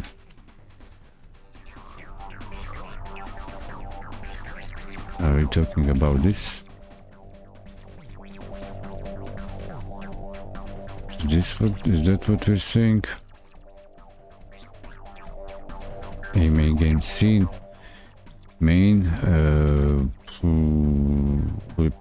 Click the instance button represented by a chain link and select your saved player TSC and click the instance button.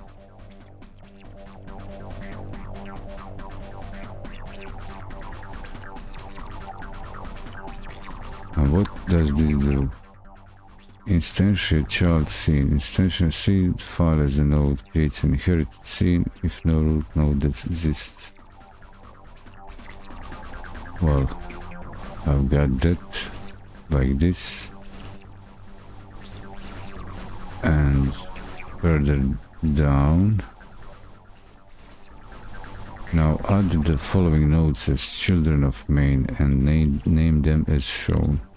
Timer, timer, timer.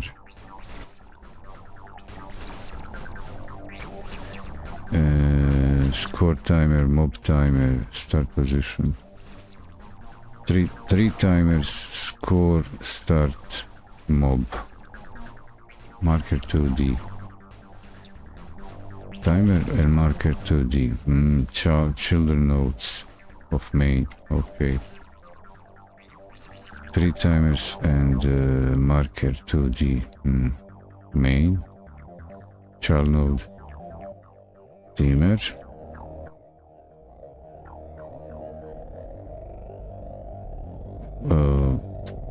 Mob timer. Main add child node timer. Score timer. Score timer. What was the last game? Start timer. Okay, start timer.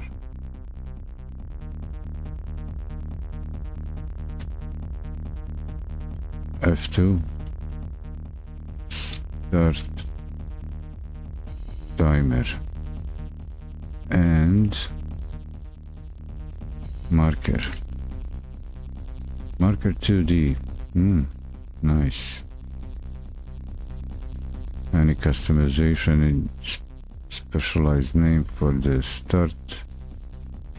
I might soon get disconnected by my ISP. That would be a shame.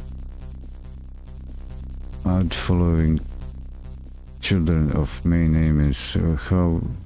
Okay, we are getting things done.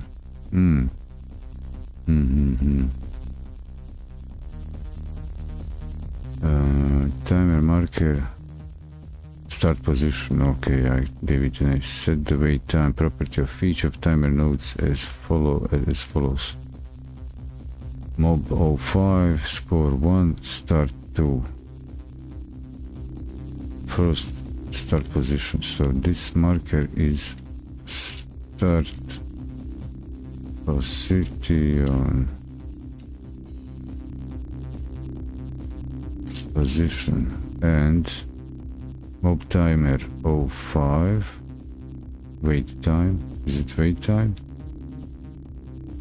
05, 1, score is 1, start is 2, mob is 05, mob 05, wait time 0.5, score is 1, start is 2. Good.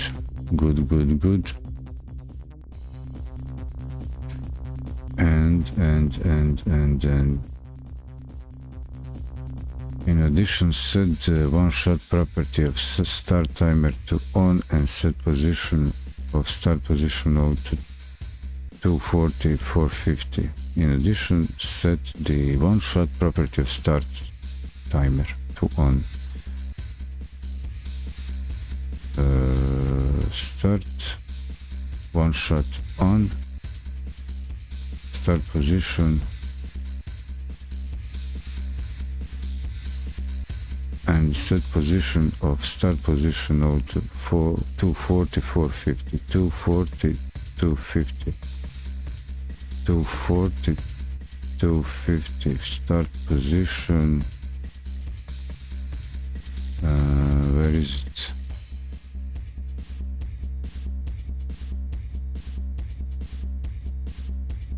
Where would that be? Where is the start position? Filter properties, start. Is it visibility? No. Material. Why? Start. What? Start position D. A position property of start. Okay, so opacity on. I guess it's transfer position 240, 450, and 240, 450. Is that it? Is this it? XY 240, 450. Spawning mobs. The main node will be spawning new mobs and we want them to appear at random location on the edge of the screen. Add a path to the node named mob path as a child of main. When you select path to D, you will see some new buttons at the top of the editor. Path to D, mob path. Path to D. Main actual node pa to D F2 mob path new stuff appears, so these things. Okay,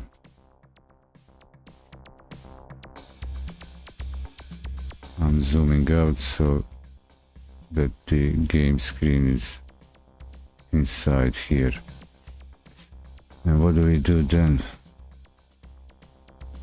Select the middle one, add point and draw the path by clicking to other points at the corners shown. To have a point snap to grid, make sure you use grid snap and use smart snap are both selected. Grid snap and smart snap. These options can be found of the left to the left of the lock button, appearing as a magnet next to some dots and intersecting lines perspectively. So 1, 2, 3, 4. Click close curve. Drop the path in clockwise order or your mobs will spawn pointing outwards instead of inwards. Select the middle one, add point and draw the path by clicking to have the point snapping to grid. Make sure you use these snapping options, smart and snap.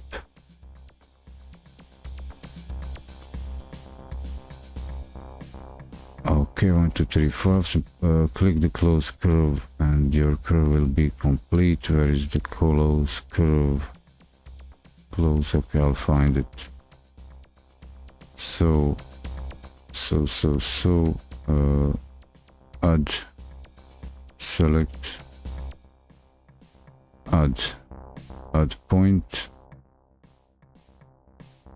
snap,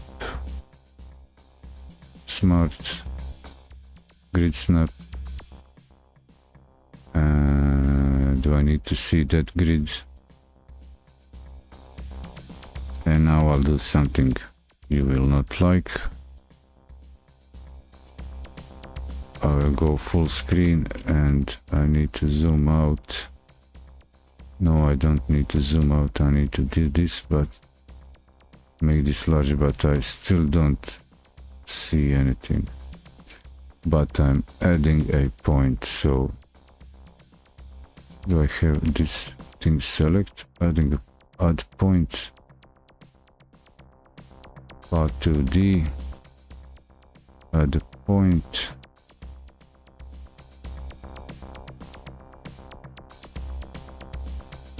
Is it here? I guess.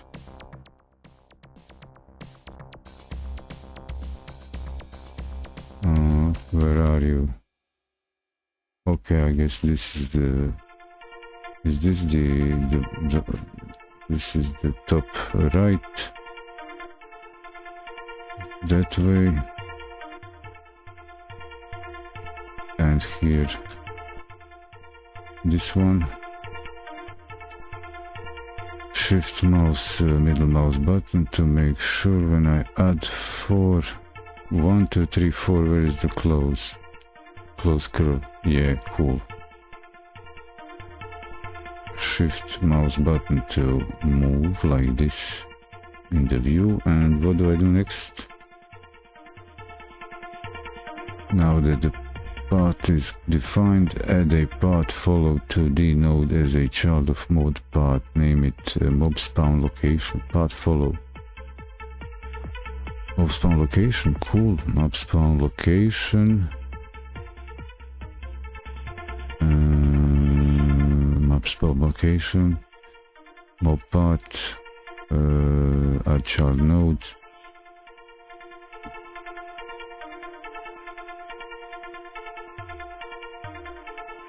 What?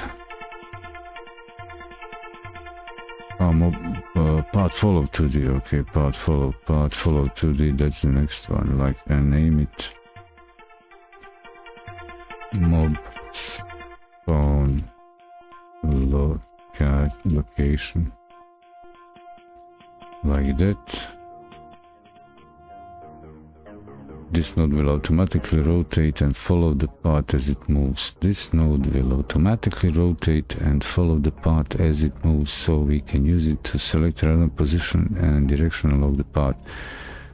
My scene looks like that. Yes, it does. And main script. Add a script to main. So that's the... okay. At the top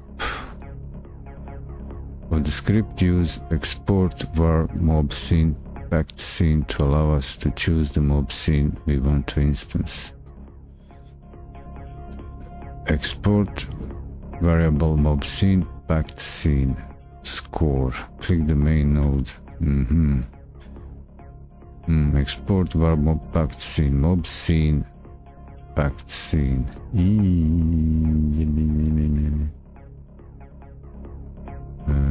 Add script to main. Okay, main. Add script, attach script. main, create, Control Shift Alt save all, Control Shift Alt save all. Okay. So it extends. No, export var mob scene, yeah. Is that it? Fact add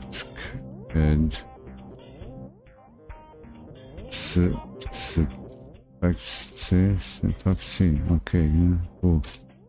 Var score, yeah. Alt save this, main screen. I like it when it's saved. How come that this is zoomed so much? Why is this zoomed so much? Alt enter. Oh, I'm full screen. Okay, so what happened here?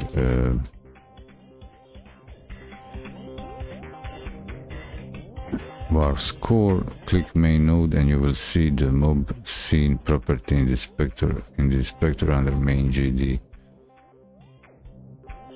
Click the main node and you will see the mob scene property. Okay, you can assign these properties values in two ways: drag mob tscn from file system doc and drop it on property.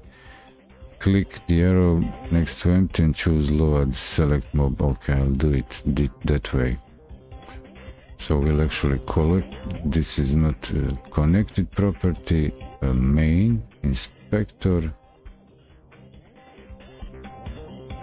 Main inspector's property. Main node.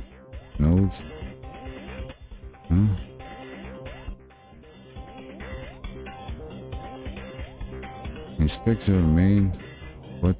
Script? No. Main GD, 2D, main.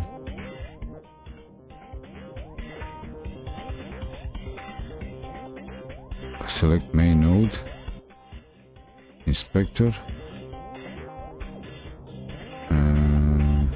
Oh, I need to clear this filter. Mob scene, okay, mob scene. I click empty, load the mob scene, right?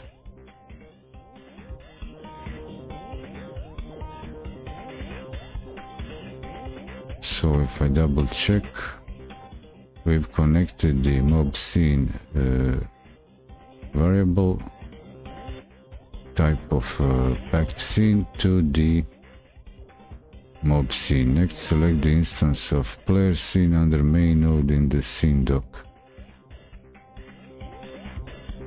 and access the node doc on the sidebar. Make sure to have the signal tab selected in the node. You should see a list of the signals for the player node. Find and double click the hit in the list or right click and select connect. This will open the signals connection dialog. So we want to connect hit from player.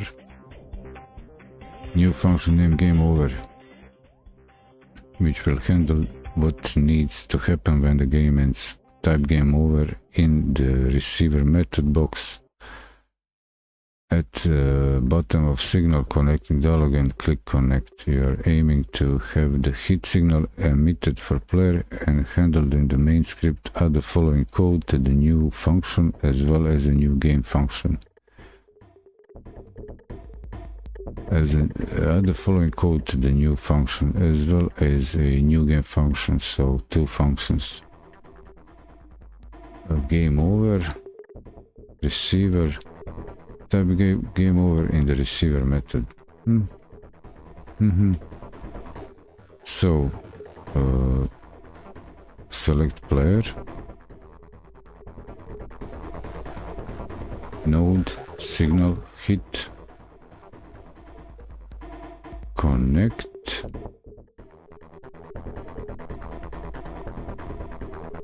connecting what main, receiver method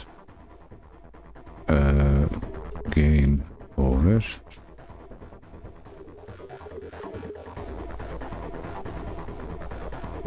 Game over. I've got that. But is this all? Player mode. Find the double click signal. Click connect. Flow connect signal. Make new function receiving function. Okay. Type game over in the receiver method. That done. Click. You're aiming to have signal emitted for player and handle them in the main script. Add the following code, a new function as well as a new game function. New game. Creating new game. Cool. New game. Score timer stop. Mob timer stop. Game over. Score timer and mob timer. In the game over. Game over. Score timer. Timer. Cool. Expand this so I can see the big lines here for the code. So it's the score timer dot stop. Stopping also mob timer dot stop, and the new function new game.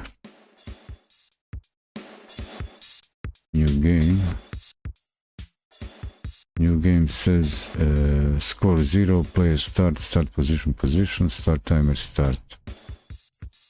Score 0, player start position.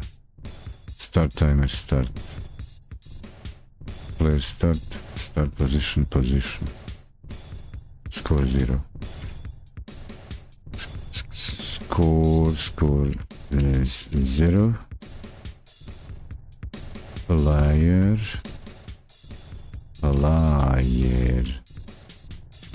dot player start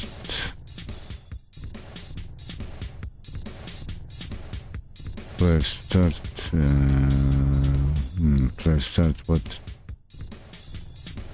Player start position. Player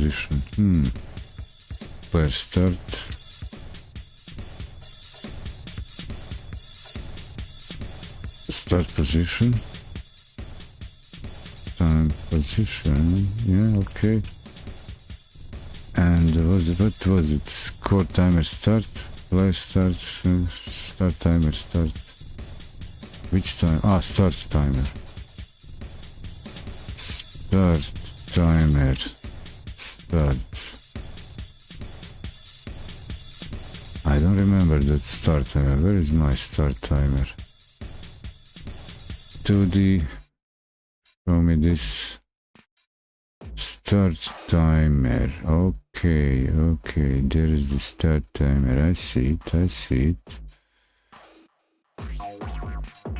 Let's go. Now connect the timeout signal of each of timer nodes, start timer, score timer and mob timer, to the main script. Start timer will start the other two timers. Score timer will increment the score by 1.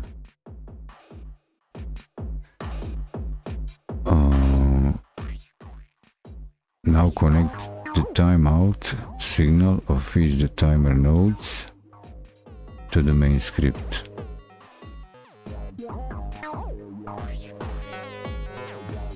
Okay, the timeout signal of each timers to the main script. Okay, and I'll get these on timer out, timeout, mob timer signal timeout, main, cool, score timer timeout, main, cool.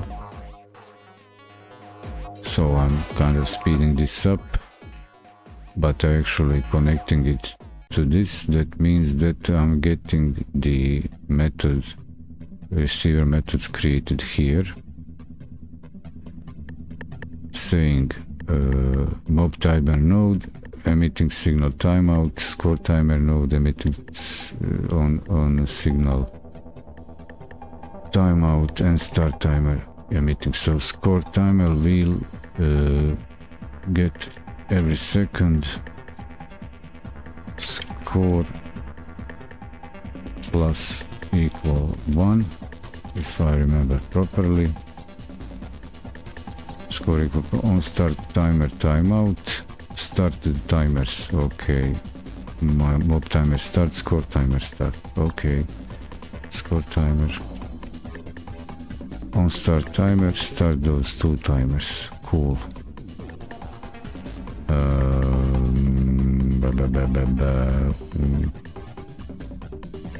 Score timer started, and mob timer started. Logical, sounds reasonable.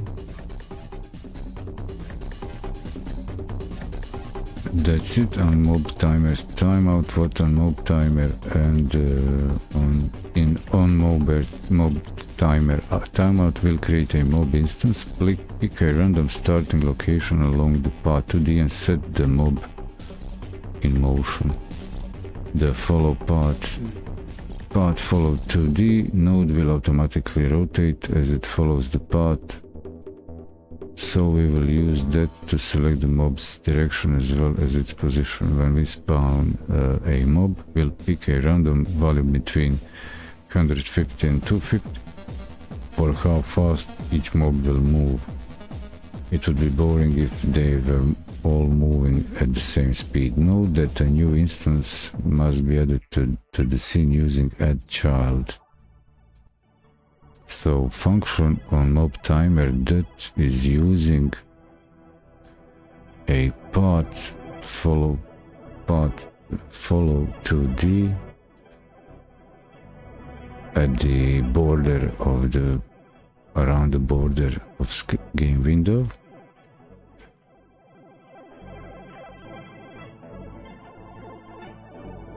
Add child.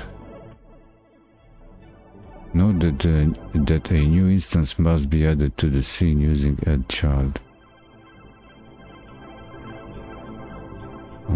Spawn location, mob path, mob spawn location, mob spawn progress ratio random off. Mob position, where is the add child mob? Okay, so all this is up to there is initializing a mob. So mob is being initialized here. Create a new instance of the mob scene. Variable mob scene instantiate. Okay. Going here. Variable mob equal mob scene dot instantiate like that. What next?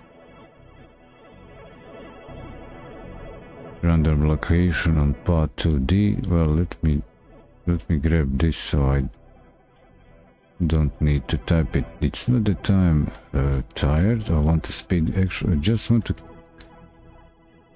see if I can get done before my ISP changes my IP, actually disconnects me. But I do keep typing manually because I want to get this logic implementation syncing, not just copy paste. Oh, it's running. Oh. So variable. Okay, I'm creating a variable mob spawn location from the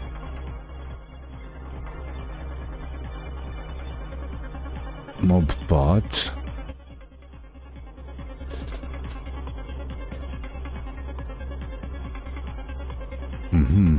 So the okay, so spawn location is from the node subnode mob path and its subnode child node mob spawn location. So let me just grab this, choose random location from a path. I'll just copy that, but I'll manually work out this thing. It's variable mob spawn location. Come on, location is equal to node mob path mob spawn location. Great.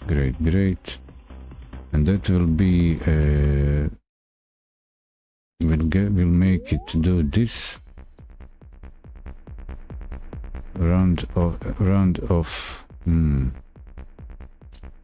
What does it say to round off? Is there explanation? Y pi round off doesn't say. Random of progress ratio, random of progress ratio equal random of.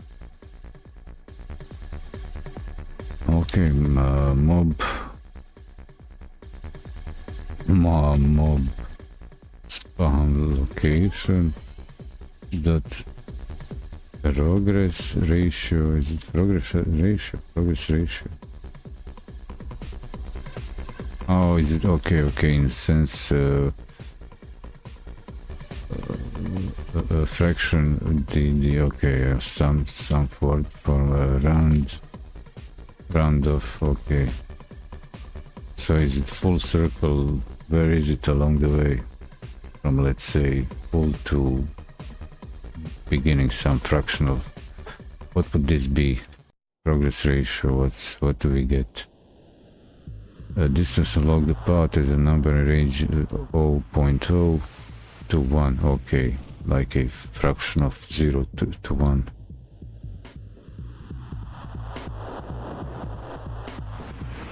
Set a mob direction perpendicular to the path direction.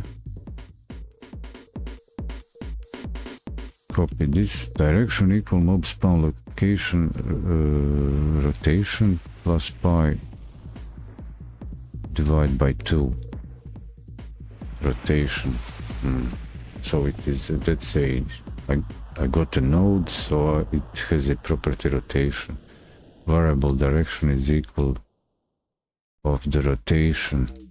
Oh, say, okay, rotation is a direction. Okay, I got it. It's defined by that, let's say, I need people, I need script.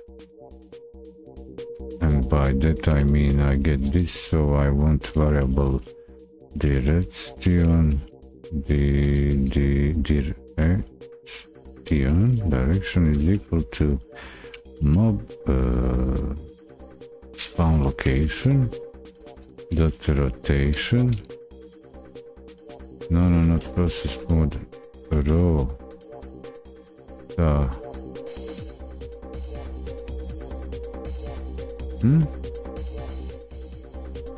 Mob spawn location rotation. Why doesn't give it to me? T on rotation. And what's this? Is this method? No, it's not a method. It's probably a. What times? Plus pi. Okay, plus. Pi divided by 2. Well. Set the mob position to a random location.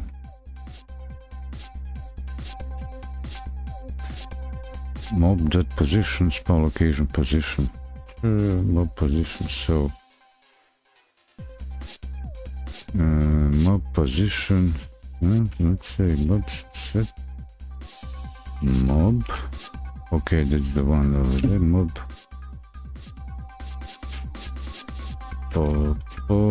velocity on equal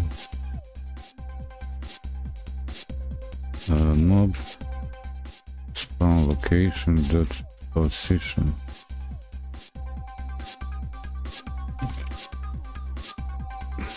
I guess that's that stuff, huh? Mob position, huh? Spawn location position, some randomness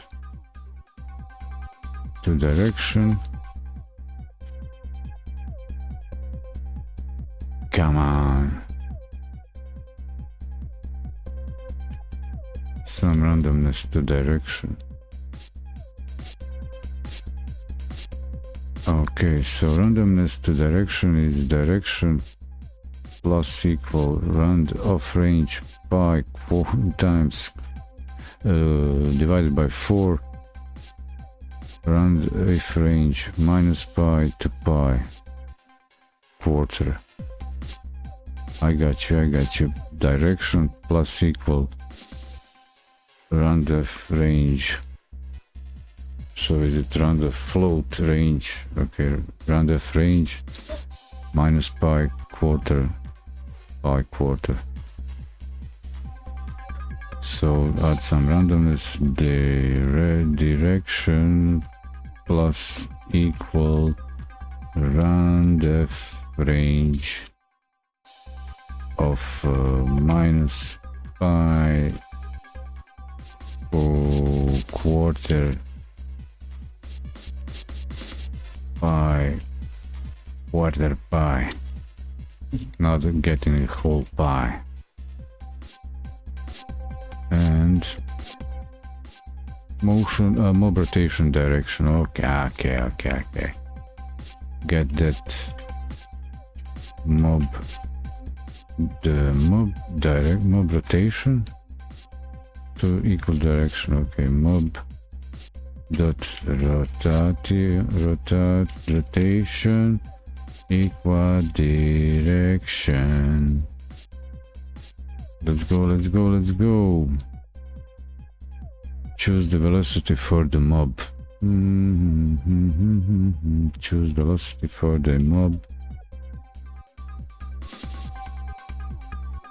150 0.0 vector. So vector is first element vector is velocity. Okay, it's a vector. Choose the velocity for the mob. Did I copy this? Okay. Variable velocity equal vector random range 150 250 comma 0. Velocity is a vector but randomized. Okay, in range first element that and second element 0. So paste this and get this like var velocity is a vector 2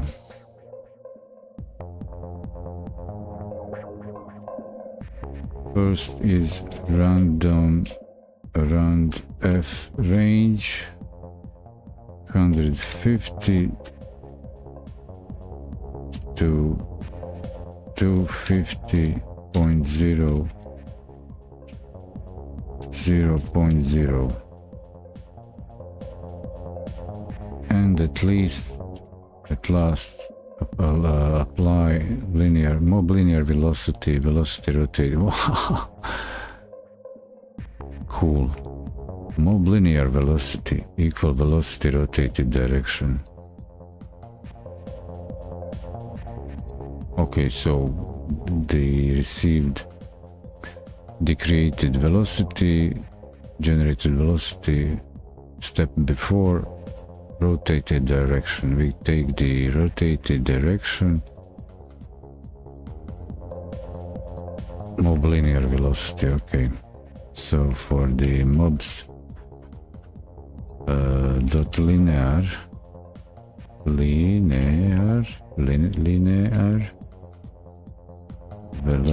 velocity is equal to the generated velocity. We are getting its rotation. No. What? Rotated direction. Okay, where is it rotated? Vector. We got the vector. Where is it rotated? Rotated. And why do we pass the direction?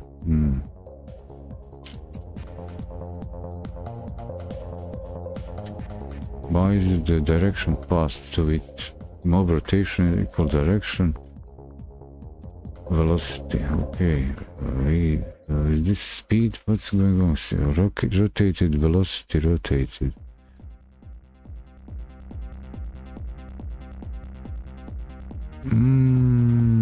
Rotated.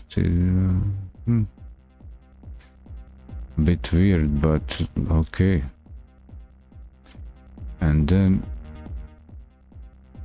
spawn the mob, adding it to the scene. Add child mob. Okay. Copy.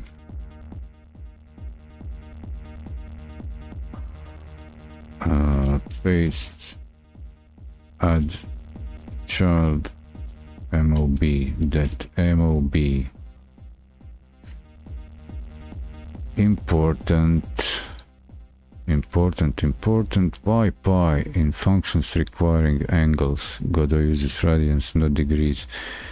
Pi represents a half turn in radians, about 3.1415. There's also tau, which is equal to 2 times pi. If you're more comfortable working with degrees, you'll need to use the degree to radian and the rad to degree function to convert between two. Okay. Why pi? In functions requiring angles, Godot uses radians.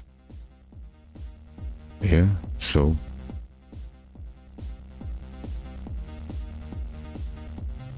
Okay, testing the scene. Let's test the scene to make sure everything's working.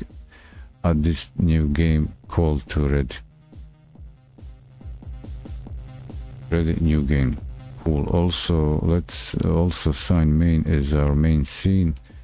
The one that runs automatically when game launches. Press the play button and select main scene when prompted. So, new game in ready. Main GD ready. Here, new game, calling new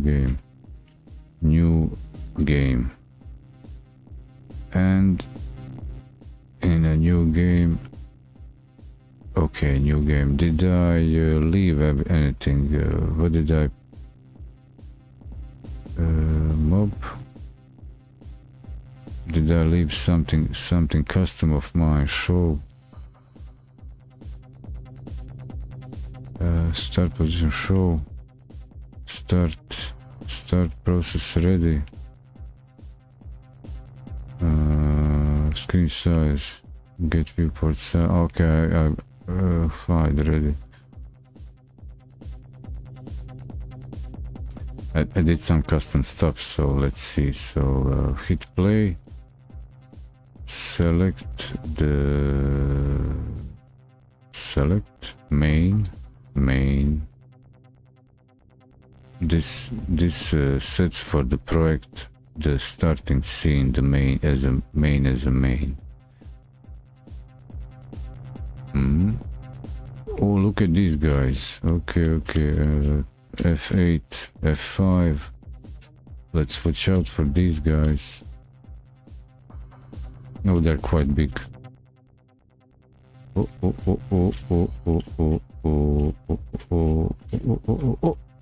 Dead. F8, F5. Come and get me. No.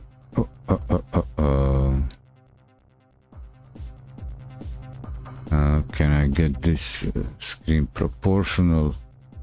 Get ready. And move.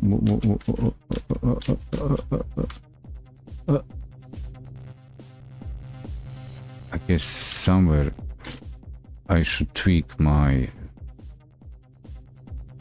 hitbox.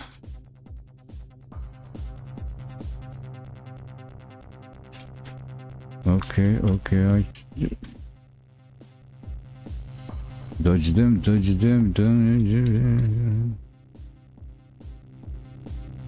Gonna get you. No, you won't get me.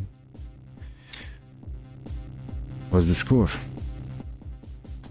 And next, can I finish this testing the scene? Test play main scene game. If you had already set another scene as the main, you can click in the file system and select set as main scene. Cool. You should be able to move the player around, see mob spawn, and see the player disappear when hit by a mob. When you're sure everything is working, remove the call to new game from ready and replace with pass. Okay. What's our game lacking? Some user interface. In next lesson we'll add the that's the testing the scene. Okay, so the last thing, heads up display, finishing up. Cool. You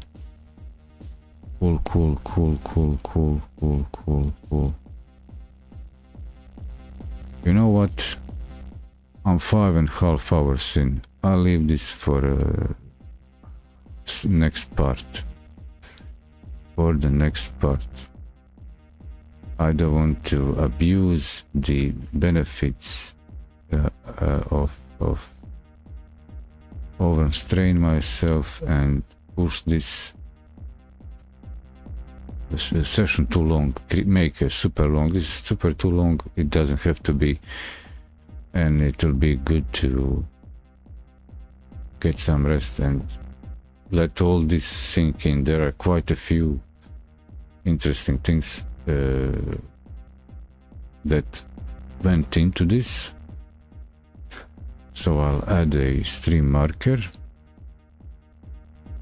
and start with the famous, now traditional stream recap.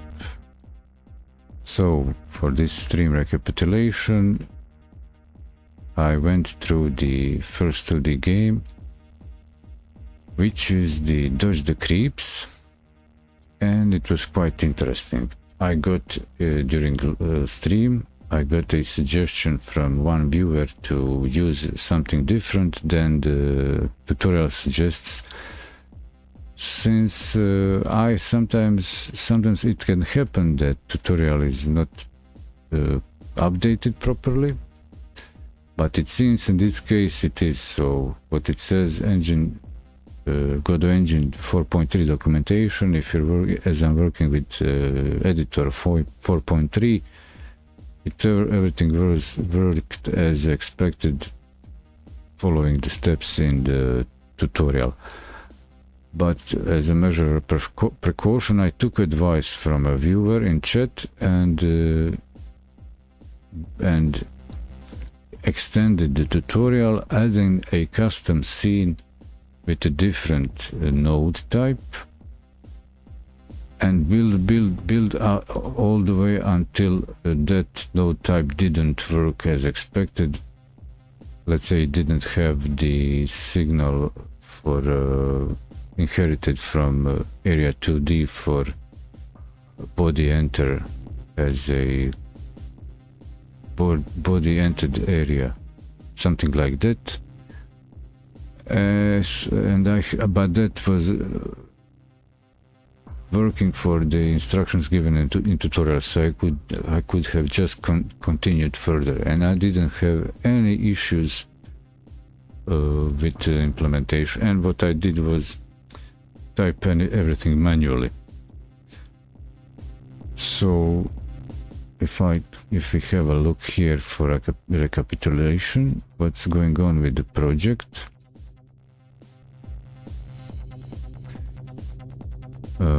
I will just close the art section to close. So if we look at this section here, I've got the I've got the scene, player scene. It should be this 2D thing, which is this guy here. And a version suggested by a viewer, 2D scene, character body. Same things, but at one point this didn't have over here didn't have the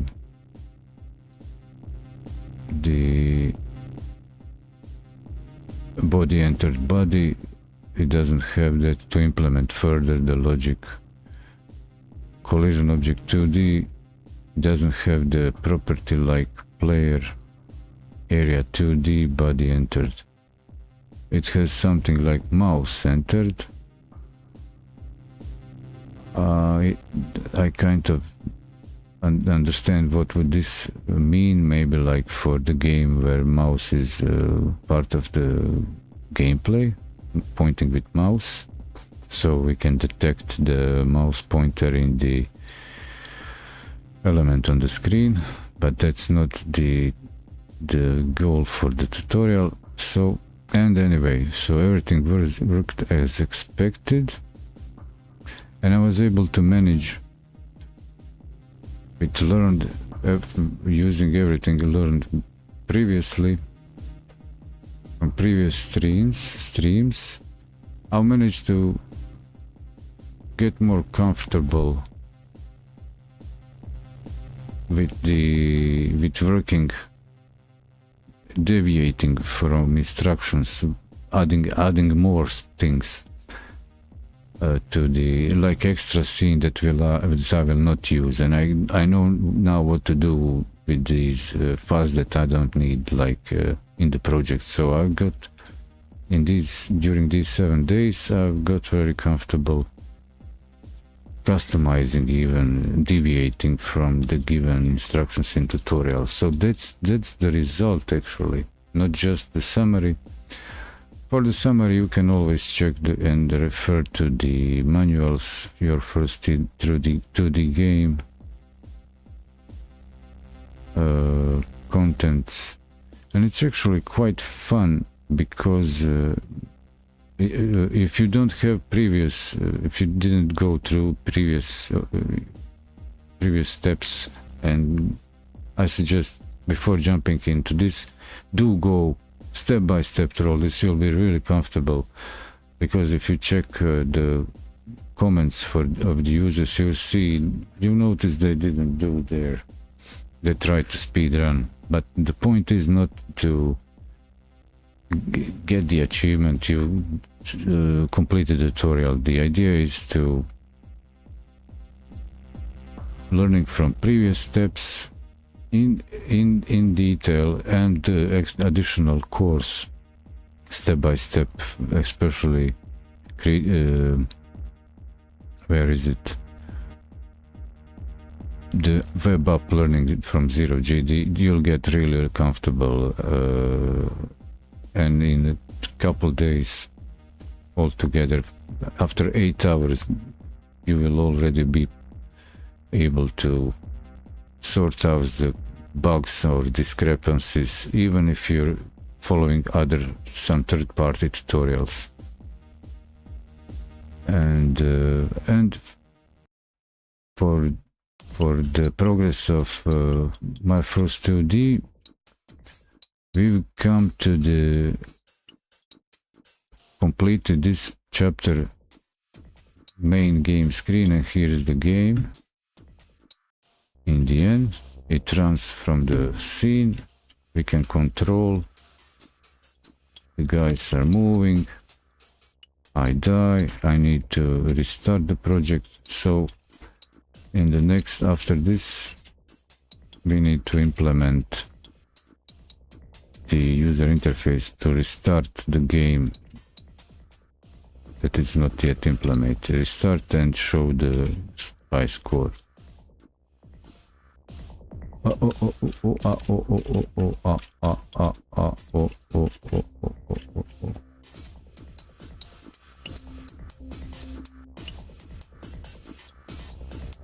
And I even put a to-do in the code to implement a demo mode where the game plays itself. And I'm just curious about what approach would I take. Do I take the emulate the aspect, allow the character algorithm, develop the algorithm for the character to dodge these creeps by like the player sees the whole gameplay game view, and it can just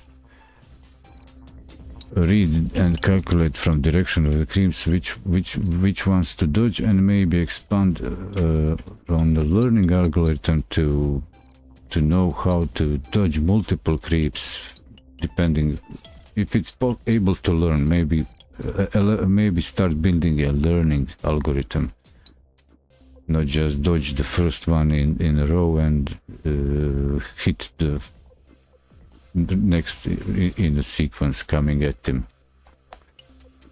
And there is another approach maybe to implement like a vision for the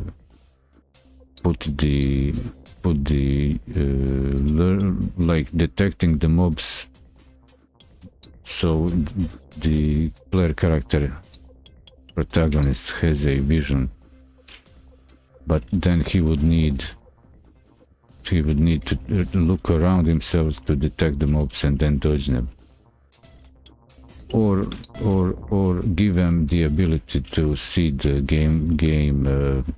gameplay area just like we players do, and then analyze the trajectory of mobs and select which direction to dodge them, which is kind of intuitive and more logical, analogical, and maybe add to that the learning algorithm. Maybe. So what's left is to finish with the head-up display user interface, these thingies that I'll leave for the next part. Thank you all for stopping. Let's see here. It was interesting having noticing growth in the viewership, in the interest on the YouTube, while most other platforms were quiet. But we have a new subscriber on Kick. Shout out to Whitleders.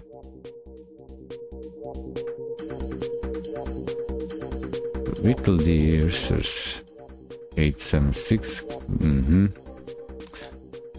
Anybody else came in new? Well, shout out to Game Dev Dougie on YouTube and AB Patel showing up over there.